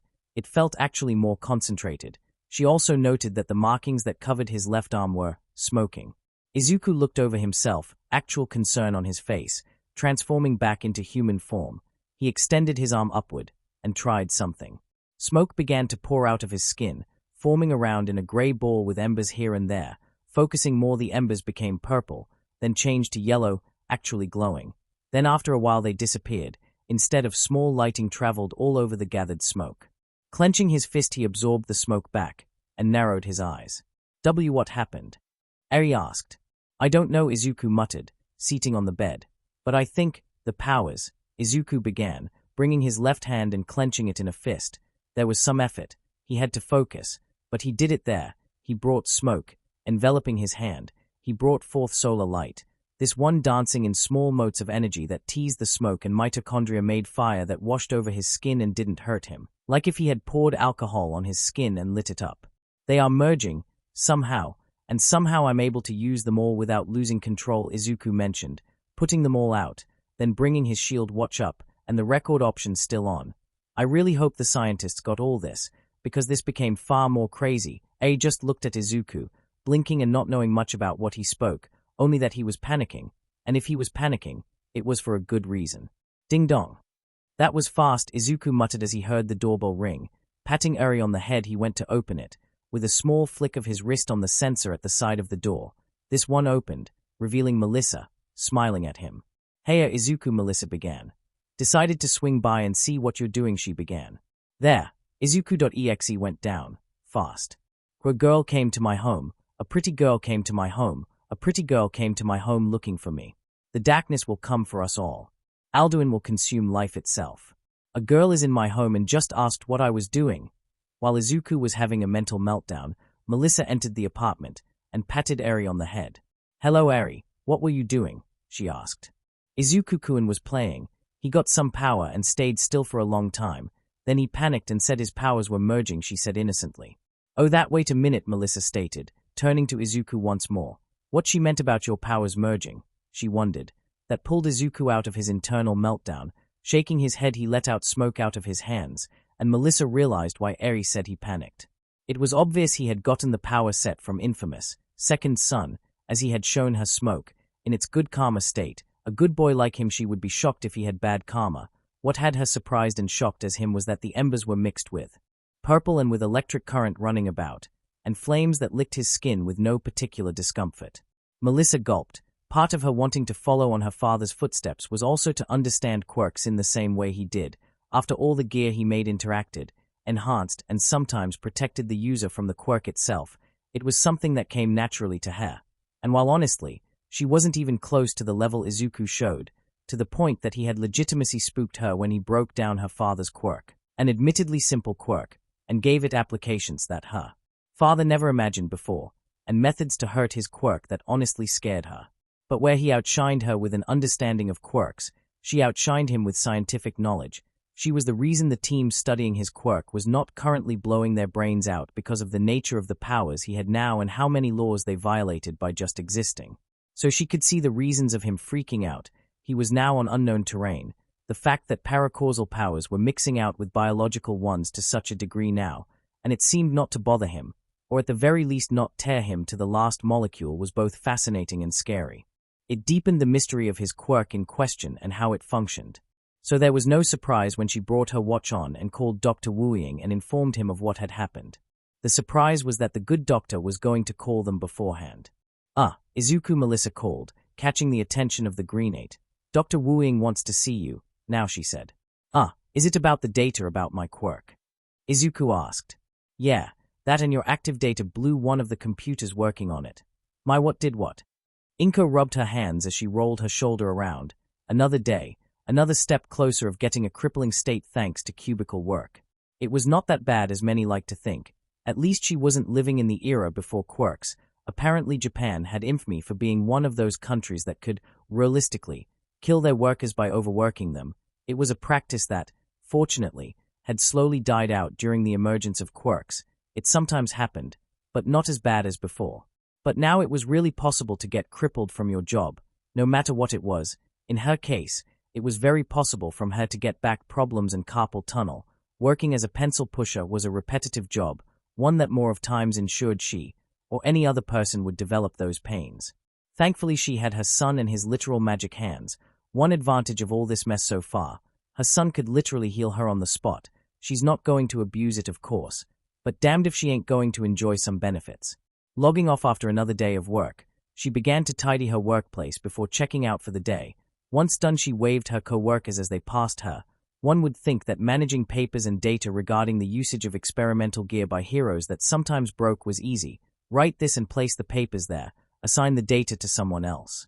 Whoever assumes that is a damned idiot. Inko's job included more the financial management of the tests and repairs, as everything tested by the heroes in Island is highly experimental, and on a budget. True, the budget was on the like she had never seen before, but still on a budget. As a result, she had to ensure that they never go over it. With a sigh, she made her way out of her office. It still surprised her how fast she adapted to her new job. Considering that most jobs tended now to have some relation with heroes, no one came to the realization that managing budgets was a far more necessary skill than any quirk know. Once out of the offices, she breathed some fresh air, then her left wrist vibrated. With a small groan she lifted it and showed that the shield watch was the reason. With a small sigh she activated it and saw on the holographic display that she had a message of her son. Opening it up, she saw. It was text, not a voicemail. Sorry, Okasan, but me and Era-chan had to make it to the labs. Kinda broke a computer with my new powers and the scientists in charge want to talk about it. Made vegetable soup. Just warm it and I'll be ready. Just save some for Era-chan. She wants seconds. Love, Izuku, Inko parroted, rolling her eyes good-naturedly. With a small smile, Inko began to make her way back to her home. Slowly, like if she was a tourist, she looked around, gazing on the many buildings and stores around her. Clothing, food, electronics. Island was basically a floating city with its own ecosystem and currency. Reason why many people wanted to live there, but very, very few could. The island had some strict guidelines that had to be followed. Her family were the exception due to the troop attacking them. Looking around, she spotted something nice, a sweater that looked comfy. But the price tag was anything but comfortable. Then she saw him. She saw Hisoshi. She saw her husband. With a kid, a little girl that looked like him, with horns and scales, and he looked at her direction and froze. Just like her. Shigaraki Tomura scratched his neck slowly, eyes narrowed. Usually he did this when he was stressed, which happened when things didn't go his way. It rarely occurred, unless he went online and played with some Sweden team that shared one mind while he was paired with randoms. But it occurred. But this was different, a different kind of stress. He was staring at his computer screen, and he was angry, and somewhat impressed with the troop. On one hand, they mass-produced creatures similar to the Nomus the Good Doctor makes, and even had more than one version of each, ensuring that they have replacements, while Nomus were pretty much handcrafted with care. If he was honest, it was like the making of a clock. On one hand, you have the high-quality, handcrafted but extensive work a single clock made in Sweden can undertake, and then you have cheap, much easy to mass-produce clocks made in a factory somewhere in the world, low on quality, but they get the work done, and there is always a replacement ready. Shigaraki was also not stupid. He knew that without Sensei the creation of a Nomu was a pain in the ass, so he knew that the troop must have some way to mass-produce their creatures, a factory or some compound that makes the procedure easy. The reason he was angry was that he finally recognized one of the creatures the troop made, and it led him to a rabbit hole once he put the dots together. Somehow, the troop made video game monsters real, which brought the very uncomfortable question, did they also develop the elements of those creatures to become what they are? Did they make a virus? The single idea brought a chill down his spine. He had played Resident Evil. Hell, he had brought it once as a subject to Sensei when they were discussing something about the differences of media from today to 200 years ago. He had admitted that actually creating such a thing was highly irresponsible, a virus that creates zombies as an after effect. Yeah, bad, really bad. And this comes from the guy who steals quirks and has a long list of death enemies as long as Japan, so if he says is bad, then it's bad. As a result, he commanded, Kurogiri to make a portal to the doctor's lab. He had been working on the head of Honda. He didn't even knew how he was going to get information of a head. He does get information, but usually he is not present when that occurs. But this time he has to be there. He needs to be there. He needs to know. He needs to prepare. As he stepped into the portal and into the labs, he immediately noticed that Sensei was there as well. Not much of a surprise considering that even after 5 years, the injuries that he received from his fight with All Might had not healed properly, despite appearance stating otherwise. Sensei, Dr. Shigaraki hissed as he made his way where his sensei and the doctor were, and instantly saw a brain in a jar and submerged in liquid, hooked to several metal rods, each sparking and tied with cables that were actually tied to the massive computer the doctor used for his projects. Tomura-kun, this is a surprise, All for One spoke. Yeah, but considering what we learned, it's better I also learn and prepare as possible, Shigaraki spoke, narrowing his eyes as he stared at the brain in question. Is that Honda's? Yeah, quite a boon you brought me that night, Tomura-kun. We have learned some disturbing things of Honda's brain, the doctor spoke. Shigaraki gazed at the brain, eyes narrowed, then scoffed. Stop the theatrics, Doc. You are the mad scientist, not a thespian, he spoke, only to see the doctor roll his eyes. Everyone's a critic, but to the point. It is disturbing because of the amount of information, incriminating information we found in the boy's brain, the doctor spoke. How bad? Shigaraki asked. Bad enough that the very military would stage a purge on their highest ranks just to weed a single rat that compromised 3 divisions. Politically speaking, 2 political parties are fully compromised and in cahoots with the troop, supplying resources and manpower, while at the same time denying hero presence in their cities of influence. Bad enough that Japan would deploy every single soldier, law enforcer, and hero, including heroes in training to repel an invasion that has been planned for the last 10 years, All for One stated. I am impressed in the level of secrecy. They are taking their sweet time, knowing that at later stages, anything but scorched earth policies enacted by the heroes would stop them, but at a heavy cost, the symbol of evil spoke. No wonder they want the Midoriyas dead. This goes beyond a single operation being uncovered. They blow the lid, everything they have been working for the past 10 years goes to hell, and who knows how far the damage goes. It could go beyond the borders of Japan. Imagine. A single family bringing about the destruction of their carefully crafted plans by just speaking. He smirked at that, savoring the fact that the troop was afraid, really afraid of a single family. Yeah, well, that's all fine and dandy, But what else did this idiot had in his brain besides enough blackmail to have a general bend over and present his ass to be fucked with? Shigaraki crassly asked. Maps, plans, caches of weapons and technology they had hidden, even 3 bank accounts, with sizable amounts of cash, the doctor said. Just one account is enough to finance my projects for 50 more years, provided there is no stock market crash.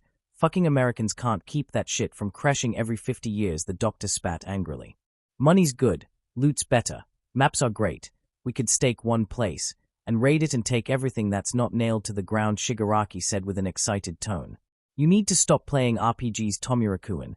They are teaching you bad habits, all for one stated. Shigaraki and the doctor looked at one another after that. 1. You're the one to talk. You literally steal superpowers nailed to the DNA of people and leave them frothing at the mouth. 2nd, I decay everything I touch and leave a mess and wear the hands of my familiars and people I killed. 3rd, the doctor here makes super-powered zombies in an underground lab below a hospital and likes not to be touched, so Shigaraki sassed, turning to his sensei. We are dealing with an organization of nut jobs that made video game monsters. Let me put this in perspective. Monsters that make the Nomus here look like American schoolyard bullies and should not exist at all. They made them, Shigaraki began. Also have robot assassins that can curb stomp most B-rated heroes and bellow. Add to add, they are international and don't give a fuck about anything. They would kill everyone in the most horrible way possible and watch it while drinking cheap soda. Because that's how many fucks they give about, Shigaraki added. And let's not forget the kid that is actually murdering those said monsters and robot assassins whenever he crosses them, and I'm pretty sure is a creature that clawed his way out of a black hole because he spooked you all. For one, actually looked back at his student. An impressive feat considering he had no eyes to look to begin with. I saw you flinch when he appeared. Whatever that kid is, he's dangerous. You know this, and if you know this I cannot ignore it. He is no NPC. He's like that secret boss that you can ignore, but when you find it, it just chews you up, spits you up and stomps you, Shigaraki snarled. I will not make that mistake. I will not come unprepared to a fight against All Might if he has that on his corner. That brat, Izuku Midoriya, he is full of hope. I hate him alone because of it. But I will not ignore his power, Shigaraki snarled. And if we are to win this, if we have to take everything the troop has and make it our own, so be it. My League of Villains will stand victorious because we were ready, he snapped. For a minute everyone was silent, the sound of the computers and equipment being the only source of sound. Then All For One chuckled, placing his hand on Shigaraki's shoulder. You can't imagine how proud I am now of you. The doctor looked like shocked Pikachu at that admission. It was a long time ago, long before I faced Nanomite. I encounter a man, old, 50 years old give or take. He knew of me. I had gotten sloppy with my dealings, so it was not hard for him to find me. Also I got cocky, thought I can kill this man. I launched a punch at him, enough to flatten a bus in movement. He actually headbutted my fist, and the next thing I know is that I am flying towards a cliff, clutching my stomach in pain. All For One stated. His name was Ryu Midoriya. His quirk allowed him to manipulate energies of all kind, and he used that quirk to enhance himself. Aside from my fight with All Might, that was my hardest fight yet. Of course I inflicted wounds on him, but nothing like the one he did on me. Knowing he was fighting a losing battle, he actually went nuclear, not a metaphor for anger. In every aspect of the word, he became a living nuclear bomb. I escaped the blast, or so I believed, when I came here, the doctor said. To me I was missing my back, and everything in it. Skin, muscles. I had a hole burned in my entire back, and I spent the next 5 years using all my healing quirks just to remain alive, All For One confessed. So I am proud you are not taking this enemy as lightly as I once did. The consequences can be dire, he stated. Shigaraki looked at his sensei with admiration and what seemed apprehension. To survive a nuclear explosion, there was no one that could claim that. Well, there was that guy that survived both Hiroshima and Nagasaki, but that was long, long ago. So, what do you plan? Tomura-kun. All For One asked his protege. Shigaraki considered the question, then looked at the doctor. Doc, do you have any idea how those things are made? Because if you say it's a virus, I'm decaying the shit out of every troop base. I'm not starting the fucking zombie apocalypse, he snapped. Actually is not, and at the same time it is, the doctor exclaimed. I have several samples of the creatures killed by Midoriya-san. He looks familiar to me, the doctor must. All share human DNA. The same DNA sequence, wonderful, clones, Shigaraki hissed. Yes, to an extent, the Alikas have male DNA sequences, while the GOLEMs have female. The Nemesis have different DNA, but human and male, which leads me to believe they have several stocks of the same DNA, specifically aimed to the creation of the creature in question. What interests me is the modification they undergo, the doctor said with a grin. You see, everything we are now, to a physical level, is thanks to our DNA, and is a blueprint of how we must be built. Change one thing, and the construction changes. Take the lickers for example. The human genome is still being mapped, thanks to quirks causing several changes in the human genome. As a result, no sequence is the same as the other, even more so than before, but on quirkless individuals, without mutations in them. And the human genome before quirks was fully mapped, the doctor began. All it takes are some tweaks here and there, and voila, you have just created a licker, a natural-born one. Shigaraki blinked at that. You're telling me they don't clone them just like that, they actually grow them from the womb, or a tank, like baby lickers? The doctor nodded. And they, I assume, fast grow them, pump them full of chemicals, then when they are big enough, they jam all the cybernetics to control them, right? The doctor nodded again. And this is repeated on every instance of these creatures, on a different scale. Again the doctor nodded. The question here is what they used for the modification. How fast could you create nomus with bodies that can take your work, instead of intensive modification? The doctor considered the question. I could shave, 3 months at most. The most demanding process is the indoctrination. Modifying a corpse for our work is not hard, not easy, but I have streamlined the process, but it is long, and the incubation period, depending on the nomu class, is the longest period. With what I learned of the syringe, I can ensure a more smooth addition of quirks, and for what you're suggesting, yeah, the doctor's eyes light up in realization. It would allow me to speed up my high ends, even improve them far above their usual parameters. Then is settled, Shigaraki said. First we find a base to attack, one that has what we want. I assume you can do the same you did with Honda here if you have the heads of the scientists in charge. The doctor nodded. But for us to attack, we would need a raid party, and as powerful nomus they are not exactly raid party material. Great. Shigaraki hissed in slight annoyance. Sensei, I need your blessing. All for One looked at his protege. I know you wanted to show the League alongside All Might's corpse, but that plan went the saw level already. Allow me to form the League already, not a league of mooks and fodder, a league of elites. We gather them, we take the troops' shit, we make it our own, we break it for our uses, and when the time is right, we break society in two. Shigaraki said with a grin that was filled with bloodlust. All for One smiled. The plan needed some ironing, but honestly, it was a good plan, better than before. Honestly, he had to remind himself to thank Izuku Midoriya for igniting his disciple desire to improve himself. He knew Shigaraki had potential, and now it was showing. He is a lot of things: criminal, mastermind, a monster, and a revolutionary. A liar is not one of them. He is proud of Shigaraki right now. That night, Island. Izuku rubbed his forehead with his right hand. With his left one he held Eri's own, while Melissa walked at his side, looking at him with a slightly concerned look. There were reasons for it, of course. Dr. Wu-Ying had called him to discuss the findings regarding how his quirk operated. It was both enlightening and frightening. The moment his quirk had begun adding his new powers, the amount of data had overloaded one of the computers that was registering and sorting the info, causing it to burn, like it caused it to actually catch fire. The other computers had fared better because of this, as most of the bulk of the data was sent to that computer, and while the other computers were able to gather the data sent, compared to the one that burned, they got off scot-free. Thanks to this, the doctor was able to see the results of how his quirk worked. In simple terms, he learned as he played. In longer terms, it went like this. As he played a game, his brain and nervous system would instantly begin working, and everything he did in-game was being stored for use in his long-term memory. And once the game was finished, his quirk would start the modification in his DNA and genes, allowing its activation. It explained why he was so adept at handling his powers at the beginning. True, he was taking from he had learned, and then expanding from it. And since the powers he acquired were not bound by their original rules, they could be used in ways they could not be used before. The Hammer of Sol being used as a pure melee weapon and dual-wielding it.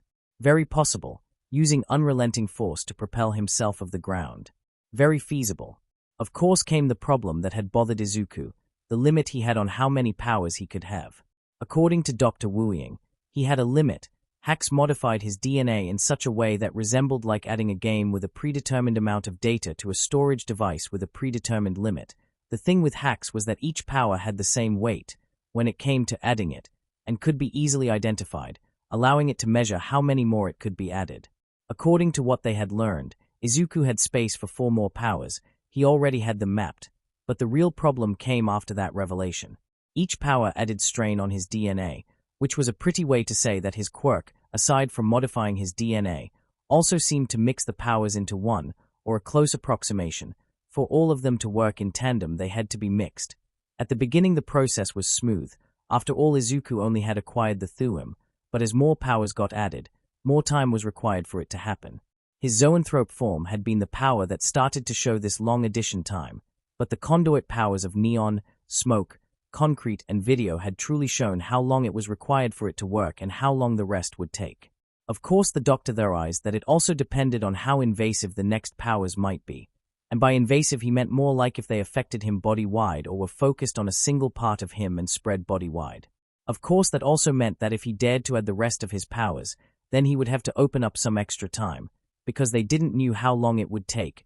Zoanthrope form took 5 minutes, conduit powers took over half an hour. Who knew how long the next one would take, or how long the last one would ever take? As they made their way into the Midoriya's apartment, Melissa was on her own world. So, this is why Uncle Might trusted him with his secret. God, I still can't believe he has been fighting with such a wound. Eyes narrowed, Melissa sank further on her thoughts. What to do? Uncle is fighting right now and I don't know what to do. To wait a minute. That's it. Izuku. Melissa began catching the attention of the Greenate. Can I ask you something? She asked. Sure, Izuku said. Then Melissa pursed her lips, then narrowed her eyes in determination. Izuku, how you handled Uncle Might's secret? Izuku remained silent, looking at Melissa, all the while Eri looked at the duo with some concern at the silence. Once they reached the Midoriya's apartment, Izuku opened the door. Seeing his mother inside, he ushered Eri inside. I'll be back, Eri-chan. Have to talk teenage things with Melissa-san. Eri nodded, albeit with a pout as she walked to Inko, who was on the couch, watching TV with a somewhat lost look, one that got more lively once Eri sat on her lap. Once that happened, the door closed, and Izuku looked at Melissa, then nodded. With a sigh she led him away. It would be 3 minutes until they would reach the destination she wanted to reach, the roof. Once there, Melissa leaned to a wall, crossed her arms and waited for the answer of what she had asked. How can I begin? Izuku questioned himself. I was 4 when I saw All Might's debut video. It pretty much solidified what I wanted to be. A hero that could inspire others with his presence alone and reassure others with a smile. Don't worry, I am here. Everything will be fine, Izuku whispered. So, how I handled seeing him deflate before my eyes, just to comfort me and get me out of my depression, because I was thinking all I was doing wasn't enough, that I was bringing only more pain. There, Izuku chuckled. That made Melissa raise an eyebrow. Honestly, it made him more of a hero to me in that moment. That confession made Melissa actually blink in surprise. Imagine, your greatest hero uncovers his greatest weakness, so you can feel better, Izuku said. More of it. He told me how it had happened. Honestly, hearing that, it made him more more human, made me realize that everyone has their dark moment, and despite everything done to him, he still powered onward. Honestly, it was humbling, Izuku confessed. So, once he told me about One for All, I realized why it all had happened. He had been alone, and he knew this too. Had he had someone at his side during his fight against the Kappa, things might have turned different. Yes, I do realize that fighting a Quirk stealer with quirks might be a bad idea, and the unique properties of One for All made All Might and any other user the only people capable of engaging in full frontal assaults, but you just want to help. In any way you can, Melissa ended the sentence. You reacted the way I did, presented with logic, and with my history with Uncle Might, I wanted to help, but then I realized, how? Melissa asked. Yeah, I won several competitions and I'm pretty much living to the family name, and by God, I got like 3 projects that can change the face of heroics, and I pretty much made this, she said, pointing at her watch, which everyone's using my shit, and I don't know how to help my uncle. The man who saw me grow and I look up as much as my own dad, she exclaimed angrily. And this makes me angry. I'm angry. I want a bent. Let's play Mortal Kombat and let me rip your damned spine. Maybe later, Izuku muttered, idly noting that Melissa might help him. Look, I get it. Somewhat. I wanted to pretty much use my Well of Dawn and mitochondria healing 24/7 on All Might so he could heal. Hell, I assumed that was the initial reason he was there in the first place. But no, he was there so I could end up helping his successor, Izuku said. And another thing. Melissa hissed. This successor talk, it has me angry, bothered, scared, nervous, she admitted. I get it, Uncle doesn't want to see what happened to him happen to someone else, but how can one help when he's pretty much gonna train someone to be as strong as him, she admitted. I don't know, I'm afraid Uncle gonna end up irrelevant, forgotten, or worse, and his successor gonna end up the same way. And there would be no way to stop it, she hissed, clenching her fists in anger. Look, before my quirk came about, I was pretty much the outcast, because of my being quirkless and all that, and I still wanted to help, even if it was in a small way, Izuku said, approaching Melissa and placing a hand on her shoulder. And I get it, how can I help someone who will get a super strong quirk? What can I offer? He said, seeing beginnings of tears forming on the corner of Melissa's eyes. Then, I realized that we can help, by being ourselves. Melissa looked up at Izuku after that. By being there, he said, one day we'll be the ones on the front lines, doing the job, helping, doing what we dreamed, and ensuring that whoever ends up with One for All doesn't end up alone, like All Might. Izuku said.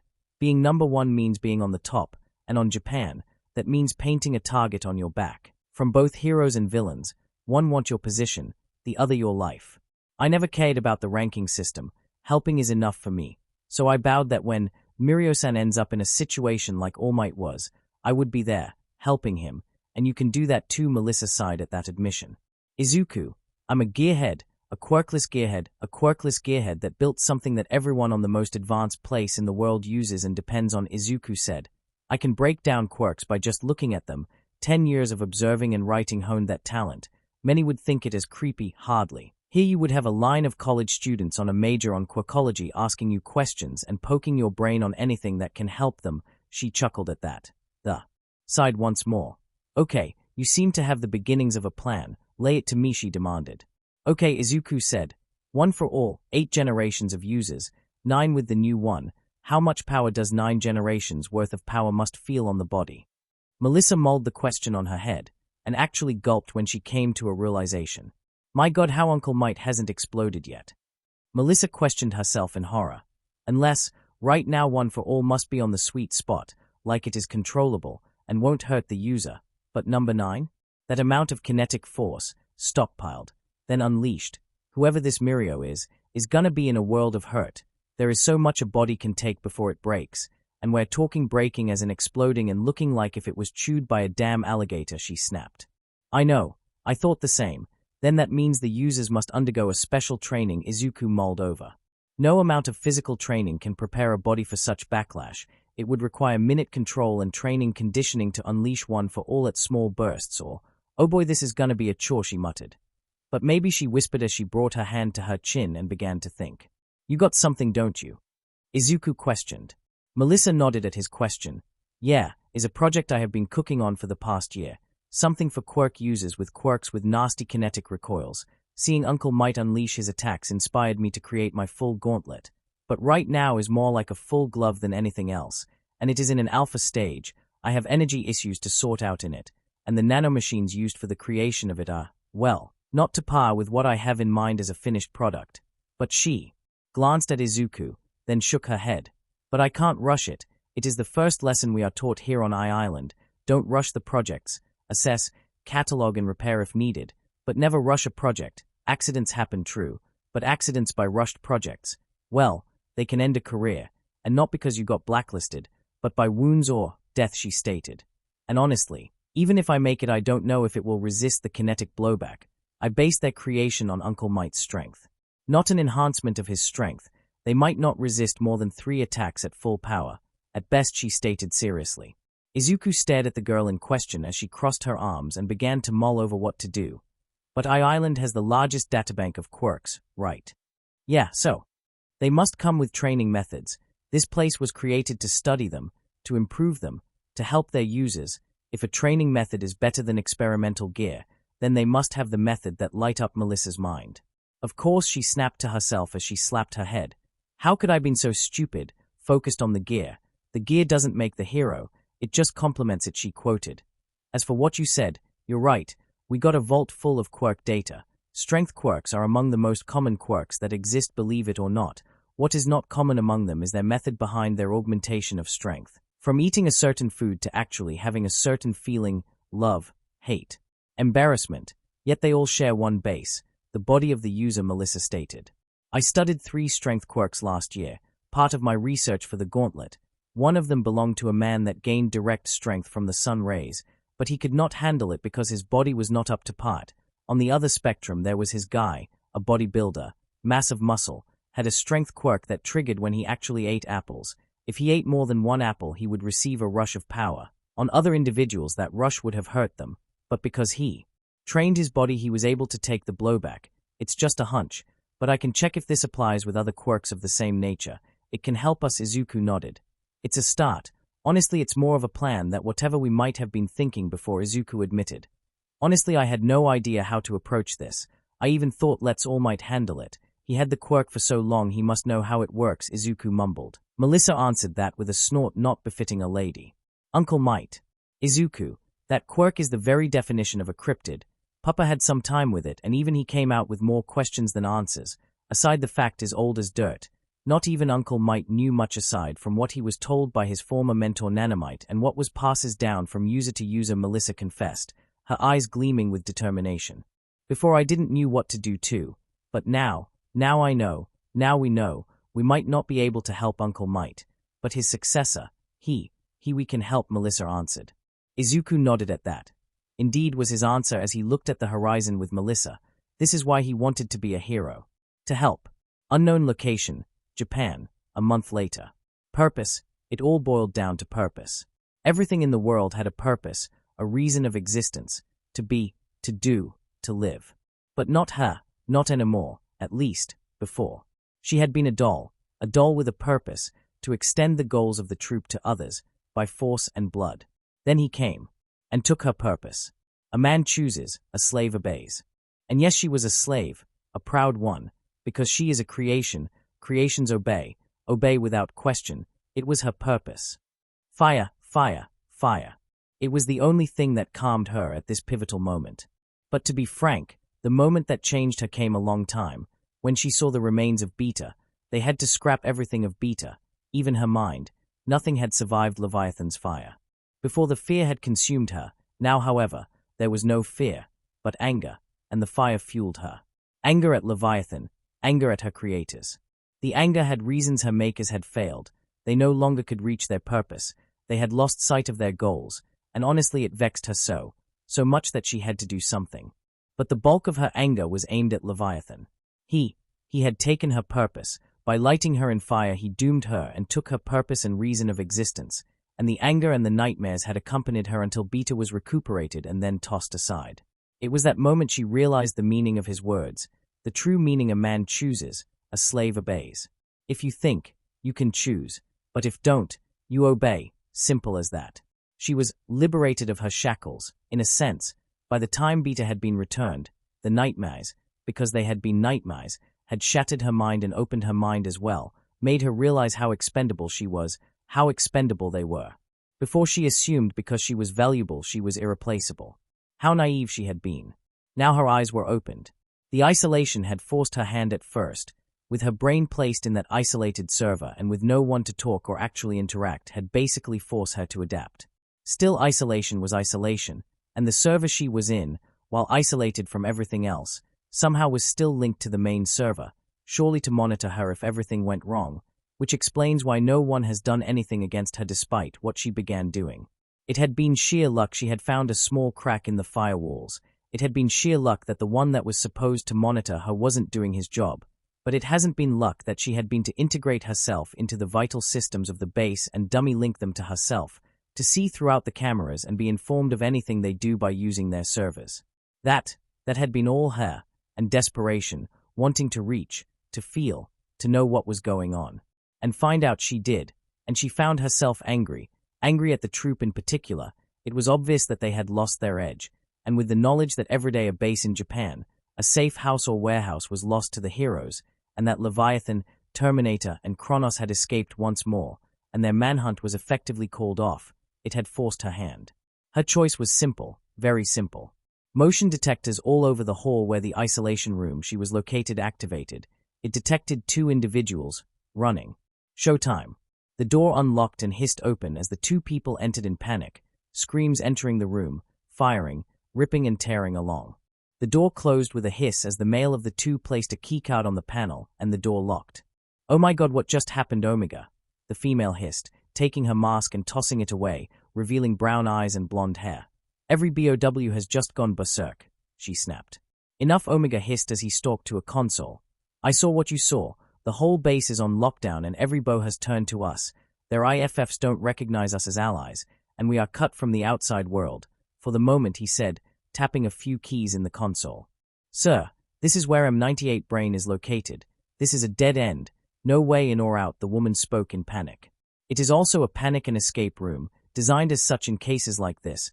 Right now the door has been reinforced with 3 more doors and the vents have been blocked.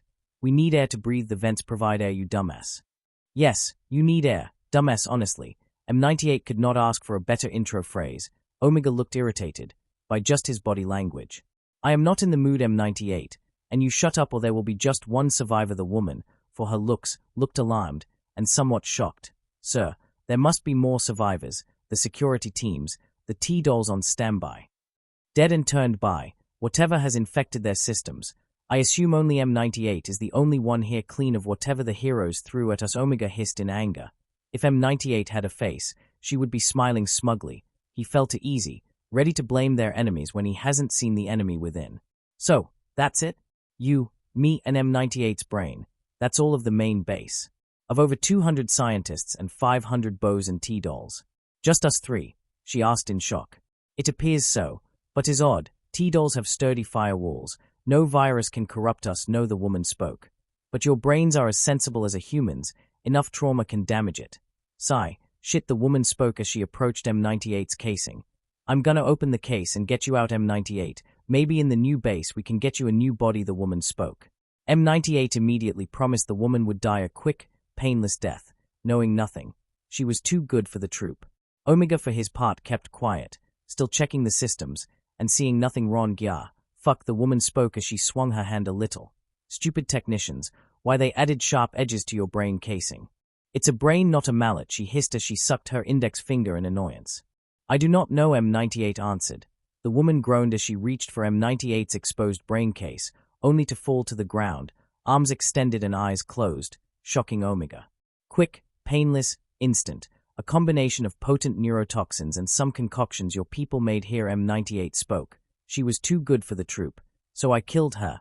Quick, painless, also adding euphoria to her end. She felt joy in her last moment. I call it Joker venom. You'll die." With a smile, Omega looked down, seeing that indeed, his companion had died with a smile on her face. "You, how?" he asked.